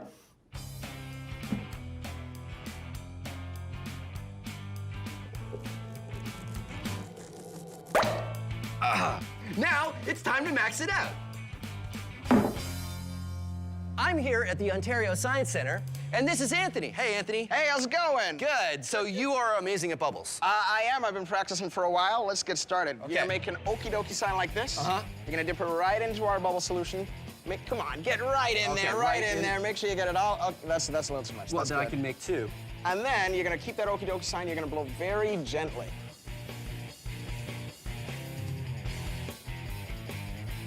Nice. I brought these two giant sticks here, and I don't know if you noticed, but I've got a smoke machine here. Right. So we'll turn that on, and then if you press that green button there, you're gonna shoot some smoke, and we're gonna try to catch that smoke in a giant bubble. You ready? Okay, and I'm gonna try to... Oh, that was so close. great. Did you see that one? You give it a shot. Nice! Oh, check that out! That's amazing! That was huge. Try it again. Let's see if I can get the smoke machine. Here we go. Go for it, go for it. Push right towards. Oh, check that out! You did it! Look at that! Look at that! No! Smoke, and it bounces on the floor because the floor, it doesn't have any oils like our hands do. Isn't that amazing? That was oh my great. God, that was so cool. That was great. You know what I think we should do? What's that? Giant bubble, tons of smoke. Done. Okay, here we go. Let's do it. You ready? Giant bubble, tons of smoke. Go. Awesome! Oh my God! Look at that! Amazing! bubbles. Well, there you go. Giant smoke-filled bubbles. Awesome! Yeah! Judy and I tried mixing the cornstarch mud using a drill with a mixer attachment, but it didn't work. We should have known better. Here's the mixer in our cornstarch mud. Usually, a mixer works by going really fast and mixing everything together. But remember that cornstarch mud is a shear thickening fluid. So, when the blades of the mixer tried to go fast through the cornstarch mud, it did what it always does, turn solid. The faster and harder you try to move it, the more solid it will become. This means the only way to mix it would be if we made the drill go very, very slow, which wouldn't speed things up at all.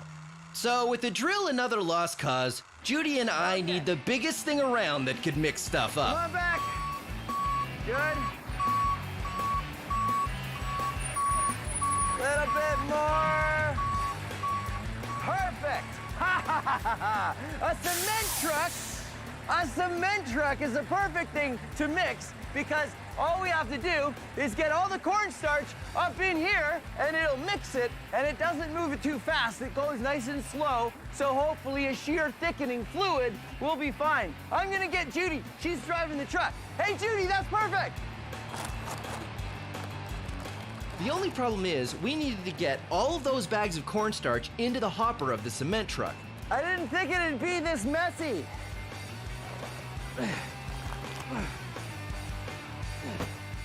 We needed to call the entire Science Max build team to help us out.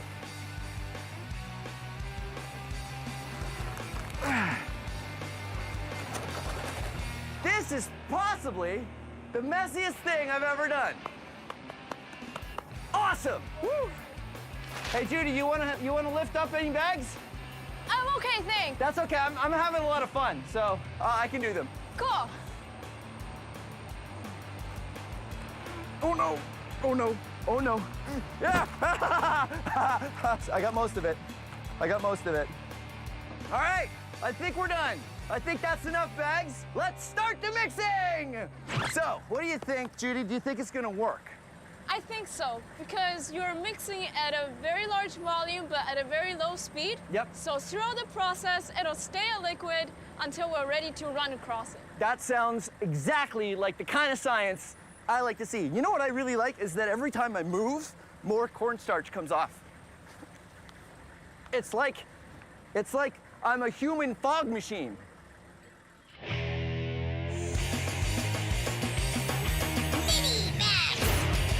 This is liquid nitrogen. Nitrogen makes up most of the air we breathe, but if you get it really, really cold, it turns into a liquid. The fun thing is you can use it to make other things really, really cold too, like this banana. I have frozen this banana solid thanks to the liquid nitrogen, and normally a mushy banana would not be able to hammer in a nail, but whoa, because it's frozen, I can hammer this nail into this block of wood.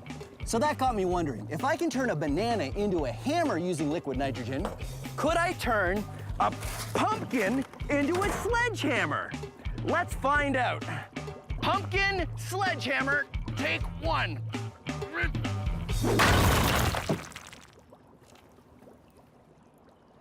No, I think the answer is no. You cannot turn a pumpkin into a sledgehammer with liquid nitrogen. All you can do is make a really, really big mess. I'm gonna have to clean this up, aren't I? Now we have a cement truck to help us do the mixing for our cornstarch mud. After making a giant mess getting the cornstarch into the cement truck, it's time to see if it worked. Hey, Phil, how's it going? Yeah, it looks like it's mixing pretty well.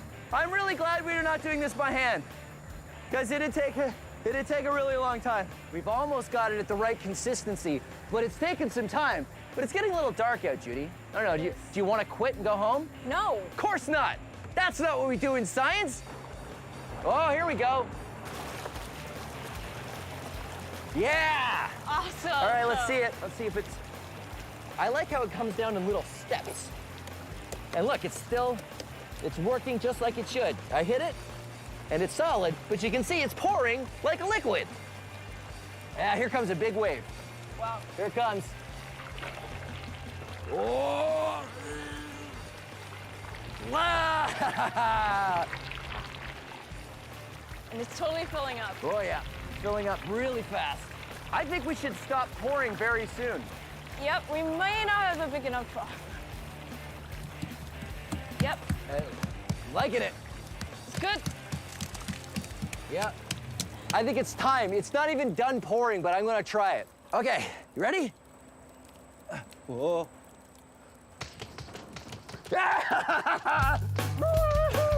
Oh, and you did it! Whoa. You can't. You have to get back onto the sides before you stop moving. Or else it becomes a liquid. All right, it's your turn. Okay. Here. Go. Okay, ready? Okay. You gotta hit your feet really fast. All right. Okay, go. This actually works. Because cornstarch mud is a shear thickening fluid, it means it stays a liquid until you hit it suddenly, like with your hands, or in this case, our feet. And then it turns to a solid. So as long as Judy and I keep slapping our feet down with enough force, we can walk on top of it. One more dance. All right. And let's tell you do what, it. we'll do one more dance. All right, let's do that. Okay, ready? All right. And go. All right. All right. There you go. We've done it. Solids, liquid, gases. Thanks very much for joining us on Science Max Experiments at Large. Woo! Hey, Judy, catch. I have to be careful because the banana will shatter if I'm not careful. I think it's stuck on the bottom. I call this one the loud bubble. Oh well. I call this one the loud bubble.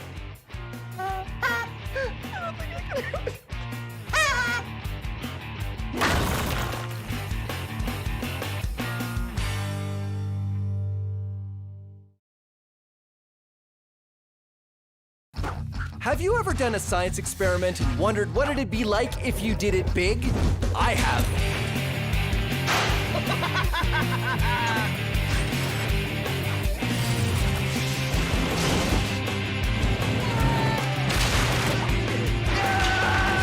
My name is Phil, and I take your everyday science experiments and do them big. This is Science Max Experiments at Large. Science Max! This episode of Science Max is all about building things strong. 2, And let's do 3. an arched bridge, giant house of cards, magical stacking books, and more. Oh, I thought they were gonna do it. All on this episode of Science Max Experiments at Large. Oh, hello, Science Maximites. We've got a lot of work today, so I was just getting prepared. You know, taking something flimsy and making it strong, that's what scientists and engineers do every day. And it's also pretty fun. You take something that's not that strong, and by the way you build it or put it together or change its shape, it suddenly becomes a lot stronger than you think it was. So I thought that's what we should do today on Science Max Experiments at Large. We should build something. So we're gonna build an arched bridge, and we're gonna build it out of sugar cubes. So here's what you need. You need some sugar cubes, you need some sandpaper, and you need some modeling clay. So first, you want to make some abutments out of your modeling clay. What is an abutment, you ask? It is this. They distribute the force laterally from one side or the other. I like to use this. This is half a roll of duct tape. And so it fits in just like that, and you see, it's a perfect arch. If you just take sugar cubes and you try to stack them into an arch, it's not going to work because the sugar cubes may not even fit all together, and you can see only the bottoms are touching. I take out the guide and it all falls apart. So here's what you do. You take your sandpaper and you change the squares into trapezoids, and you start sanding down your sugar cubes into trapezoids. Basically, you want one small side and one long side. Thin at the top, wide at the bottom, or wide at the top, thin at the bottom. It's a trapezoid no matter which way you hold it. Put it on the bridge and see. And as you go, you will see if you're doing it right, there will be no gaps. If you go to the Science Max website, there will be a guide that you can use to help you make the sugar cube bridge. So you don't have to spend as long as I did making this one. And then the most important part is the keystone. That's the one that fits in right at the top, just like that. And when it does, you can take away the guide and it stays up. Isn't that cool? It stays up without any glue, without any mortar, all based on the shape of these sugar cubes. The cool thing is, it'll hold the weight of a whole car, provided you have a very, very small car. The reason why it works is because the weight is distributed along the arch into the abutments and down into the ground. That's what makes an arch bridge so strong. And that's what we're gonna do today. We're gonna max out an arch bridge. So I think I'm gonna need some help though. Maybe Sonia from the Ontario Science Center. She really knows her stuff. Yeah, I'll go there and I'll see if she's busy. All right, come on, let's go.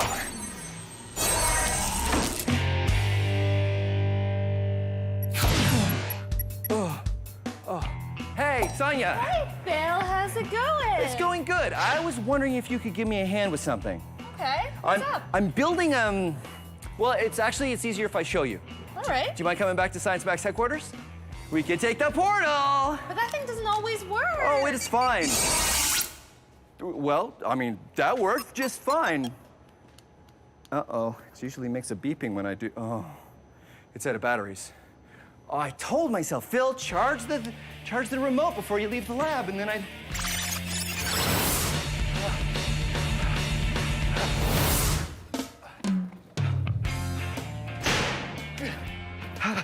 Where have you been? Breathe. The remote ran out of batteries, so I had to run the last 3 kilometers. It's all right. Because You made it. Long story. So the sugar cube bridge, you had a chance to look at it, right? This works on any scale, right? It should, no matter what size arch, it should be the same, right? Definitely. Good, because what I want to do is use these abutments, but go to these abutments. Oh. So I'm going to start the bridge here, and I've already created a thing that we can use to put the sugar cubes on as we go up, so that we can make sure that it becomes a perfect arch. Yeah. Do we have enough sugar for this? Yep. I got tons of sugar. Wow. Yeah. So I think we're gonna need some glue because it's gonna be really hard to get these to stay. Yep. To stay right on. there without a little bit of glue. We're gonna make a giant arch, maybe some walls, and we'll see what happens. Let's do it.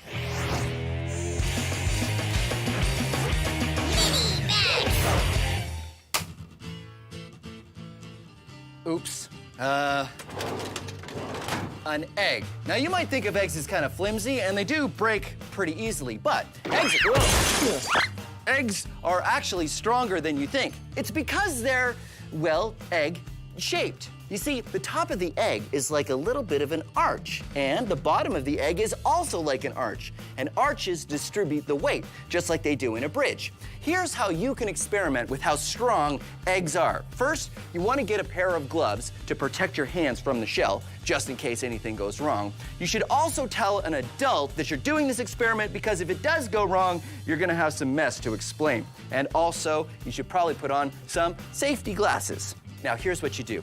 Take your egg and carefully put it in your palm just like that.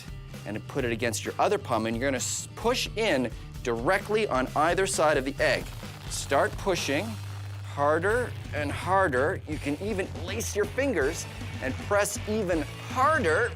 And if you do it right, the egg won't break. Pretty amazing, right? So, just how much weight does an egg hold? Can one egg support my entire weight? Let's find out. I'm gonna lift my weight up like this and lower myself down. And no, cannot hold my weight. Can my weight be supported by 2 eggs? Oh, nope. Phil's weight, 4 eggs.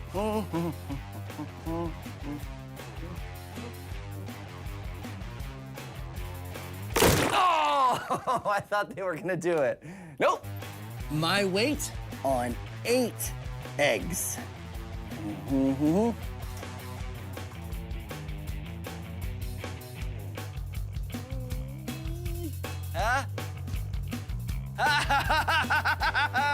My weight can be supported by just 8 eggs. Science! Whoa, careful. Sonia and I are on a quest to make a maxed out sugar cube bridge. The reason why an arch works is because the weight, or the load, of whatever's on top of the bridge is carried outward along the curve of the arch to the abutments at each end, which carry the load and keep the ends of the bridge from spreading out. No matter what you build your bridge out of, sugar or stone, the science stays the same.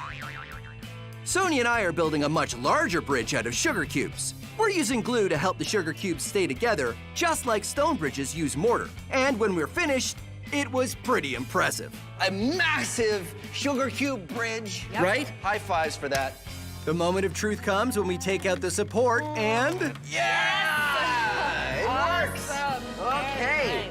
Giant sugar cube bridge. So do you think it'll hold some weight? I think it definitely should, because right now we have an arch, perfect arch, and the weight is being distributed to the sides, the base.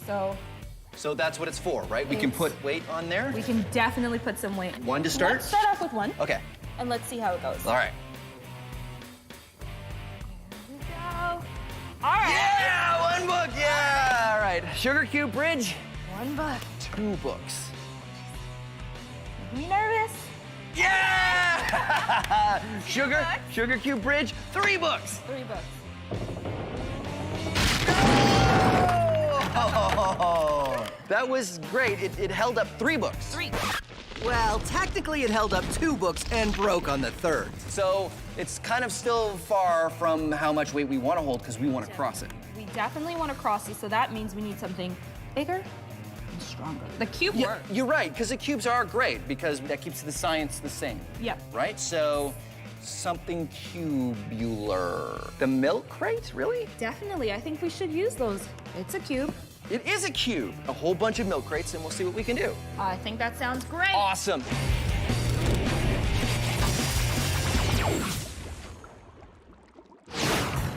Whoa. This is a Prince Rupert's drop. It's a piece of glass that has a long snaky tail and a bulb at one end. So what's so interesting about a glass tadpole? Well, I'll show you. And remember, this is just glass.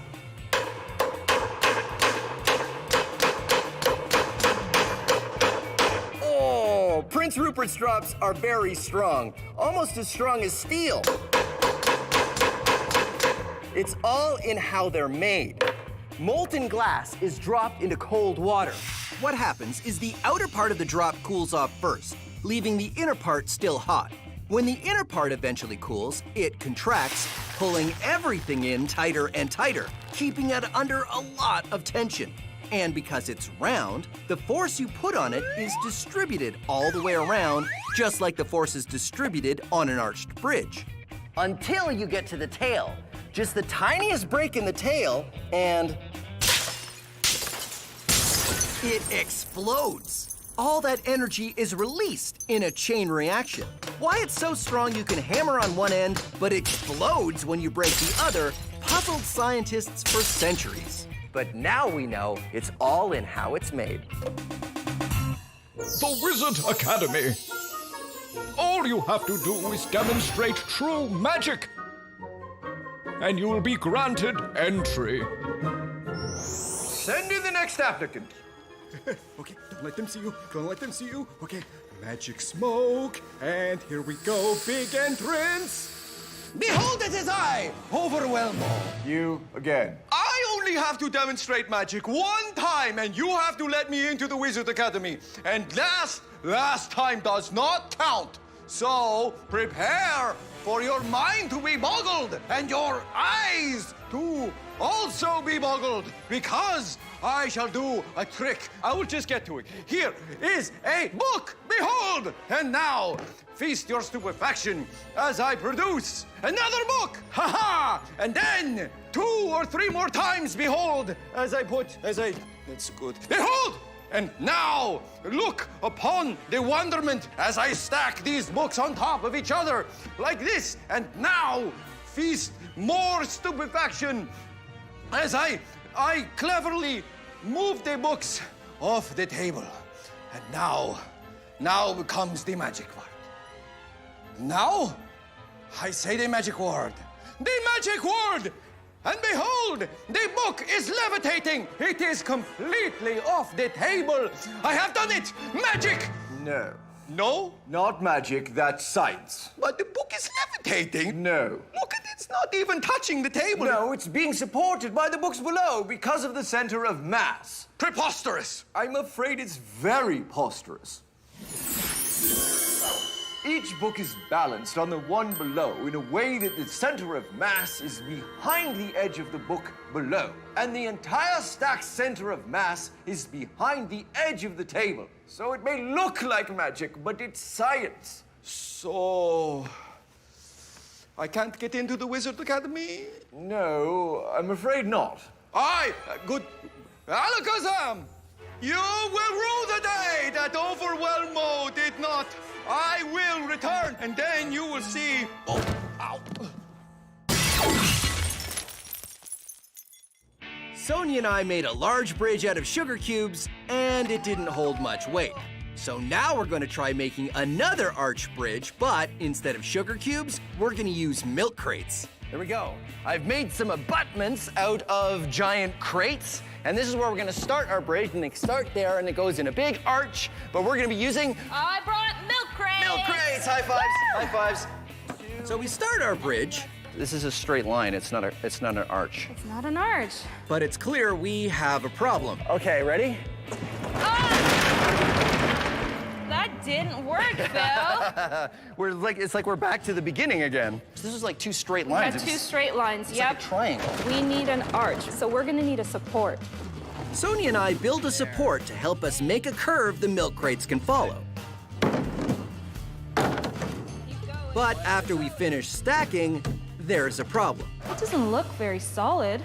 Yeah, it doesn't, does it? Here. Oh, yeah. Because there's a gap at the top of all of them. Look, that one, there's a gap. There's a gap there. There's a big There's a one gap here. there. It's Well, I not mean, making our bridge very solid. There's only one way to find out for sure. You can try it. Is to pull this out and see if it stands up. Let's do it. Okay. So, didn't stay up. Didn't stay up. Okay. That's all right, though. I'm not sure why it isn't staying up. Like, the sugar cubes were cubes. That's a cube. Milk crates are cubes. But we did change the shape of the cube. Oh, yeah! If you remember, when I first built my sugar cube bridge, it didn't work with cubes. You have to sand the cubes down to make them into trapezoids. You can't build a perfect arch out of cubes. So they were wider here and then narrower there so that they had... Oh, so that's the problem. Yep. So I could, like, cut it? I could cut it. I could cut it. You could. I could cut it. That's gonna take a long time, though. If we cut the milk crates into trapezoids, everything will work, right? Right? We take a milk crate and with the right safety gear, we cut it so we can reshape it into a trapezoid. Good. And it works. But it's gonna take a long time, isn't it? Definitely. So how about this? I have an idea. So remember when we did the experiments and we had lots of V gaps? Yeah? How about we put some wooden wedges into those gaps to make it one secure structure? So it was sitting like this. Exactly. So what we're gonna do is insert wooden pieces right here, so we'll fill those gaps. I get and it. we'll make it one secure structure. Instead of cutting all of our milk crates, we can keep the milk crates. Yep. And they can be solid and we just add to it rather than take away. Taken away, exactly. That is a smart idea. Okay, let's make some wedges. All right.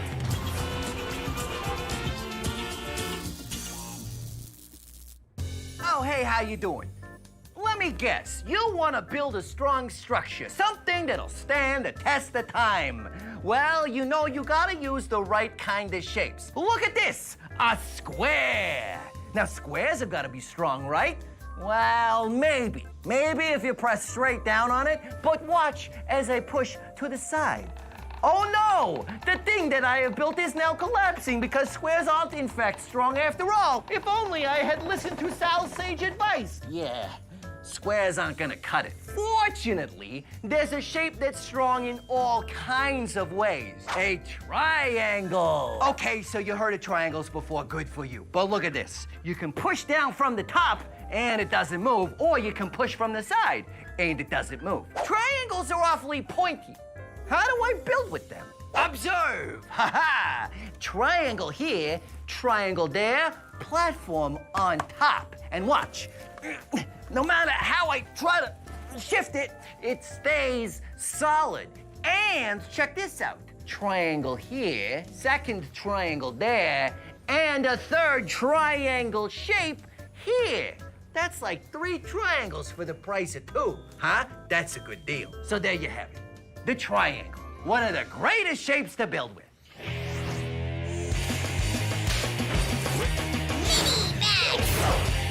This is a house of cards, and if you've never built a house of cards, you should definitely try. Try, because it's not easy. What you need to do is you need to make triangles with the cards. If you do it just right, they'll stay up. Then you take another pair of cards, like that. You take another card, and you put it on top. And it stays up. Keep on building by making triangles and putting another card across the top like a roof. Then, when you're ready, you can start to make a second layer. It takes a lot of patience to make a house of cards. But with enough patience and really steady hands, you might be able to finish it. There we go. A house of cards. Now, let's max it out. Shh, backing away slowly. Backing away slowly. To build our maxed out card house, the Science Max build team and I used large pieces of foam insulation, which were super light and easy to work with. Once we set up the first layer, we needed to bring in a scissor lift so we could keep building the next layers. By the time we got to the top, our card house was 10 meters tall. Yeah! Giant house of cards! And now that I've built a giant house of cards, what do I do with it? I knock it down.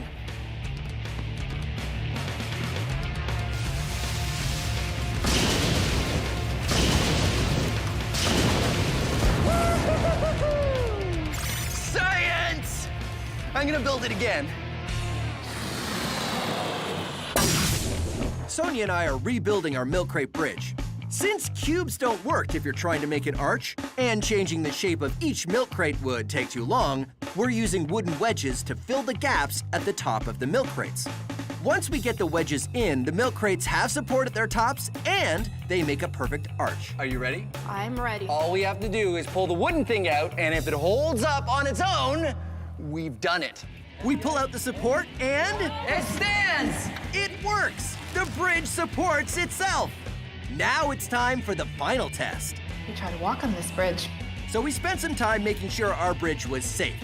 We added a crash mat and we built a second arch. We sure did. So that it's a little bit wider, and it feels very solid. So the only thing to do now is to test it. Test it out. You gonna do it? I absolutely will. All right.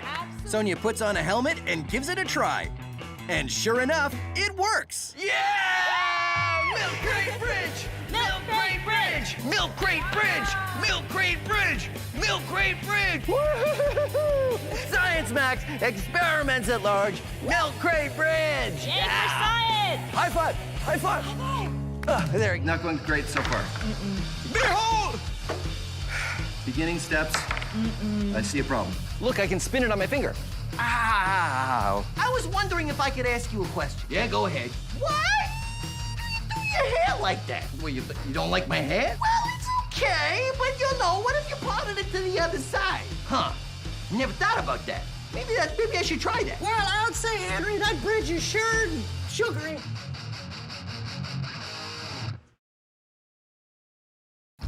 Have you ever done a science experiment and wondered what it'd be like if you did it big? I have.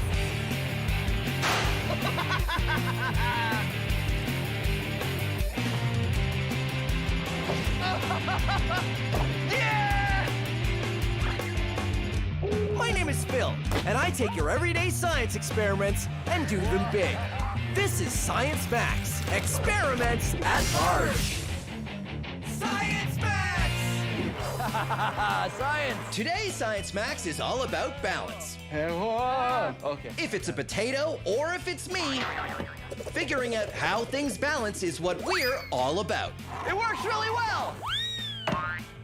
Swinging, spinning, and staying put. Today on Science Max Experiments at Large. Greetings, Science Maximites. Today, we're gonna be talking about, balance, or what you call balance in science, which is center of gravity. Now, the center of gravity is a place you can find in any object where it's equally balanced on all sides. I balanced this spoon on the eraser of this pencil, and where the spoon is balancing is its center of gravity. But if I take this little tiny dime and put it in the spoon, it doesn't balance anymore. But if I put the dime in this spoon and balance it in a different spot, I can find the new center of gravity, and the spoon balances again. Here's another experiment you can do. Take a potato and a ruler or a stick. Try to balance the potato on the ruler.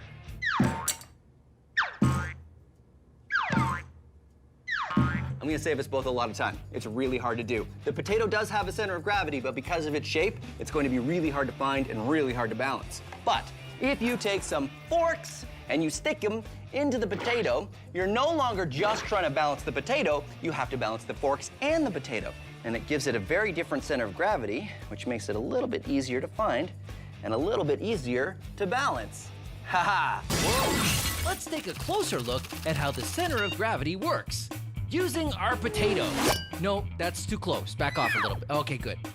If you want to find where the center of gravity is, you can hang an object and draw a line straight down. Then hang it from a different spot and draw another line. Do this 1 or 2 more times and you can see where the lines meet is the center of gravity. If our potato was balanced on a stick, the center of gravity is a long way from the stick, so it's going to be pretty hard to balance. Now, let's stick some forks in the potato and try again. One line there, a line there, and a line there, and you can see that the lines all come together down here. That's right, the center of gravity doesn't have to be on the object. With the center of gravity way down there, when we try to balance the potato and the forks on the stick, you can see the center of gravity is much closer to the stick. That makes it way easier to balance. Now, because you're Science Maximites, I'm sure you know that a potato and forks is just the beginning. Everything you have in your house has a center of gravity, which means, theoretically, you can balance anything. Try it yourself. Find things around the house and see if you can get them to balance. And if you can't, try adding things to increase the center of gravity and make it a little bit easier. Now we're gonna max it out. That's why I'm gonna go to the Center for Skills Development and Training, and we're gonna explore center of gravity even more. See if we can get something to balance. And what better thing to balance than me?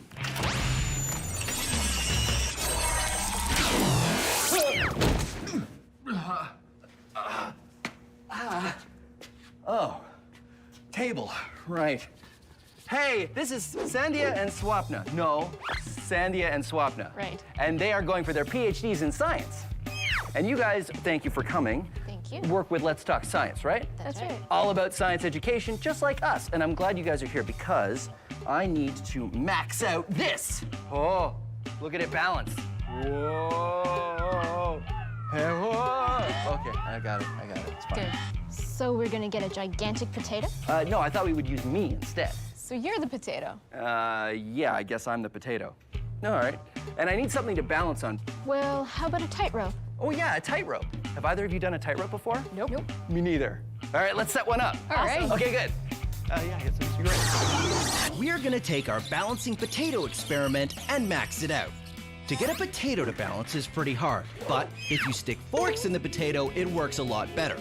In our maxed out version, we're gonna balance on a slack line, which is sort of like a tightrope.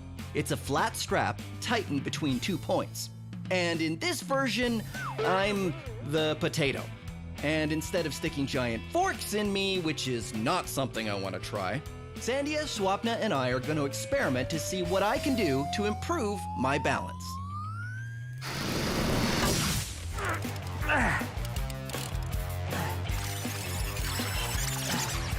There. We're using this ratchet strap above a crash mat because we only have it about 3 feet off the ground, but it's still gonna be really hard to balance on, right? Right. Okay, so who gets to go first? Okay, here we go. Ready? Hey. Got it? No. No. Okay. I think what you need to do is spread your mass out more to be able to find that center of gravity easier. So I should balance on one leg? Start by trying to put your arms out. Let's try this again. Trying it again. All right. All right, arms out. Okay. Let's see if this works. Okay, so when I say, you're gonna let go. Ready? All right. 1, 2, 3, go. No. It's a little bit better. It was a little bit better. A little longer. That I went from 1 second to 3 seconds. Yeah. Yes. I would like to actually take one step. Okay. That would be nice. Well, What else can we do? maybe we can try weights. Try and hold them out. If I have weights in my hands, that would increase the center of gravity in terms of putting it the out. weight on the outside. You guys have something we can use? Sure, yeah. Actually. Okay, good. Wow, these are heavy. Okay. These are weights. Yes, they are. Well, that's what they're for. They're supposed to be heavy. Good call. When I hold this one, and I'll borrow your shoulder swab, and then when I say, Sandy, pass me the other weight. Here we go. Ready? And pass me the weight. Oh, no. Okay, that didn't work. Okay, good. Whoa. Okay, let go. Okay, let go. Oh, no. Oh, it's really hard. I feel I would work better if I could lift the weights up, but they're too heavy for that. All right. So, what else can we do? Well, tightrope walkers use a long pole so that they can balance on a tightrope. That's right, I've seen that. Do we have a pole? I think go find one. Okay, great. I'll put the weights away.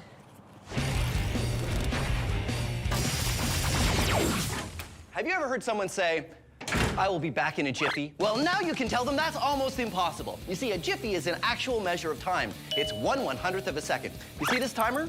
The first number is seconds. The second number is tenths of a second. And that third number that you can't even read, it's going so fast, that's hundredths of a second. Each one of those is a jiffy. Here are some things that happen in a jiffy. A cheetah moving top speed travels 20 centimeters. A hummingbird flaps its wings almost once. Can you blink in a jiffy? Nope, takes 10 jiffies for that. How about snapping your fingers? 8 jiffies. So the next time someone tells you, I'll be back in a jiffy, you can tell them it took 170 jiffies just to say that. So I tried walking the slack line, and I wasn't very good at it.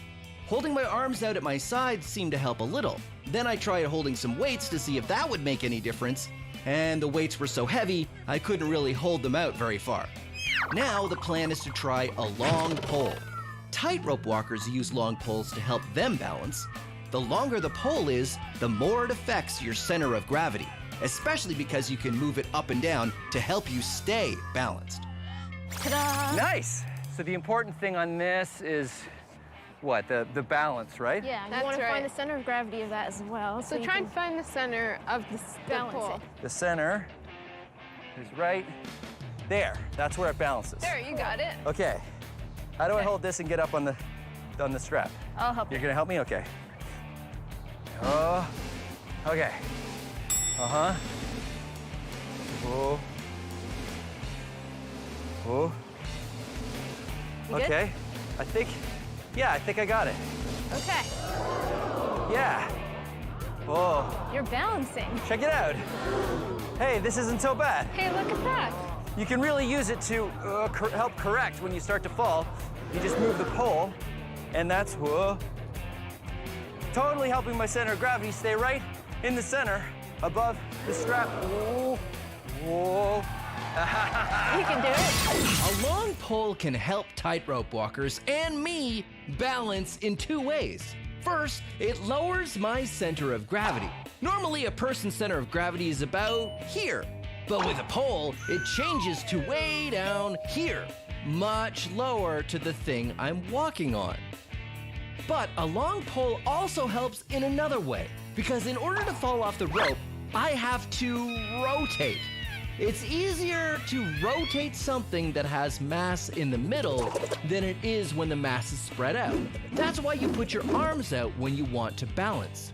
A pole works just like your arms. The mass gets spread out way more, and it makes it much harder to rotate around the rope and fall off. There you go. Center of gravity. We're done. Usually we don't have it figured out this quickly. Usually we struggle a little bit more. All right, high fives. Way we did to it. go. Way Awesome. to go. So we did it. Yeah. We achieved what we set out to do, balanced with a pole. So how else can we use science to make my balance better? Well, tops are great because when they're spinning, they balance. That's right. So the forces used when something spins is something I can use. Yeah. All right, this calls for another small experiment. Are you guys good here? Yeah, sure. We'll keep practicing. Awesome. All right, back to the lab. Bye, Phil.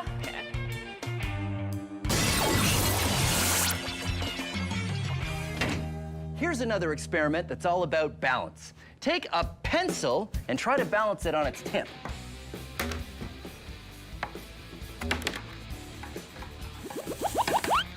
Doesn't work that well, does it? But if you take a pencil and stick it through a circle of cardboard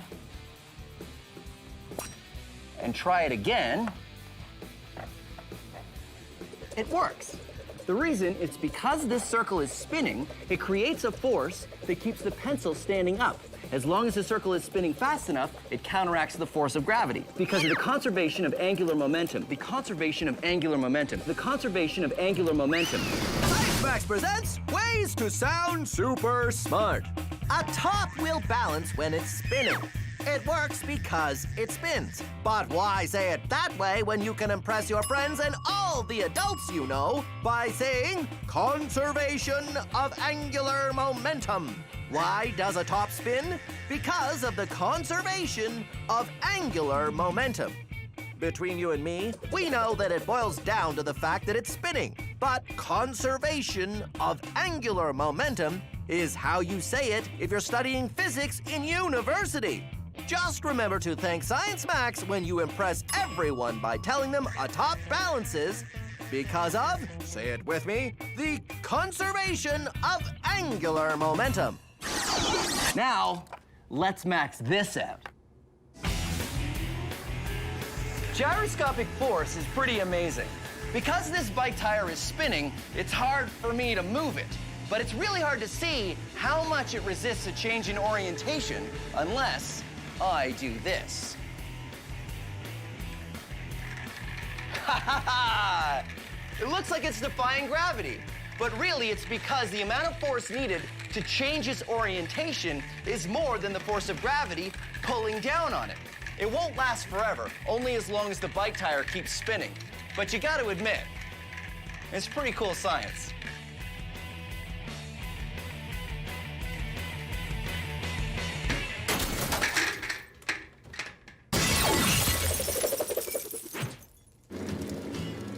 And whoa! Science! Look at that, it totally balances. Yeah. So this is a great way to balance. Do you think it'll work if I hold it? Well, let's see you try. All right. right. So I'm gonna use you to get up on the thing, and then you go give her. Yeah, that's good. And spinning it up. Here we go. Ready? Yep. Okay. Yeah. Whoa. You can feel it. I can really feel it resisting, and Yeah. I think it would work. I think it just needs to be spinning a lot faster. That would make it even stronger, yeah. It kind of hit my chest, so. You know what? Maybe you should keep it out to one side. While it's still spinning, yeah. Well, won't that? I think you need two. Oh yeah, you're right, one on either side. It'd be great if we could actually have some way I can keep my arms free though. Yeah. Oh, I know. Get two wheels and we rope them into some sort of backpack situation. What? And we have a way for you guys to get the wheels spinning really fast. I don't know. No, I have it all in my head. Trust me, come on, I'll show you. I'll show you. Wait, you guys go around. Come, don't go on that side of the.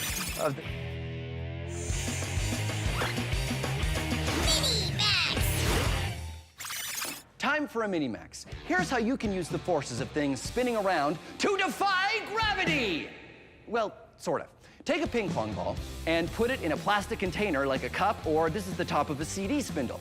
Put it in and start spinning it around. If you do it right, you can get the ball spinning only on the sides of your container and not touching the bottom. That's centripetal force at work.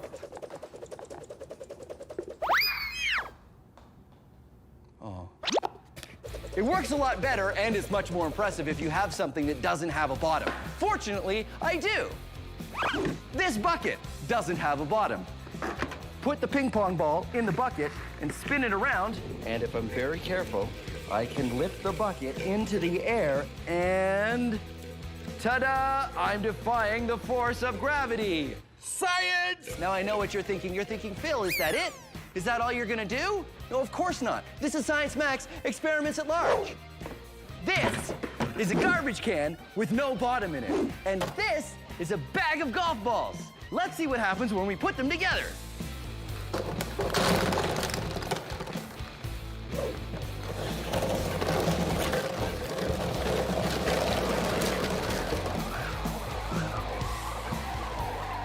Well, I managed to keep one golf ball in my garbage can.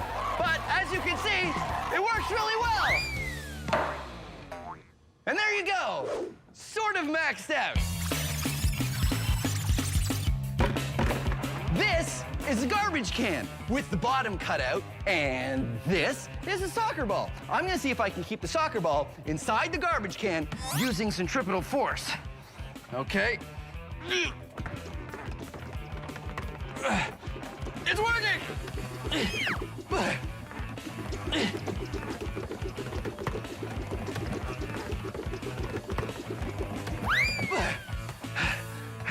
It's very tiring, though. How do you throw out a garbage can that's been used? Science! Here's a fun experiment you can do that plays with the forces created when you spin something. Get a flat platform or a tray and tie rope to every corner. Get an adult to help you with this. Then you get a cup of water. Use a plastic cup, definitely, just in case. You put it on the tray and you start spinning. Now, the force is created when you spin something. Centripetal force pulls the water to the outside of the circle. And because the centripetal force is stronger than the force of gravity, no water spills out of the cup, even when it's upside down.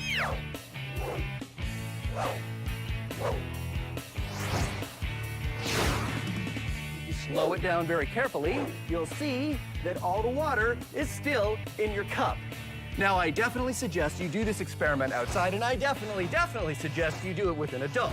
Because when you get tired, which you will, if you don't stop it carefully, you'll have to explain what you've been doing. Science! Using science to improve my balance has totally worked so far.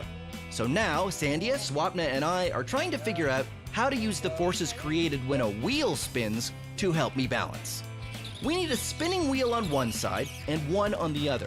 I've decided to take 2 bikes and remove the handlebars, seats, and front wheels, then cross them over each other and attach them to a backpack.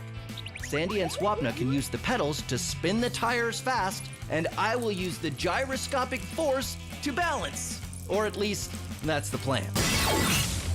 Behold, the gyroscopic stabilization backpack! Stabilization away!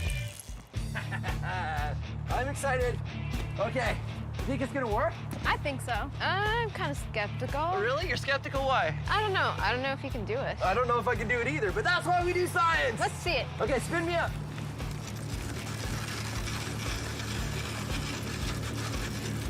Okay. Huh. Ready? Yeah. All right. And, oh, ready? Go. Yep. Oh, yeah. It's working. Cool. It's working. It's actually working. It's good. Oh, what's getting harder?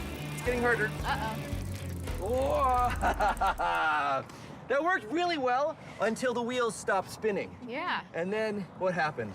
Well, when the wheel was spinning, it was resisting motion in all directions so that you wouldn't fall. Yeah, but when they stopped spinning, You didn't have that anymore. That doesn't do anything. It's just a 50-pound weight on my back. Exactly. Right. So I guess that's why tightrope walkers don't use spinning wheels. They use a pole instead. Right. But we've proven that they can. Exactly. Yeah. Maxed out high five. Yeah. Woohoo! Yeah! I now have the balance of a ninja circus performer thanks to Science. Thanks for watching Science Max Experiments at Large. Okay, spin me up. Spin me up. And we'll do some more science. Gyroscopic backpack to the rescue. All right, let's go. Science Max is a show where we take small experiments and do them big. If you want to try these experiments yourself, go to our website for instructions. But not all the experiments on Science Max are the kind you should try at home. This one, yes. This, no. Try this, don't try this. A big yes, a big no. I don't know how you could possibly do this one at home. And remember, if you're ever not sure, ask an adult. Thanks for watching Science Max Experiments at Large.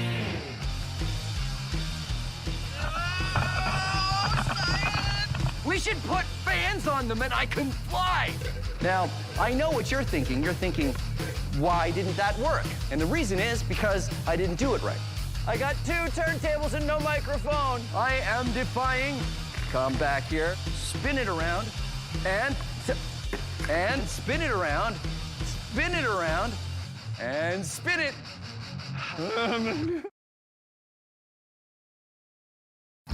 Have you ever done a science experiment and wondered what it'd be like if you did it big?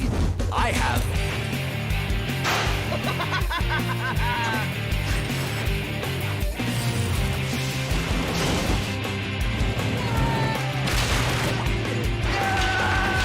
My name is Phil, and I take your everyday science experiments and do them big. This is Science Max, Experiments at Large. Science Max! Today, I'm maxing out the power of water. Water is very heavy. Pressurizing water to make a water-powered car, water pressure pumpkin carving, water flying, and more. All on this episode of Science Max Experiments at Large. Greetings, Science Maximites. Welcome to Science Max Experiments at Large. My name is Phil, and today we're going to be looking at water. But water is very heavy. But that's okay, because we need it to be heavy for this experiment to work. I don't know if I need that much of it, though. Maybe I can get... here we go. Yeah, that's probably all I need. Today, we're going to be building a water-powered car. You'll need a base for your car, like this styrofoam, water bottles, shish kebab skewers, straws, scissors, elastics, paper plates, tape, a square of paper towel, modeling clay, vinegar, baking soda, water, and glue or a hot glue gun if you have an adult to help you, and... yeah, I know, this one is pretty involved. That's why you should go to the website for step-by-step instructions. Take your paper plates and glue 2 together to make a wheel. Then make 3 more. Wrap elastics around your base and then tape straws on the bottom. Trim them down, maybe about that much. Then take your shish kebab skewers and push it through a water bottle cap to make a hole. Then stick one wheel on, put the skewer through the straw, and do the same thing on the other 3 sides. Then take the water bottle cap and get an adult to help you make a perfect hole in it so that it fits your straw.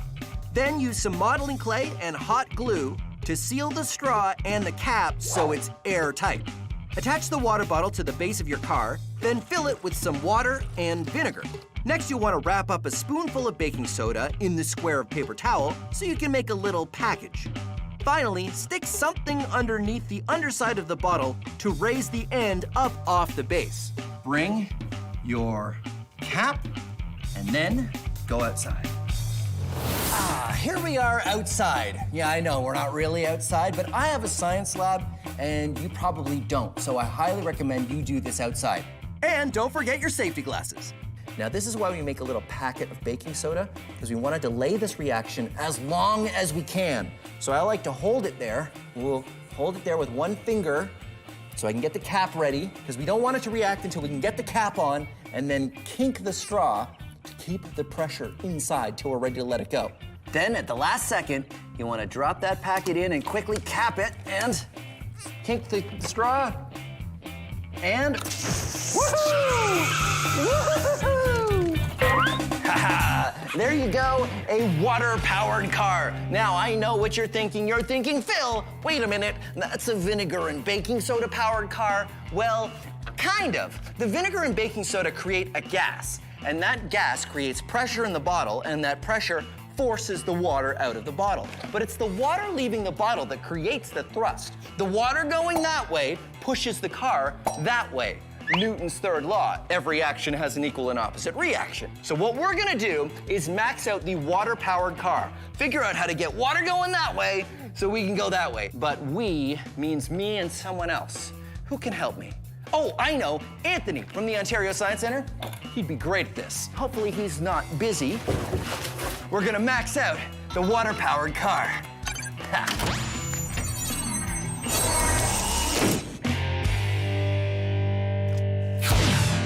Anthony!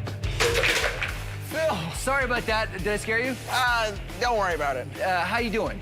Awesome, thanks. Great. I was wondering if I could get your help on an experiment. Yeah, okay. Which one?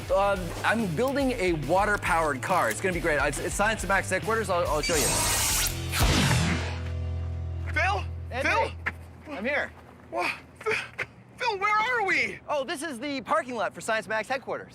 So, okay. Today, I want to max out the water car. This thing is awesome. Yeah, so what you do is you use vinegar and baking soda, and you pressurize this container, and the water shoots out that way. So the car goes this way. Ah, Newton's third law, every action has an equal and opposite reaction. Yeah, you know your stuff. This is why you're here. This is because I could really use your help and advice on how to make this bigger.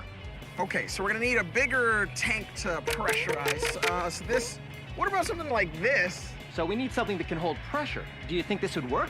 I don't know if we'd wanna... And we'd have to put like pressure fittings on the barrel, like cut a hole and weld them on. I don't know if that's... Something tells me this wouldn't work, so okay, we need, sure.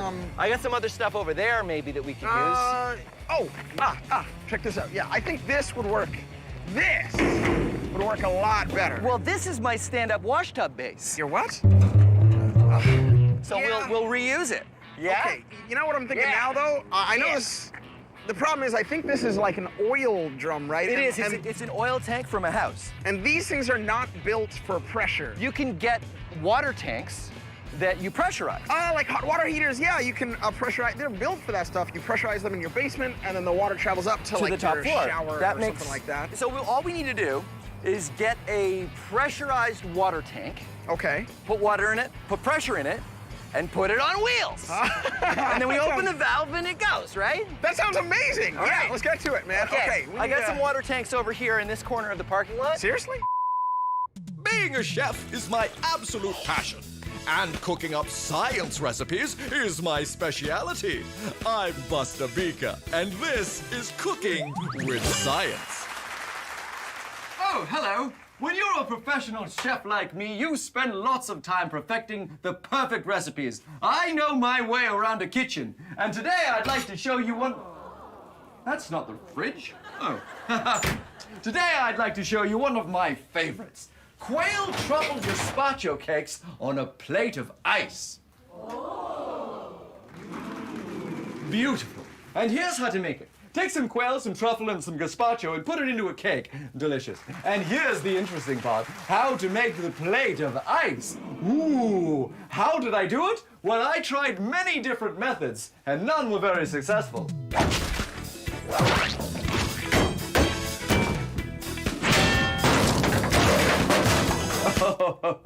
But now I let science do the work for me. So here's what I do. You see, I've got my large block of ice, and I've got a fishing line over the top, and on the bottom, I've got 2 heavy weights. Now we wait.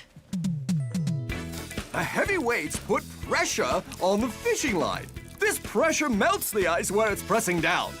As the ice melts, the fishing line moves through the block of ice and eventually cuts its way through. There we are. My hours of waiting have almost paid off. You see, I've got a perfect line through the ice, and I stopped it just before it finished. It's the pressure of the line on the ice that makes it work. The same thing happens when you use ice skates. You see, it's a very thin line, and your body weight presses down on the ice, melts it a bit, and that allows you to glide across the ice. It also allows me to just pop this off. There you are, you see? Perfect plate of ice to put my delicacy on. Let's just try that now. There we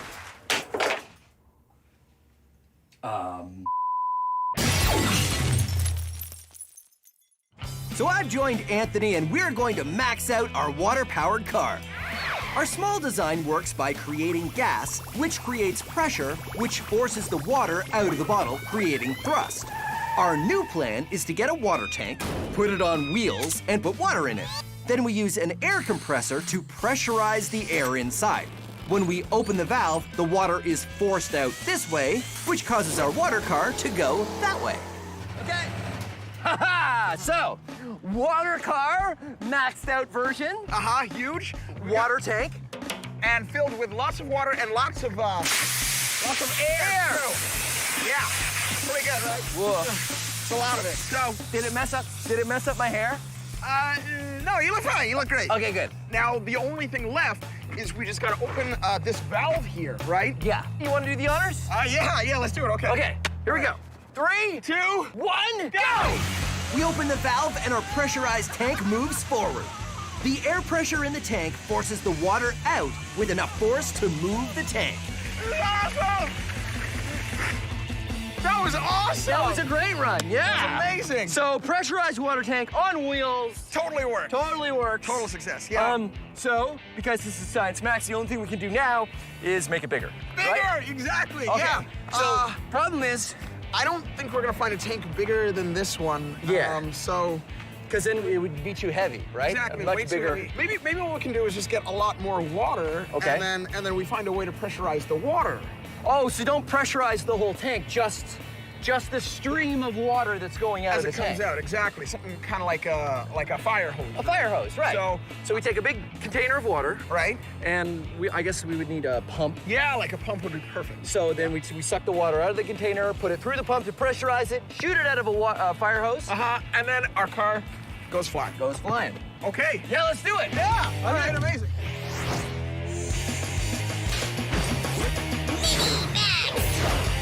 When water is going fast, it has a lot of force. This is a power washer. It's made for cleaning concrete and wooden decks, but it doesn't use soap and it doesn't use heat. It only uses the power of water. Let's try it out. The power washer creates a stream of water that is moving really fast. It has the force to clean concrete, strip the paint, or even the Science Max logo off wood. But how do I max out the power washer? What's the most ultimate use I can think of? Power washer pumpkin carving.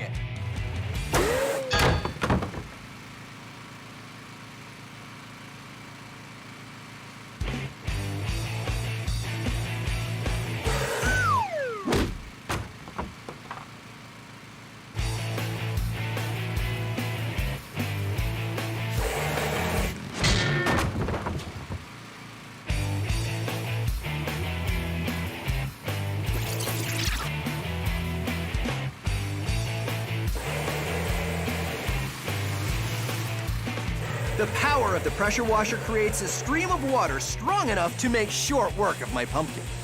Power washers may only shoot water, but they can be dangerous, so don't try this at home.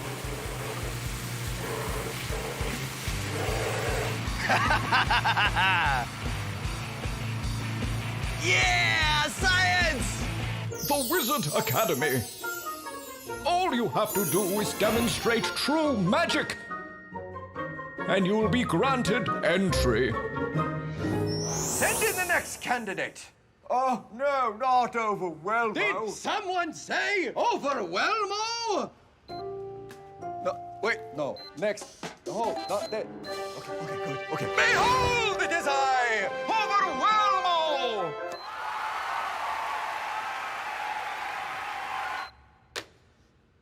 Welcome back, Overwhelmo. If you can truly demonstrate magic, you may join the Wizard Academy. A glass of water! No, wait, that is not the whole trick. Okay, hold on. Okay, and this, a waterproof playing card. I put the card on the glass and flip it upside down, and then I say the magic word. The magic word. And behold, magic!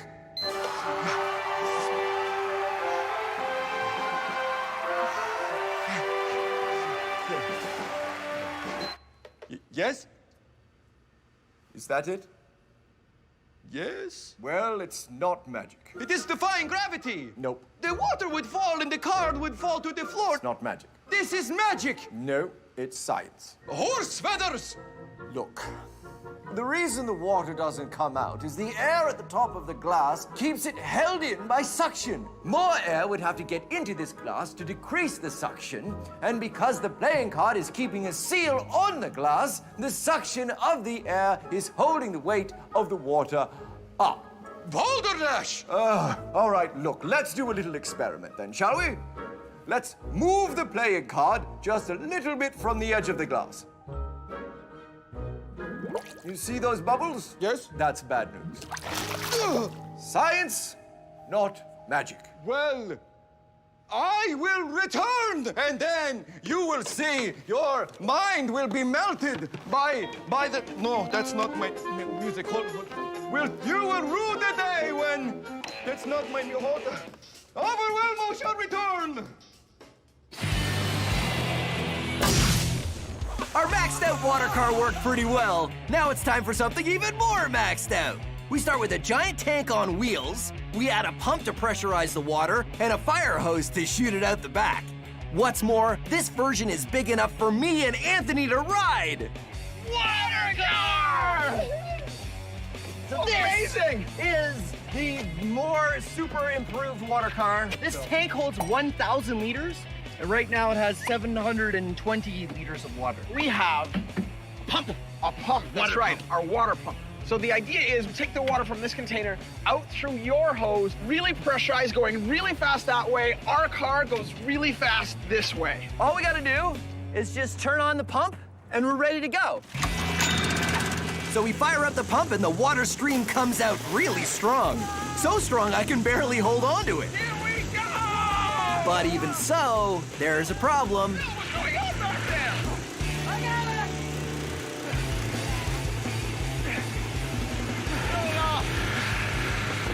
Yeah. Nothing happened. No, nothing really. Well, something happened. We got wet, but it didn't really. It's too heavy. Too heavy. So you're on it and I'm on it. That's a lot of weight. We don't ride it. That's something. Yeah. Also, this is kind of going crazy. Yeah, because if nobody's holding it, it's just going to flap around. So we'll have a brace here. Yeah. Shoots it that way. That's good. And then we'll need, I feel like we'll need something to kind of propel it. Maybe a better propulsion system. Kind of like one of those steamboats. So we put a big paddle wheel here. Exactly. And we aim it, I guess we aim it down. At the, yeah, exactly. Like that. And then at the paddle wheel, and then the paddle wheel spins, and that propels the car. Exactly. Right? Right. Okay. Okay, well, we can do that. Let's do it. Sounds good, We'll yeah. put it together. You know what? I have a paddle wheel because I had a failed hydroelectric.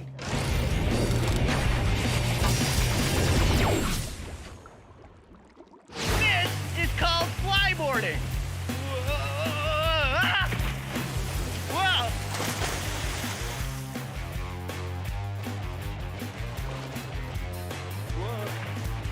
Whoa. Whoa.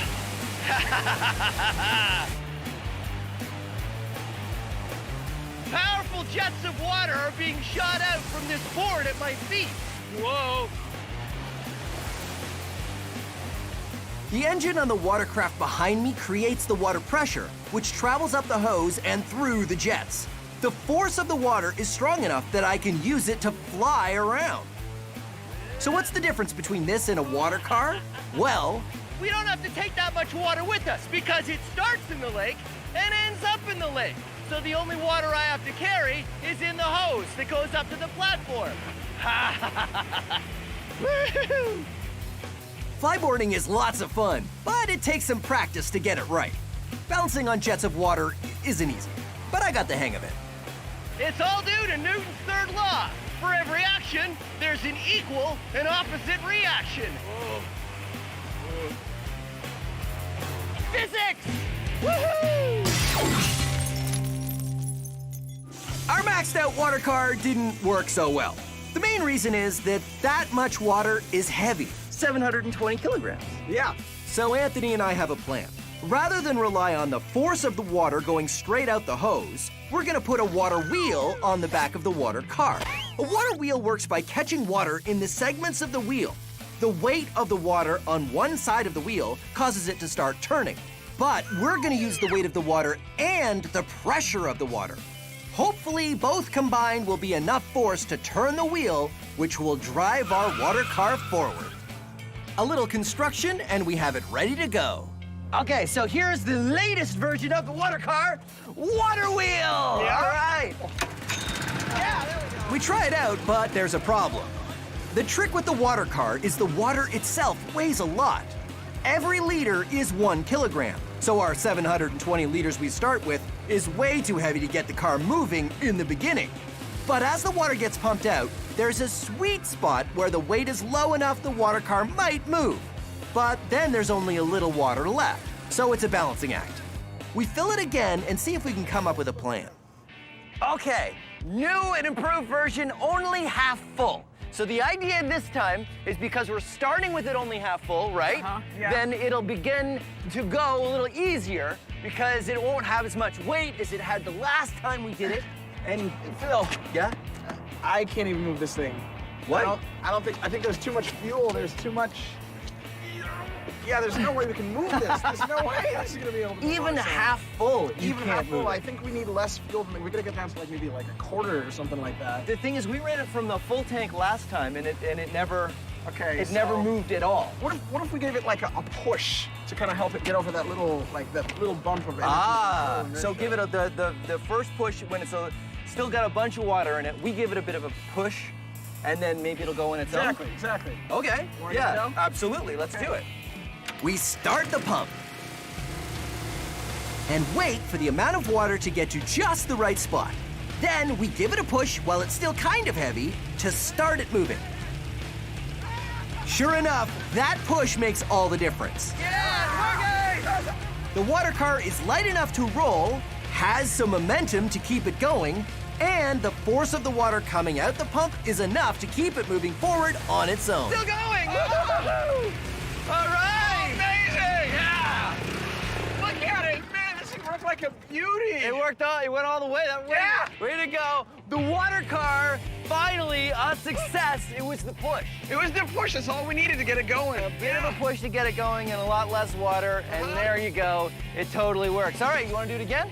Absolutely. All right, here we go. Okay. See you next time on Science Max Experiments at Large. So much easier to push it without any water inside it. Let it go and. There we go. Oh, careful. I can't really see with my goggles. Behold the power of physics. Yeah.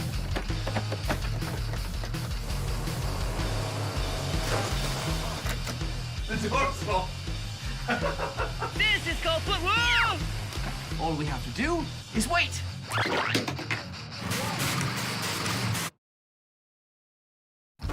Have you ever done a science experiment and wondered what it'd be like if you did it big? I have.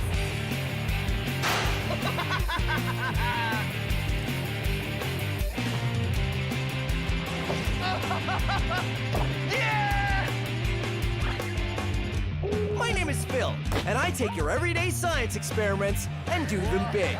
This is Science Max, Experiments at Large. Science Max! This episode of Science Max is all about liquids.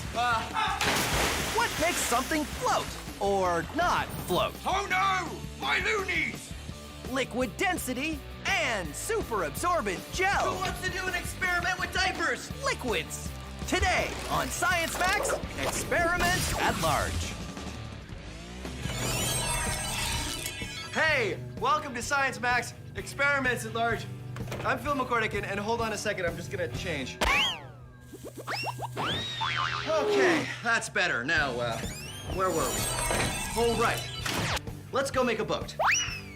So you know that some things float and some things sink, like rocks, or wood, or full water bottles and empty water bottles, or carrots, foam, waffles, screwdriver, playing cards, plasticine, tinfoil, potato, my watch. Wait. That wasn't supposed to go in there. So how do you make a boat? You make it out of something that floats, right? Well, most boats are actually made out of metal. Tinfoil is metal and, well, it sinks. But if you fold tinfoil into a boat shape, it floats. And boats don't only float themselves, but they can hold people and cargo. In fact, there's container ships crossing the ocean at this very moment that are holding thousands of tons of cargo, and they're all made of metal, which doesn't float, it sinks. So how do boats do it? Are they magic? No, of course not. Boats are science. And here, you can be science maximites. Get some tinfoil and cut it into the same size pieces and fold a couple different shapes of boats and see which one can hold the most weight before sinking. And now it's time to max it out. But before we do, here's how you can fold your own tinfoil boat in less than 15 seconds. First, take a square piece of tinfoil, then fold it in half. Fold one corner down and the other corner down. Then open it up and ta-da, you're done. If you want instructions on how to fold a more complicated boat, go to our website. I have a feeling I'm gonna need a few extra lab coats for this experiment. Like I was saying, let's max out the tinfoil boat and find out a little bit more about why boats float.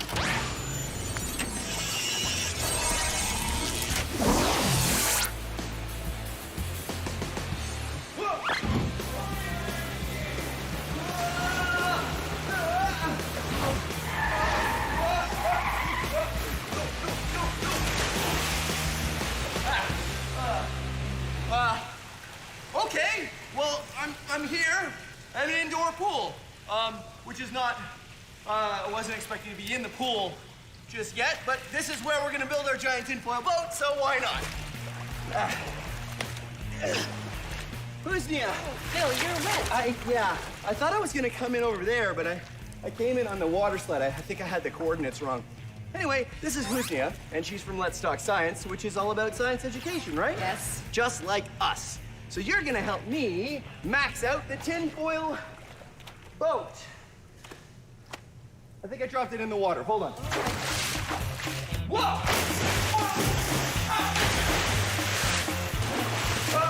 Here, where? There it is. The tinfoil boat. The tinfoil boat. Phil, this is a boat? Well, it looked a lot better before I came down the water slide, but that's the idea, and then we make it bigger. What do you think? I don't think it's gonna work, Phil. Oh, well, why not? Tinfoil is very thin, and it might not hold the shape of the boat. Well, I still think we should use tinfoil, though. Why? Well, because the small experiment was tinfoil, and I bought all of this tinfoil. Then let's do it. Tinfoil? Okay, high five. I will, I'll take the tinfoil, and you take that, and I'm gonna have to dry off at some point. Welcome to Shipbuilding for Pirates. I'm Swubby, and I've built some of the finest pirate ships for some of the finest pirates this side of the Caribbean, and I can teach you to do the same. But first, you need to know your basics. Mass and volume. Let's start with volume! But not that kind of volume. Which of these two chests do you think has more volume? Right, this one here. Which of these two balloons do you think has more volume? Right, this one here. Volume is how much space something takes up. Which of these two chests has more volume? That's right, they're the same. But which of these two chests has more mass? Which is heavier? Hard to tell, isn't it? But what if I told you that this one was empty and this one was full of treasure? Oh, loonies. Now, which one has more mass? That's right, this one. The These two chests have the same volume, but this one has more mass. This chest has more volume than that one, but this one... My loonies! That chest does not have as much mass. Volume is how much space something takes up, and mass is how heavy something is. And when you look at them both together, you're looking at density. Join us next time on Shipbuilding for Pirates, and then we'll look at how volume, mass, and density work together to make something float. Oh, my precious, precious loonies. Are you all right, my pretties? They can't talk, so I'm not sure what they're saying. So, Husni and I get to work constructing a large tinfoil boat. Our first design is just sort of a square, folded together out of a very large sheet of tinfoil. Simple, but can I ride in it? There we go. A giant tinfoil boat, just my size. Woo-hoo-hoo-hoo. I don't know if it's gonna work. It's too thin. You think it's too thin? I feel like yes. What should we do?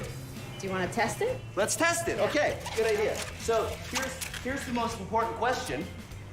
Do you want to test it or should I test it? No, you test it. All right, here we go. Putting it in. First test, does it float on its own? Yeah! Floats on its own, no problem. If I just get in very carefully, then it will work fine. See, if I'm careful about how I get in, no, it's fine. See, if I just get in like that. Oh my! Bill, are you okay? Wait a minute. It's sort of, no, that's just air. You know what went wrong? It wasn't boat shaped. I think if we make it look more like a canoe, because canoes float, if we make it look like a canoe, it'll work great. No, Phil. We need some support. If we add a couple of structures in between, then we add support to it. I'll tell you what, let's make a boat like I want to make and a boat like you want to make, and we'll see whose is the best. That's a good idea. Okay, let's do that. All right, let's do it. Welcome back to Shipbuilding for Pirates. I'm Swubby, and now we know what volume means, what mass means, and that together it can tell you something's density. Now let's find out why things float. Let's say we're out to sea and my treasure chest gets swept overboard. Oh no! But it's all right. It floats because it pushes enough water out of the way, displaces it to carry its mass. But what if my treasure chest had more treasure in it? Well, we're giving it more mass, but not more volume. Too much mass and not enough volume, and it will sink. Oh no, my loonies! You need more volume if you want to float more mass. And that is why things float. I'm Swubby, and thanks for joining me on Shipbuilding for Pirates. So, the first version of the tinfoil boat didn't work out too well. Like that. But my idea is to build a tinfoil boat more like a canoe to see if a different shape makes any difference. Tinfoil canoe! Very Canadian. Very Canadian. The canoe part, anyway. I don't know about the tinfoil part. So, Husni and I had a bit of a disagreement of why the last boat didn't work. I thought it was because it wasn't shaped enough like a boat, so this one looks like a canoe. What I thought is that it requires some structure. Structure so that it wouldn't fold together. That's right. And we'll see how it goes. All right. All right, here we go.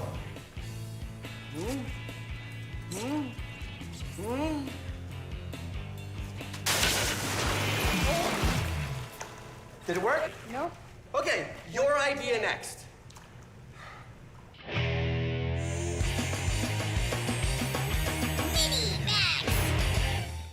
Did you know it's easier to float in salt water, like in the ocean, than it is in fresh water, like a lake or a pool? That's because not all liquids are created equal. They have different densities. This is fresh water, or it doesn't have anything in it. And this is sugar.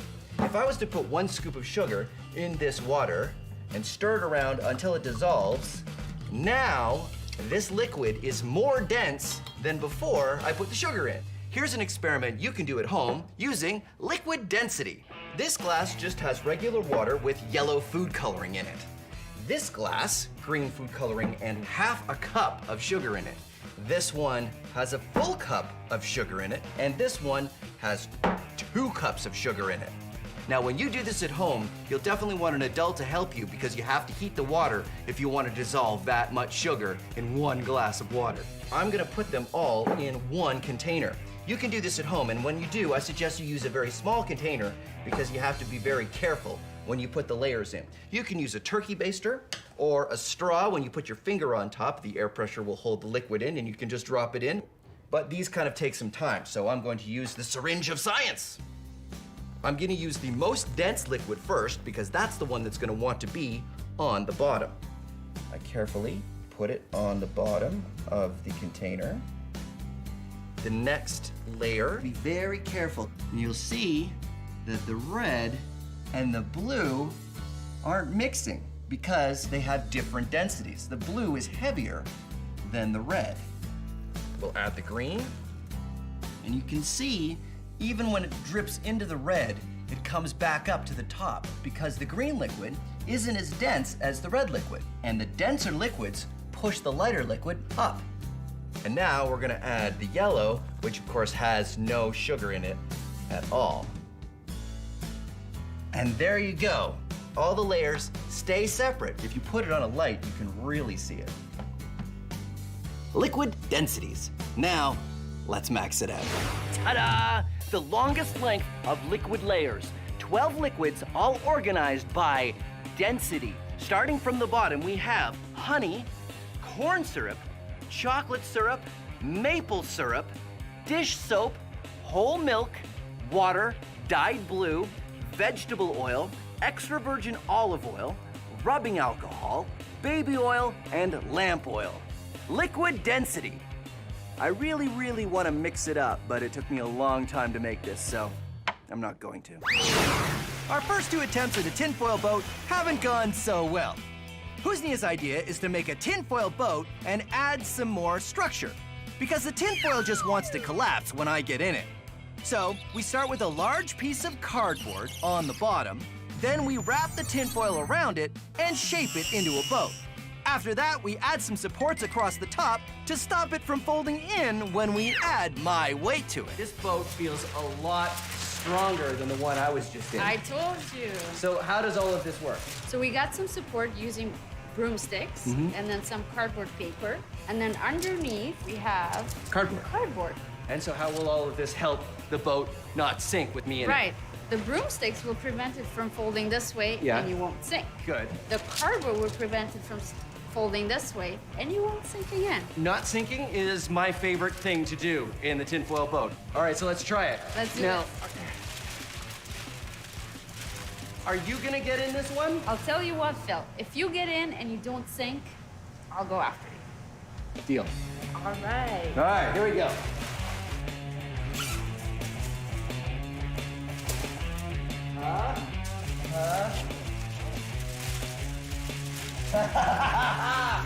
It's sort of working. Oh no, water's coming in. It's sort of working. It's almost working. Uh-oh. Wow.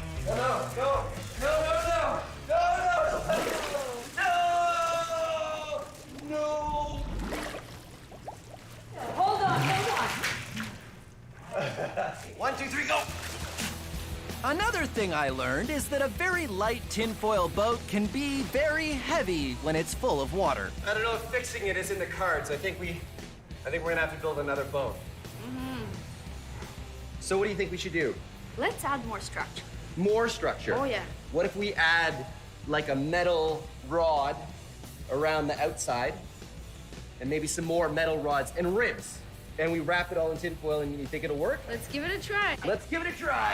Don't worry about it. I got this. No, I'll get it. I'll get it. Sure?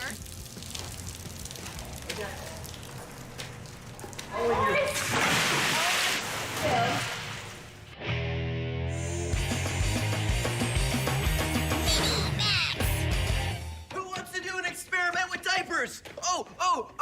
No, I'm serious. You may have a little brother or sister at home, which means you probably know where you can find some diapers. But there are 2 things you need to remember. First, ask an adult if you can use the diapers for your experiment. And 2, only use unused diapers. Okay? Okay. So, you take the diaper, and if you cut it, be very careful, maybe get an adult to help you, over some black construction paper, like I have here, and you shake the diaper over the construction paper, you'll see that there's a little powder that comes out. And this is the secret ingredient. This is super absorbent gel. What it does is it soaks up all the liquid, and diapers are full of them. And you carefully pour it into a plastic cup, like that. Now you can see I have already done it with a number of diapers. It's important to use a plastic cup because it's a little messy, although it's non-toxic, it's totally safe, but it's still easier to clean up by just throwing the cup away. Now, add some water, and what happens is this super absorbent gel absorbs the water and turns very quickly into a paste. Look at that. Now, let's max it out. 5 kilograms of super absorbent gel, 500 liters of water. Now, it is time to do science!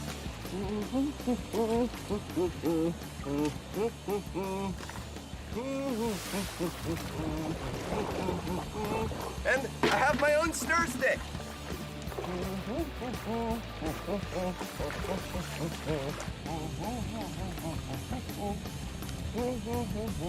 Yep, definitely coming along.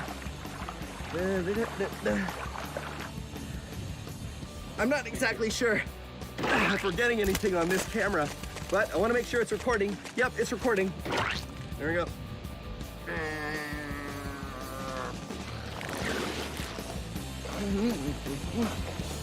It is definitely turning solid.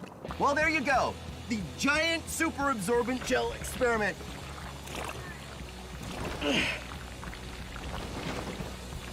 Corey, Trevor, I need some help getting out. How many outfits have I been through in this episode?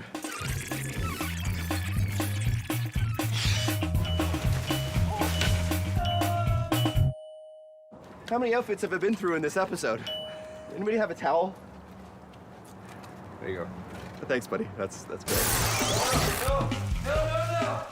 Husnia's idea of adding structure to the tinfoil boat was definitely right. We just needed to go further. So we did it again. This time, we made a much larger boat. We started with a sheet of cardboard, then wrapped the tinfoil around and added some metal supports taped to the cardboard across the boat this way to make ribs, as well as some other supporting pieces in the front and the back. Then another metal rod all the way around the top, and finally, supports across the middle. All right, feel how strong it is. I'm really excited about this version of the tinfoil boat. What we did is we used thwarts, big hard pieces of wood that we did last time, but this time we have ribs. Ribs, right, which are made of a cardboard, a metal rod attached to it, and shaped, and we did a whole bunch of them that go the whole length of the boat. And then we used all of this bendable metal, and we have one that runs all the way around the gunnels, and a whole bunch that run down the inside, and we even used bike fenders at the front and the back of the boat to give it super rigidity so that it hopefully won't go like all the other boats have done so far. Are you ready, Husnia? Let's do this. 1, 2, 3, lift. All right, let me get over.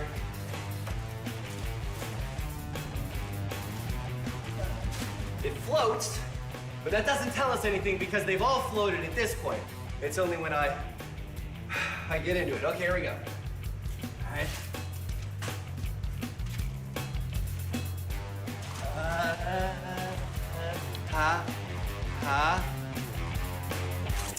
Hey! Hey, it works! All right. Oh, it's working. Ha ha ha ha! Look at that! It works perfectly. The tinfoil boat experiment has been done. Science Max, experiments at large. What do you think, Husnia? The only reason I got into this boat because I knew it's gonna work. Really? Oh, yeah. So you knew you would never get wet? See, I don't think that's fair. I think it's time that you got wet. I think we should go. I think you and I should just get wet right now. Just need someone help.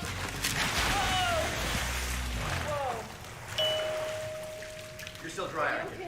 That is so unfair. Science Max is a show where we take small experiments and do them big. If you want to try these experiments yourself, go to our website for instructions.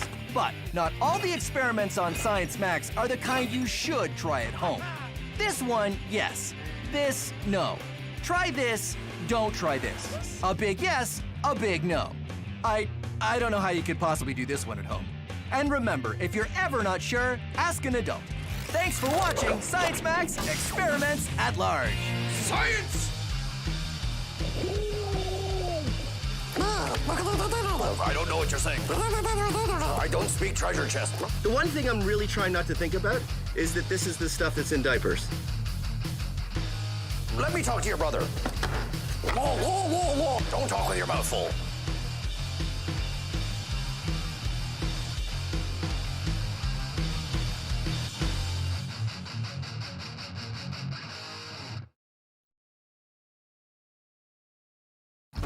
Have you ever done a science experiment and wondered what it'd be like if you did it big?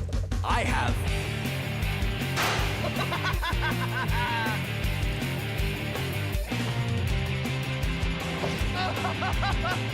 Yeah!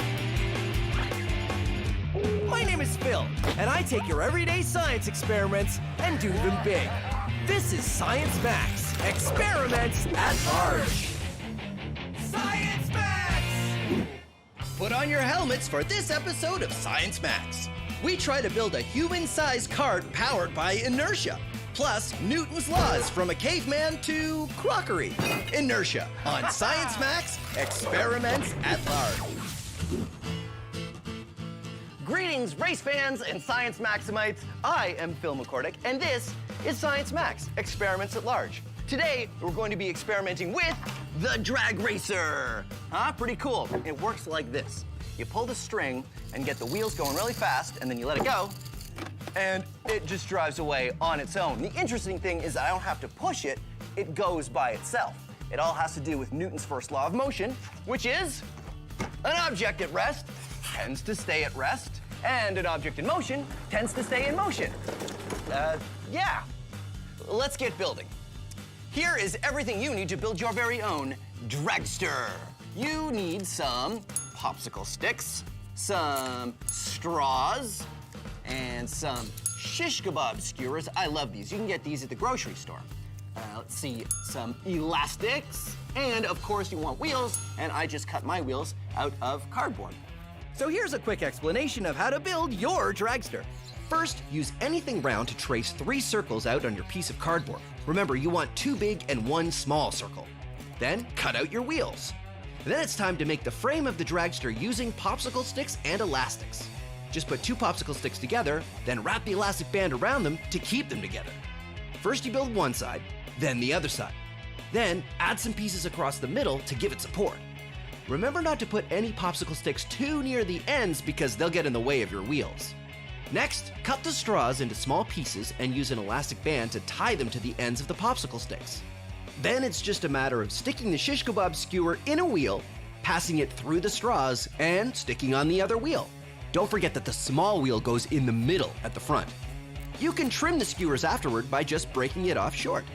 If you want step-by-step directions on exactly how to do this, you can go to our website. It's all right there. Now the last part is wrap some string around the back axle so you can pull and the wheels will spin. Let's check it out and see how it works. Didn't work that well, did it? That's because we haven't added the secret ingredient. Plasticine, the perfect secret ingredient for all of your dragster needs. And also sculpting, because that's what it's for. Remember how I said an object at rest tends to stay at rest and an object in motion tends to stay in motion? Well, the heavier something is, the more force you need to change its direction. Either get it moving or make it stop. That is called inertia. It's the tendency for an object to resist a change in motion, either getting it going or making it stop. So, the heavier we make the wheels of our dragster, the more they will resist a change in motion. So what I've done is I've stretched out my plasticine, and then you roll the wheels of the dragster around in the plasticine, and this will make each wheel way heavier than just the cardboard by itself. And it will make it much better in terms of keeping the dragster going, because if the wheel has more weight, it will have more inertia. Now, I have to wrap the string around the back axle, just like that, and there we go. All right, let's try it out. All right, let's give it a shot and see how it works. Pull on the string, get the wheels going real fast, and there it goes. Now, of course, this is Science Max Experiments at Large, and we are going to do it again, and we're going to do it much, much bigger. That's why I'm going to the Center for Skills Development and Training.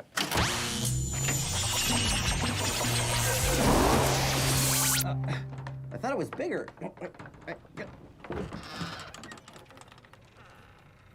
Oh, right. Hey, Chris. Hey, Phil. How you doing? Chris is from Logix Academy, and he is going to help me max out our dragster. Now, you guys at Logix Academy go into schools and build all kinds of cool stuff with the students, right? That's absolutely right. This is our dragster over here, actually. And this one has an electric motor, which is kind of fun. And these gears touch. Ooh. Wheels get going. I like that. And... Oh, all right. See, our dragster works on good old human power. You pull the string, and there it goes. Now, you have a physics degree, right? I do. Which means you know Newton's first law of motion. Of course, an object at rest tends to stay at rest. And an object in motion tends to stay in motion. I thought it was gonna come from over there. Yeah, come on. All right, Chris, I want to make a dragster big enough that we can ride. Whoa, okay. Well, it's gonna have to be pretty big. Yeah, I think we have enough wood, though, right? Yeah, And oh, look, I've got some wheels. Perfect. These are bike tires, and I filled them full of air, so they're bouncy. Check Excellent. it out. Whoa, it's okay. So, yeah, we build our frame out of wood. Yeah. Attach the tires on, and then find a way to get them spinning. And if the tires are spinning, yeah, we don't actually have to push the cart because it'll just go on its own? That's the idea. The inertia should carry, in the wheels, should carry us down the track. So in this case, the object in motion is the wheels. That's right. And it wants to stay in motion, which means that when it hits the ground, it'll push the cart. And hopefully us too. And hopefully us too. All right, let's get building. Let's do it. So Chris and I get to work building the dragster. Our maxed out version is gonna look just like the popsicle stick version. A triangular frame with 2 large wheels at the back and a small one at the front. What's more, we're gonna do the same thing to get the wheels spinning. We're gonna attach a rope and give it a pull. When we drop it down, the inertia of the wheels should make the dragster take off. All right, here we have our dragster. This is nice, Chris. Yeah, it looks good. So the only thing I don't understand is what are these for? Right, so these are gonna help us lift the wheels off the ground, like this. Oh, okay. Pull it back, and what's gonna happen is we're gonna run real fast with that string, and we're gonna give it a little kick, and hopefully it'll take off. Ah, all right, I like it. So I just run backwards as fast as I can? As fast as you can. All right, here we go. Ready? Yep, ready. Okay, safety glasses on. And, oh, wait, did you want to sit on it, or? Oh, right. Let's wait until we see it working, and then we can... Okay, dry run. Okay, dry run. Ready? Go!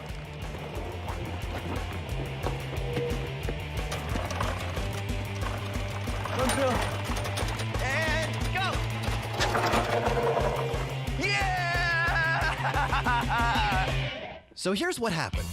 Remember, the cart has no power of its own. It was able to drive away from a stop using the inertia it got from its spinning wheels, and a little bit from Chris's kick. That worked pretty well. That was awesome. Yeah. I think we can make it go even better. You think so? I just think we need a bit more speed. Yeah. All right, well, let's pull it back to the start. Okay. So what, the wheels weren't going fast enough? Yeah, I think so. I think that you running, was great, but maybe if we use something motorized. Well, I think using a motor feels like cheating. No, not on the wheels. Maybe, Oh, just to get the wheels spinning fast? Yes, that's right. But I don't know how that would work. Well, I was thinking a power drill. A power drill? Yeah. I don't get it. Okay. How do we use a drill? Let me explain. So we'll take a drill. Right. And we'll attach it right under this axle here. And that'll get the wheel spinning a lot faster than we had it before. Oh, I see. So you put the drill right here at the end, and it'll spin the wheel. That's right. Huh. That's the idea anyway. And once we get it up to speed, hopefully a lot faster than before, give it a kick, it should go a lot farther. Okay, great. So that's way better than me running all the way back with the rope. I think so. All right. Now here's the real question. Should we just go for it and have someone ride it when we do it with the drill? Well, who gets to ride it? Oh, rock, paper, scissors. Okay. Let's go. 1, 2, 3. Oh, Yes. all right. I will get a drill. Okay. What kind of bit do we need? Hex bit.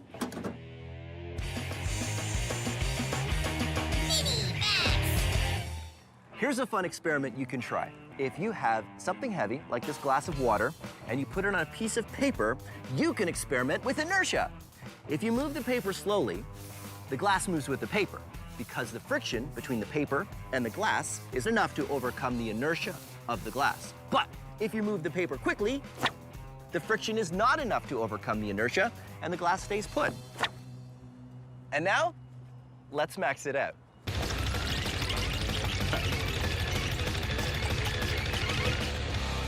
Okay, let's do it.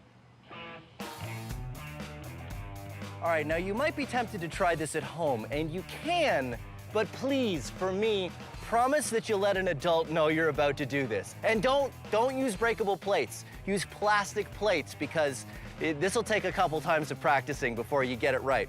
Put something on the plastic plates, because the heavier they are, the better it will work. All right. Did I mention not to do this at home unless an adult knows you're doing it? I cannot stress that enough. Okay, deal? All right, deal. Here we go.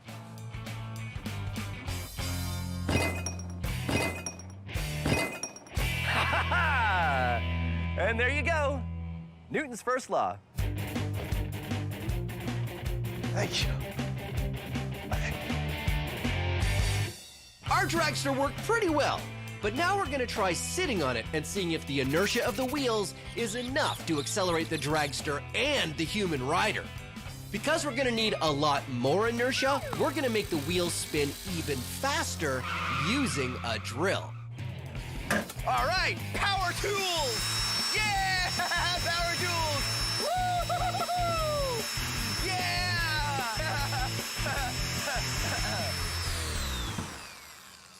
Sorry. When I attach the drill to the wheel, it works really well. Yeah, that is really gonna work. All right, let's do it for real. So, what do you want? Helmet or blast shield? Blast shield. Blast shield. All right, there you go. You ready? Go. There you go. Whoa, man. Okay. Remember, the faster the wheels are spinning, the more inertia they will have. Ready? Ready. And...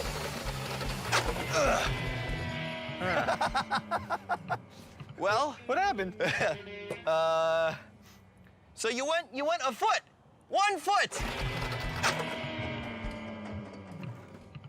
So why didn't that work nearly as well as the last time we did it? Well, I think my extra weight caused a bit of the problem. Yeah. So the inertia wasn't able to carry us forward. But the whole point of this is so that someone can ride the dragster, because why build it if we can't ride it? That's exactly right. I think if we're gonna have someone ride it, we need heavier wheels. Well, on the small one, we use plasticine. Yeah. I don't know if that's what we should use. What if we used car tires? Car tires? Oh, what, on this?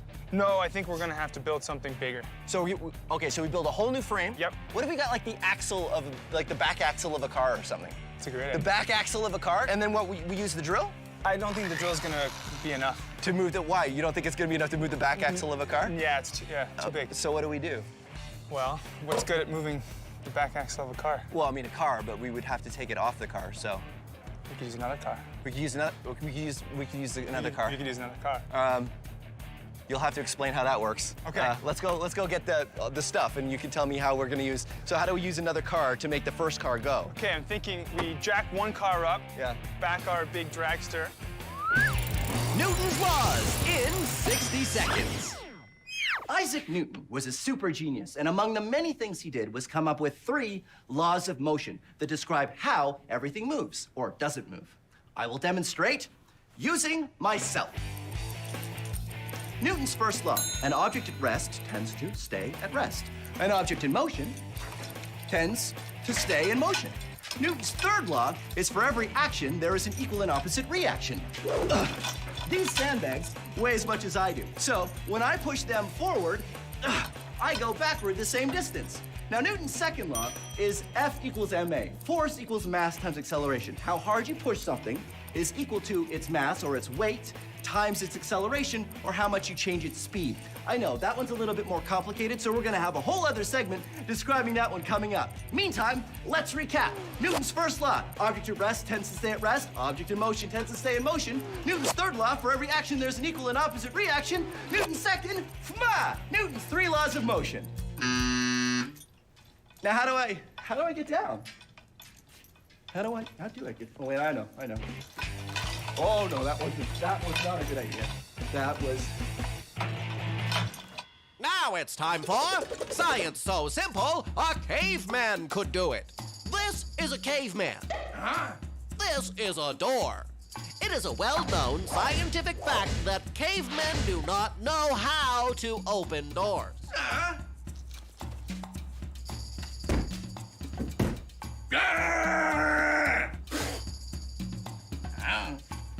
This is Newton's second law. Force equals mass times acceleration.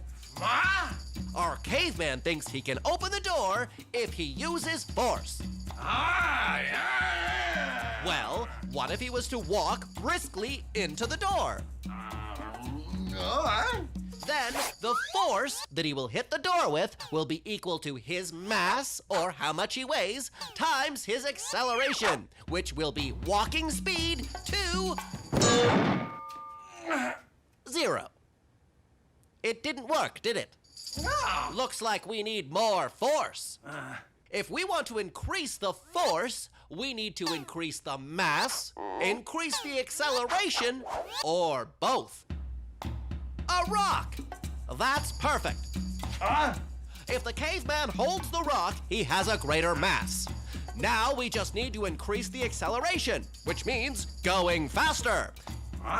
Let's try running. Go on. A little further.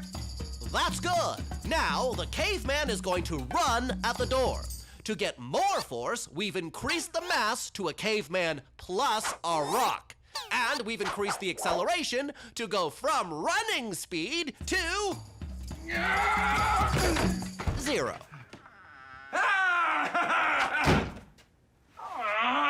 And there you have it. That's how Newton's second law works. Join us next time for how doorknobs work. What?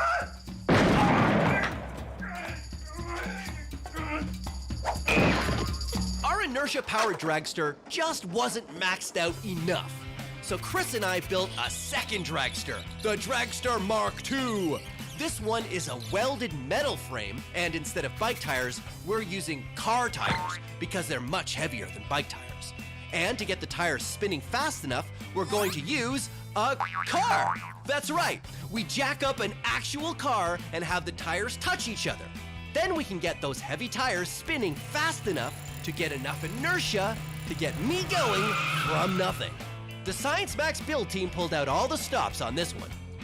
Just like the smaller version, the dragster has to be up on jacks so the wheels don't touch the ground as they get spun up. The wheels of the dragster touch the wheels of this working car, which is also jacked up.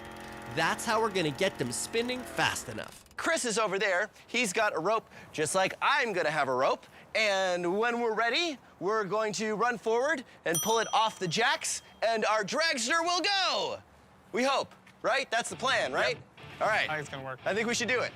Ready, Chris? Ready. You ready, Paul? Ready. Fire it up. Go, go, go. Faster, faster, faster. Faster, faster. Keep going. All right, Chris. After 3, right? 1, 2, 3, go. Nice. It's pretty good. Yeah, that worked. All right, are we ready for me to be in it? I think so. All right, we're gonna do it. The helmet's in the Max van. Do you have the keys for the Max van? Keys for the Max van.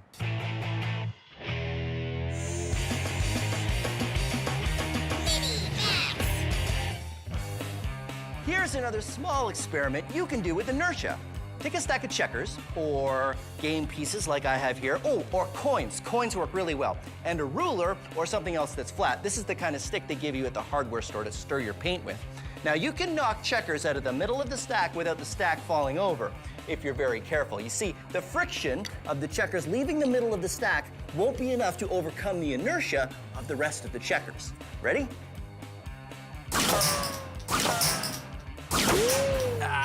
Now, let's max it out. Oh, I have these pizza boxes, and they should work the same way. You see, you get a stack, and don't worry, I've already eaten all the pizza. And I put them on there like that, and now I need a ruler. And what I've got is this cricket bat. You see, it's got a nice flat edge, just like the ruler. Now, if this works right, I can hit it hard enough to knock out just 1 or 2 pizza boxes, and the rest of the stack should stay. Here we go, ready? Science! Awesome. And there you have it. Newton's first law. An object at rest tends to stay at rest, and an object in motion tends to stay in motion. An object in motion tends to stay in motion. Usually there's a sign that kind of... Well, our inertia-powered dragster worked really well. And now it's time for the final step. Me, riding it to glory! Now, I know it probably doesn't need saying, but don't try this at home. Not that I think you really can try this at home because this is kind of involved, but I figured I should probably tell you guys just in case you were tempted to try it at home. We know what we're doing. We know what we're doing, right, Chris? Yes. Yes, we know what we're doing. All right, fire it up. Keep it going. Keep it going. All the way. Whoa. All the way. 3, 2, 1, go! Woo! Yeah! Yeah! Woo! How's that for inertia? Wow, look at that. That's amazing. Cool. High fives! Yeah! Let's recap. The weight of the tires, as well as how fast they were going, provided enough inertia to accelerate me and the weight of the dragster. The objects in motion, the wheels, wanted to stay in motion so much they moved the dragster all by themselves. Inertia, and Newton's first law of motion. Thank you for joining us on Science Max. Let's go again. Your turn? Yeah, my turn. Okay. Woo. Inertia! Whoa. Science! Whoa! Red barbell mark. Action!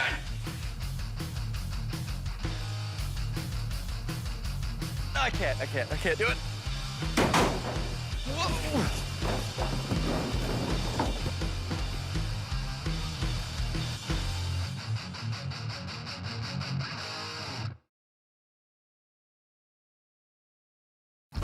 Have you ever done a science experiment and wondered what it'd be like if you did it big? I have.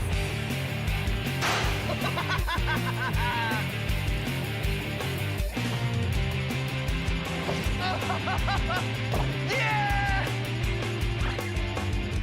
My name is Phil, and I take your everyday science experiments and do them big.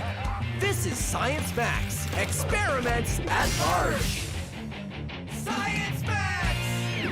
Newton's third law is the science behind balloon-powered rocket cars. It's also the science behind a maxed-out rocket car that I can ride. Plus bowling balls and an interrupting sign. Today on Science Max, experiments at large. Greetings, Science Maximites. I am Phil McCordick, and this is Science Max Experiments at Large. Today, we're going to be experimenting with the balloon-powered car. Here's how it works. Woohoo! It all has to do with Newton's third law. Newton's third law. For every action, there is an equal and opposite reaction. We don't have to do this now. This is all for later. We can build the cars first, and then we can, let's go over here. So how do you build a balloon-powered car? Well, I suggest you be Science Maximites, because there's any number of ways you can build a balloon-powered car. You do not have to follow my design. You should come up with one of your own. It may even be better than the one I built. But I will give you some tips, though, that make it a lot easier. First of all, you need something to stick your balloon on that has an opening on it. I used a turkey baster for this car. I just pop the top off, and remember to tell an adult that you're using the turkey baster. And then you stick the balloon on there, and it allows you to attach something to the car, and it also makes it easier to blow up the balloon.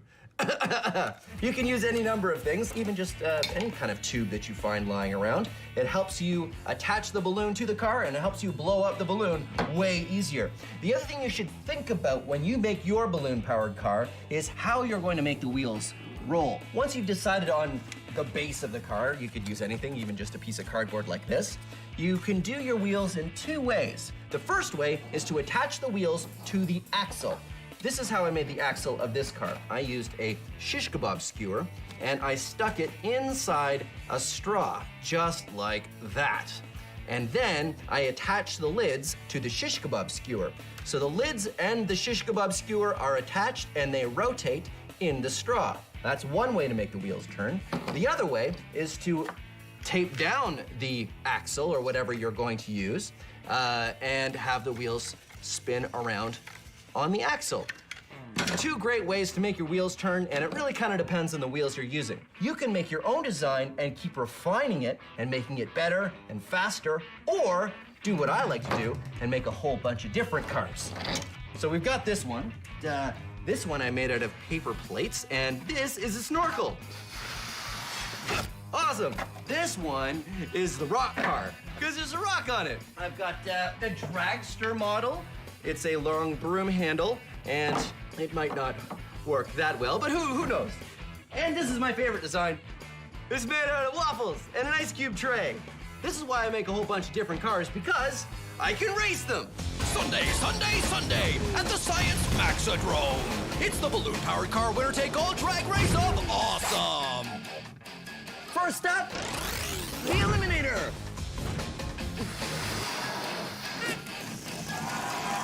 Woohoo! Better late than never, it's the Procrastinator.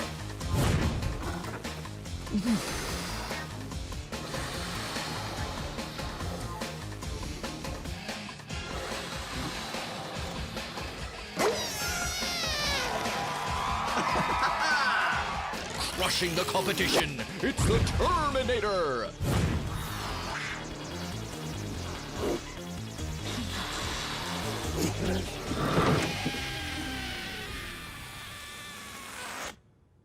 Feel the chill of the refrigerator.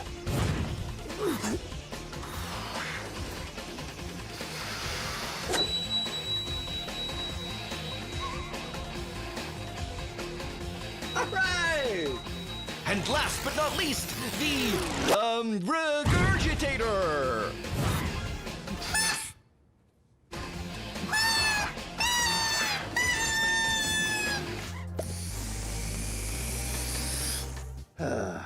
Well, when you build your balloon-powered cars, you can figure out what worked or what didn't work and try modifying your designs to make them work even better. That is science. And now we're gonna max it out, because this is Science Max Experiments at Large. So we're gonna take that small balloon-powered car that we just built, and we're gonna make it much, much bigger. I'm gonna go to the Center for Skills Development and Training, and we're gonna use the science behind the small balloon-powered car, and we're gonna make it big. That science is Newton's third law, but there's plenty of there's plenty of time for this later. We're not doing this bit now. We're doing that bit in a minute, so we can. No, I said we're doing it later. We're doing it later.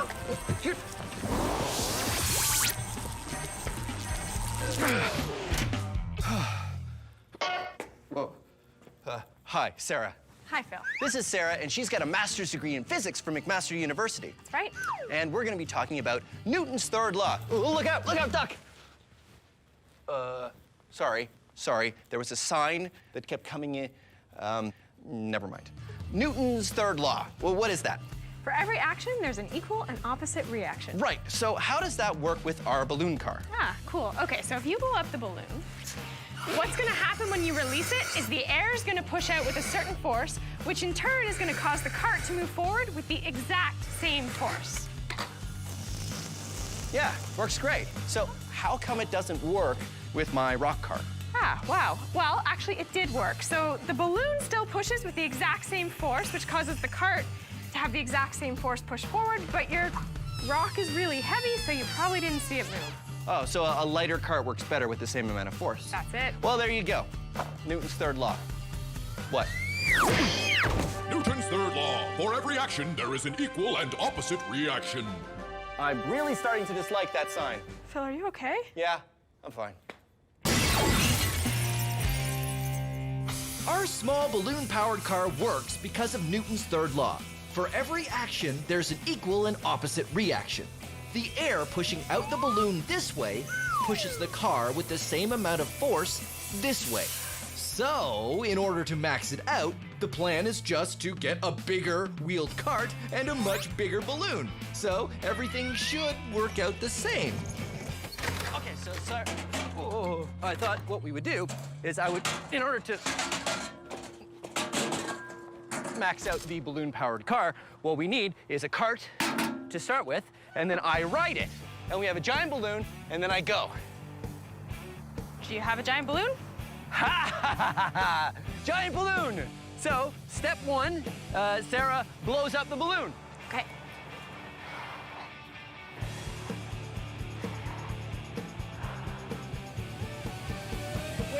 Wait. Use this air compressor, it'll probably be a lot faster.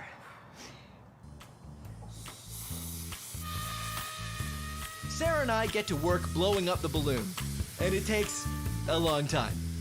A very long time.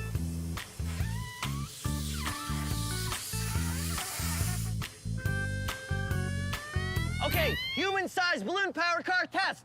Take one. All right, Sarah. You got it? Yeah. Okay, let it go.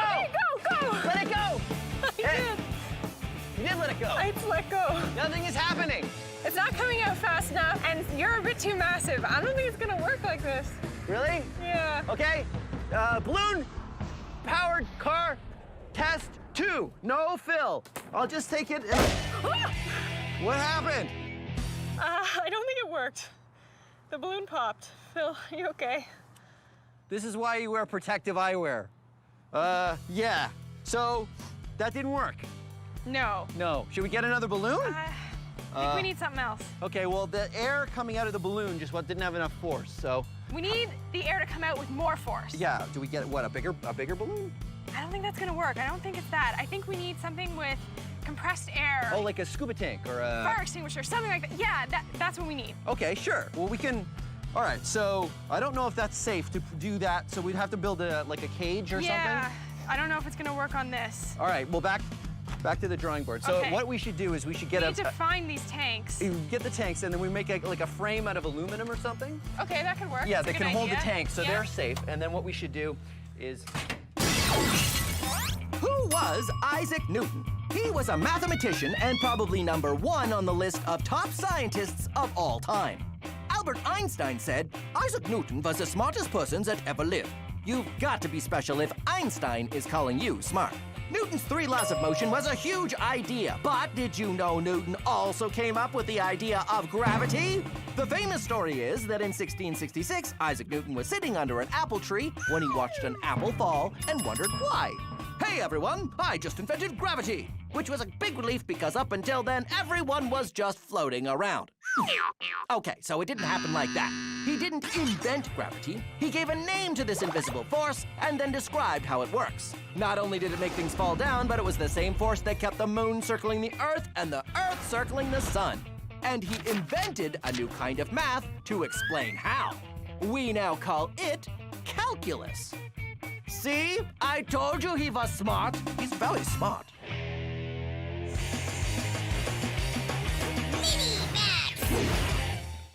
This is hydrophobic coating. Hydrophobic literally means afraid of water, but it's not actually afraid of water. The chemistry of a hydrophobic coating prevents water molecules from penetrating anything you spray it on. You can get this stuff at the hardware store, and if you want, be Science Maximites and get an adult and think of the coolest thing you could spray with hydrophobic coating. I like to use things that do not go well when you put them in water, like tissue. Yeah, doesn't look great when it gets wet. Here's a tissue coated in hydrophobic coating. Huh? Weird. Or it works the same with a paper towel. Paper towel in water, paper towel covered in hydrophobic coating, stays dry. Or how about a dinner roll? Dinner rolls really don't like water. See? Gross. But a dinner roll coated in hydrophobic coating? weird. Just don't eat it. Now, it's time to max it out.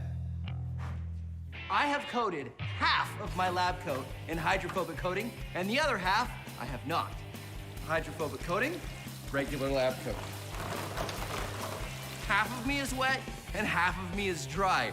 What's more, half of my outfit ended up being wet and half dry because the lab coat was protecting my outfit from getting wet. Now it's time to max it out even more. We have coated my entire outfit in hydrophobic spray. My shirt, my pants, and my lab coat. The pants have been taped to rubber boots, so no water's getting in there. And my shirt has been taped to my pants, so no water's getting in there. So here's the question. Can I get into the pool and out of the pool and stay dry?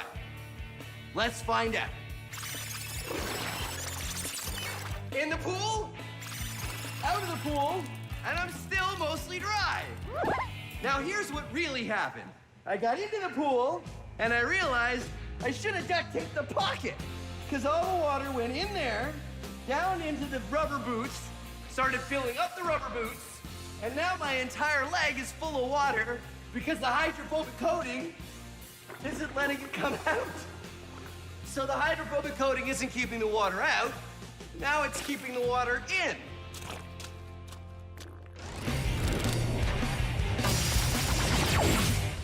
Let's take a closer look at Newton's third law. Newton's third law. For every action, there is an equal and opposite reaction. Okay. All right, let's watch it back.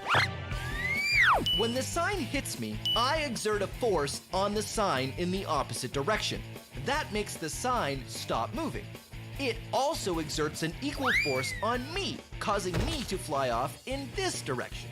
Now, if I was to push this sign, I'm not only pushing the sign this way, but my feet are pushing against the ground in the opposite direction. It's, well, it's really easier to see if I'm not standing on the ground. No, hold on. Okay, so, huh? Oh, okay. So now that I'm hanging, watch. I push on the sign, but when I exert force on the sign to make it go this way, I go that way. Well, actually, it doesn't work as well because the sign isn't as heavy as I am. So wait, I have this over here. This is a barrel, and it has stuff in it, and it weighs as much as I do. Okay, so watch. If I push on the barrel like that, I go away from it as much as it goes away from me. So, there you have it. Newton's third... No, hold on. Newton's third law. Newton's third law. Okay, go. Newton's third law. For every action, there is an equal and opposite reaction.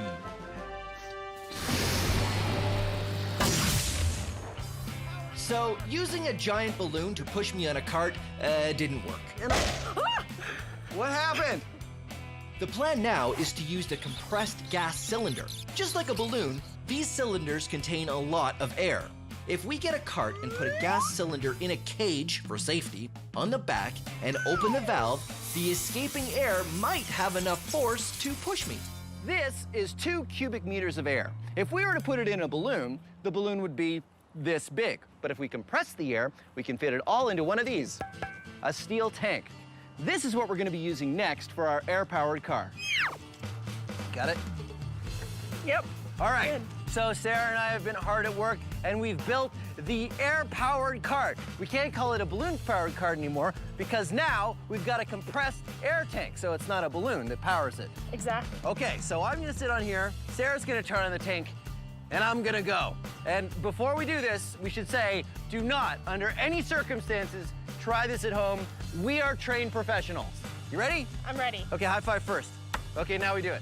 Okay, so before I turn the tank on, make sure your feet are down and the brakes are on. Gotcha. Don't take them off till I say go. You have got it. All right. Ready? Okay.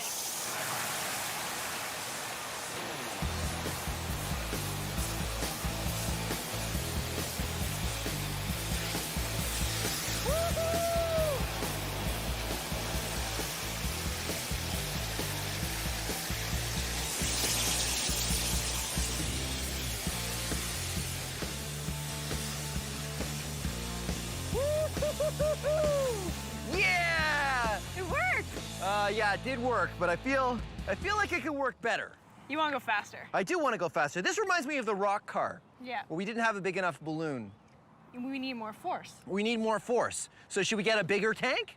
Let's get more tanks. More? Tanks, more force. You're gonna go faster forward, Newton's third law. Newton's third law, high five. All right, let's do it. All right.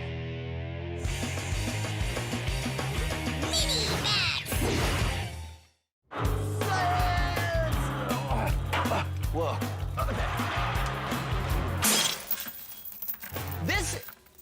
This is Newton's cradle, and it's a really cool toy that demonstrates all kinds of laws of motion, including Newton's third law. What you do is you pull this one ball out, and when it hits these balls, they exert force on that ball to make it stop moving, but it exerts force on these balls, which travels through the balls and makes this one in the end fly out, like that.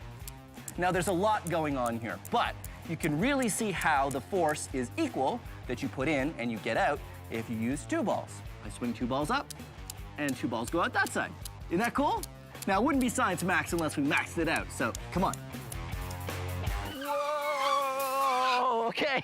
This is one we built out of bowling balls. Bowling balls. Bowling balls. Instead of smaller balls, and I think it's gonna work the same way. Let's find out. You throw one out, and yeah, it works the same. Okay, now let's try it with two balls. Okay, ready? Wait. And two balls, throw them out. And two balls on that side. All right, so there you have it. Whoa. Newton's third law. Oh. Newton's third law. For every action, there is an equal and opposite reaction. So our single pressurized tank created enough force to move me, but not very fast. The plan now is to do two things. First, we're going to triple the amount of thrust by using 3 tanks. We're also going to use some pipes that lock into each other to give me an initial push. These pipes slide together, and when the air is turned on, the pressure in the pipes will cause them to slide apart, which will push me forward. After that, I use what's left in the tanks to keep going. All right, now it's time to max it out. I've enlisted the help of a few more Science Max people. Thank you very much, Corey. You'll see now we have 3 tanks of compressed gas, and we've also got this nifty little contraption. How does this work, Sarah? All right, so each tank is attached to a tube, and you can see that each tube goes into this one main tube, so when we turn them on, pressure's gonna build up, and we're gonna go forward with more force. Well, that's great. And Reed is stacking cinder blocks, thanks Reed, up so that will push, the pipe will push against cinder blocks, and then I'll go that way. All right, well, are you guys ready? I'm ready. All right, let's do it. Now, again, I have to say, thank you, Corey, I've got it. This is something you definitely don't want to try at home. We are all trained professionals. We have a physics degree here. We've got TV people that make sure that this is safe. So watch it and enjoy, but please don't try any of this at home. Okay, I'm ready. Sarah, count me down. 3, 2, 1.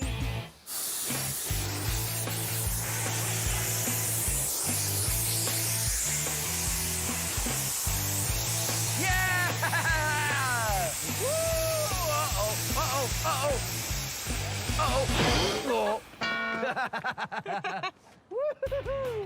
That was awesome! That was really awesome. All right, high fives, high fives.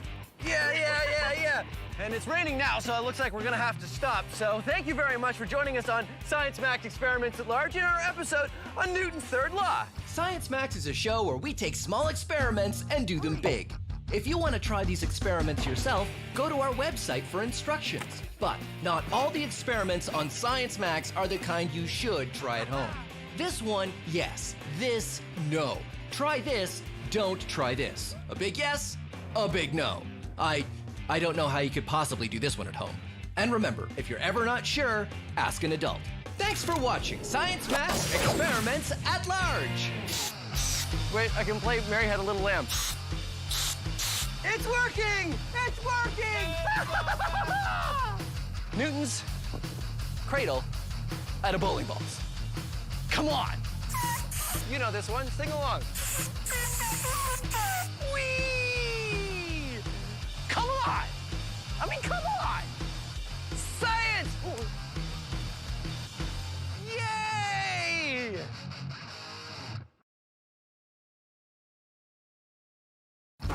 Have you ever done a science experiment and wondered what it'd be like if you did it big? I have.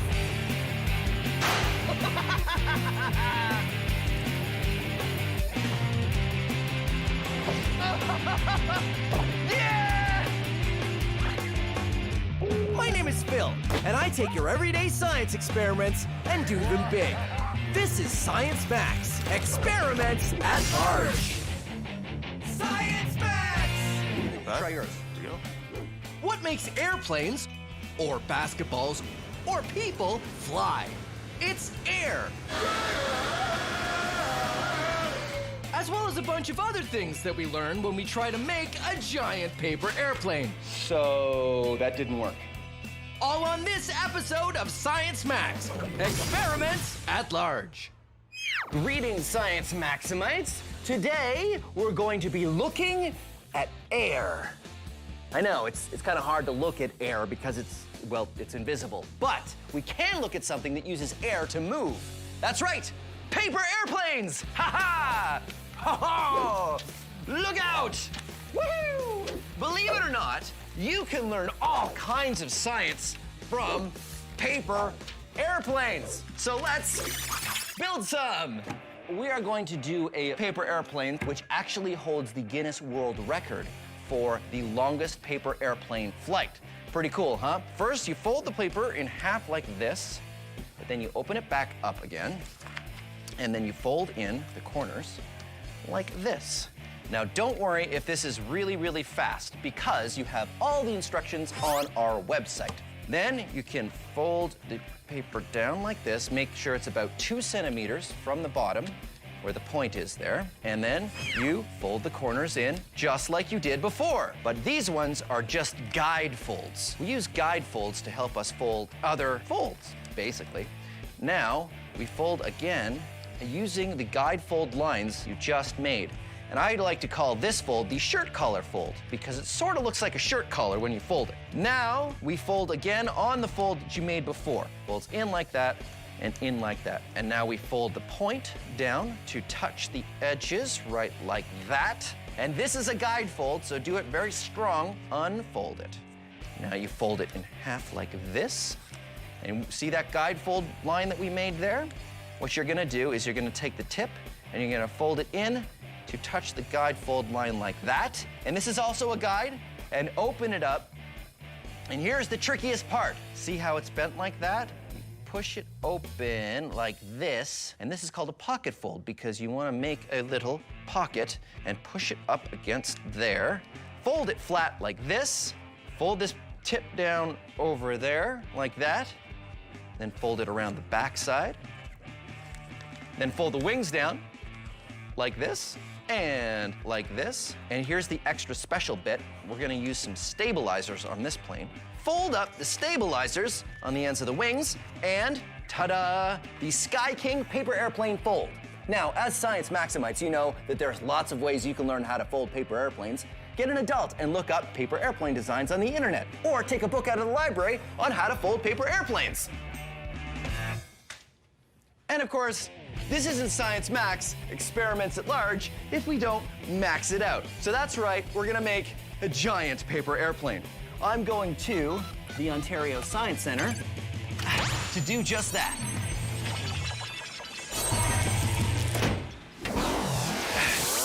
Uh-oh, that's never good.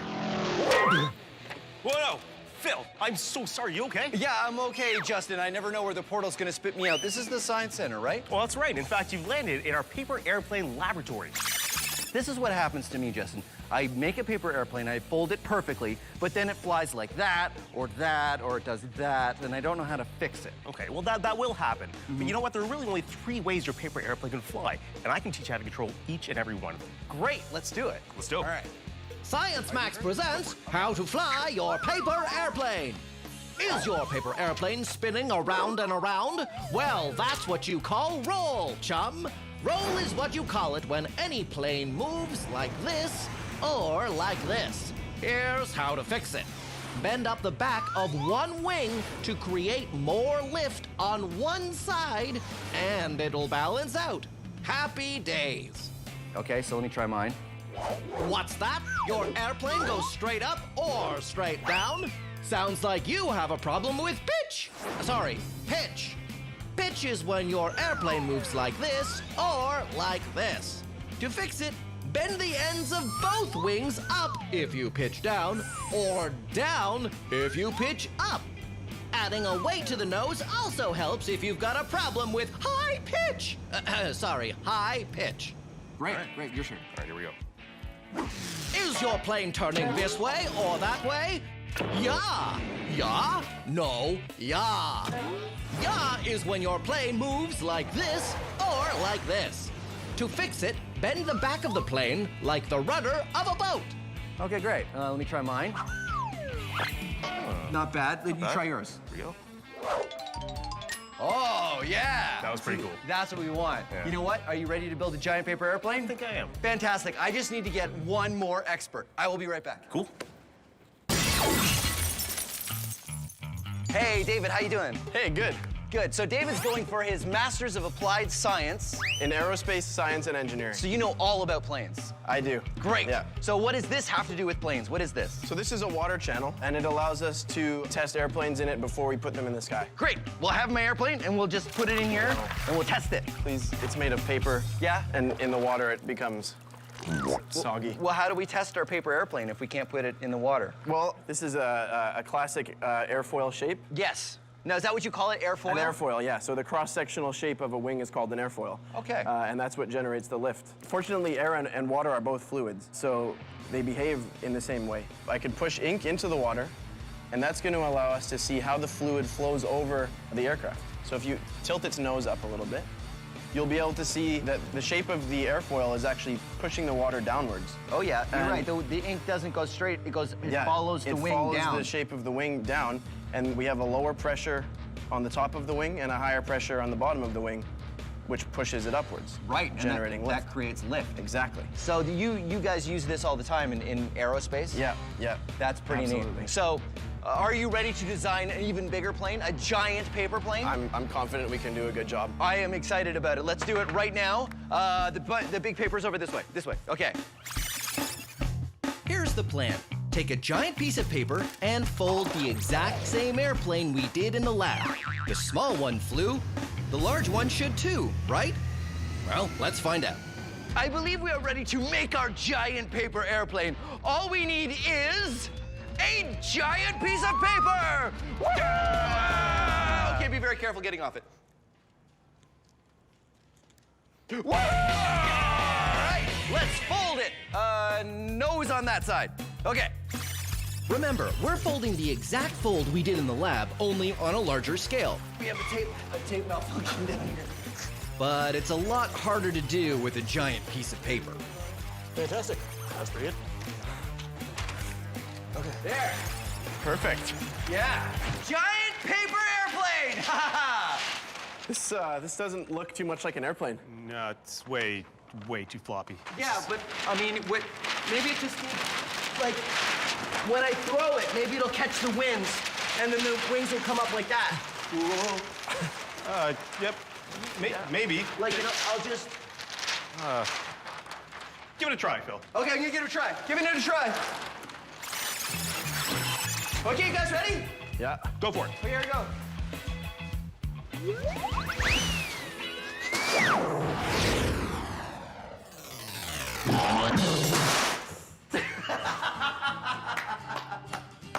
Wow. What do you think? Oh man. I think we can make some improvements. It sort of felt like a bed sheet. I feel if I just threw my lab coat, it'd probably look. Let me just see. Okay, ready? Yeah, it looks pretty much the same, doesn't it? Yeah. So, I didn't know this, but when you fold paper that big, it sort of behaves like fabric. Yeah, very floppy. Very floppy. What if we supported the plane, like we put struts or something in it, like this stick? If we put it on the wings, it'll stop it from being so floppy. Right, and you can tape it on. Yeah. That's a great idea. Yeah. We need bigger sticks. Yeah. Really lightweight. Like, so like foam? Yeah, stuff? and like hollow tubes. Hollow tubes? Hollow Good. tubes. Good. So we'll put a whole bunch on there. We'll tape them on so that it doesn't flop around. Yeah. And we'll try it again. Yeah. Yeah, I think we got something. Okay, great. Let's go. All right.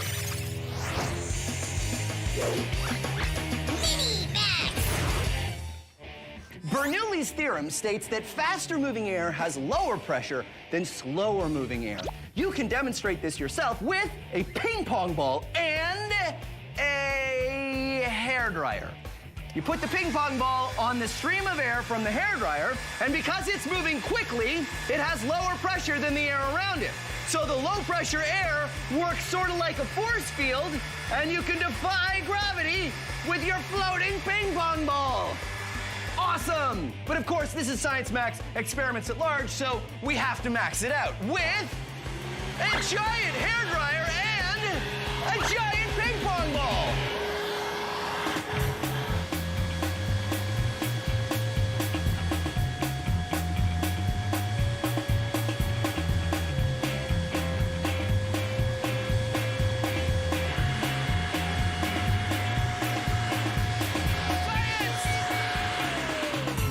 Sorry, I said science! You probably couldn't hear me because of the... So, our giant paper airplane turned out to be really floppy. When paper is that large, it doesn't hold together very well. What we're going to do is take foam and long sticks and tape it to the large paper airplane wherever we need to give it support. So, here, and here, here, and a bunch there, and maybe some over there. Well, it turned out we needed to reinforce in a lot of places.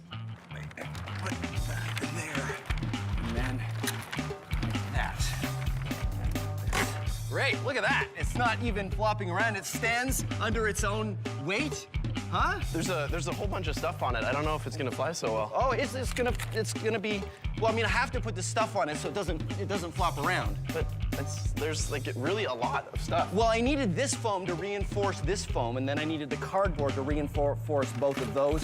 Phil, there's a giant hole in the wing. Well, I can fix that. Just move your head, and then I'll just. Phil, there's a lot of stuff on here. There. But like it's really a lot. Problem solved. Guys, let's just fly it. Oh, okay, sure, yeah, well, yeah, let's do it. Let's do it. All right. Okay. All right, here we go. Maiden voyage of the Mark II giant paper airplane. Okay, here we go. 1, 2, 3.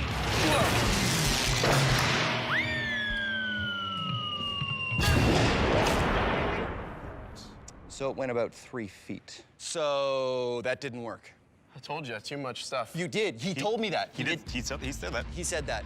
What we need is something that's stiffer without as much stuff on it. But the paper, it's too floppy, so you have to put the stuff on. Right. How about some cardboard? Cardboard's nice and stiff, and technically it's paper.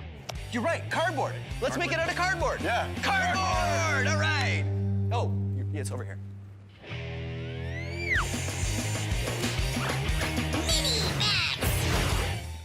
Tornadoes are giant weather systems that cause the air to go around and around. Tornadoes can be pretty dangerous, but they don't happen that often. Here's how you can make your own small pet tornado you can play with at home. Because air and water behave similarly, we can make a water tornado. You spin it around, get it going, and ta-da, your very own pet tornado. Here's how you do it. You take two 2-liter plastic bottles and fill one with water and some blue food coloring, is what I like to do. And then tape the mouths of the bottles together. You might need an adult to help you with this because you want to make sure the bottles are perfectly aligned. Then flip it over, spin it around to get it going, and voila, your very own pet tornado. Awesome. And now we're gonna max it out with a giant tornado chamber.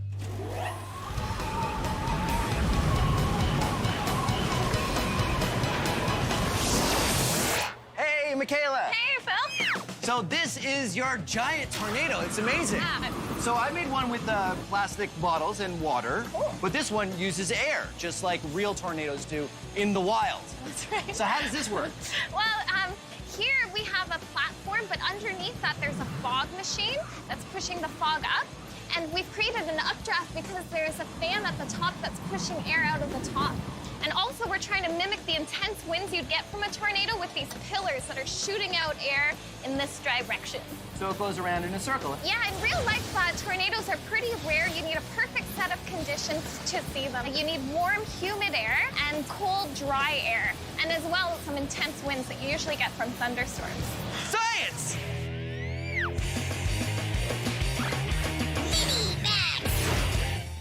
If I was to drop this light basketball and this heavy workout ball at the same time, which do you think will hit the ground first? Let's find out. They landed at the same time. That's because everything falls at the same rate. It doesn't matter how heavy or how light something is. Until things are falling fast enough that air friction or drag starts to play a factor. Soon, things reach their top speed. This top speed is called terminal velocity. It means I could throw this basketball from an airplane and it might not be going any faster than if I threw it from, say, 10 stories up. I'm gonna find out what the terminal velocity is for both of these objects when we max this out. Ninja science roll! Here's how terminal velocity works. Everything falls at the same rate, going faster as gravity pulls it down. But when things start going so fast that just pushing through the air at that speed creates as much force as the pull of gravity, things reach a top speed and they won't go any faster. How heavy something is and how much air it pushes both play a factor in its top speed. And that top speed is called terminal velocity. How cool is that? I'm in iFly Toronto. This is a giant wind tunnel, and they've got the wind going fast enough that they can't fall any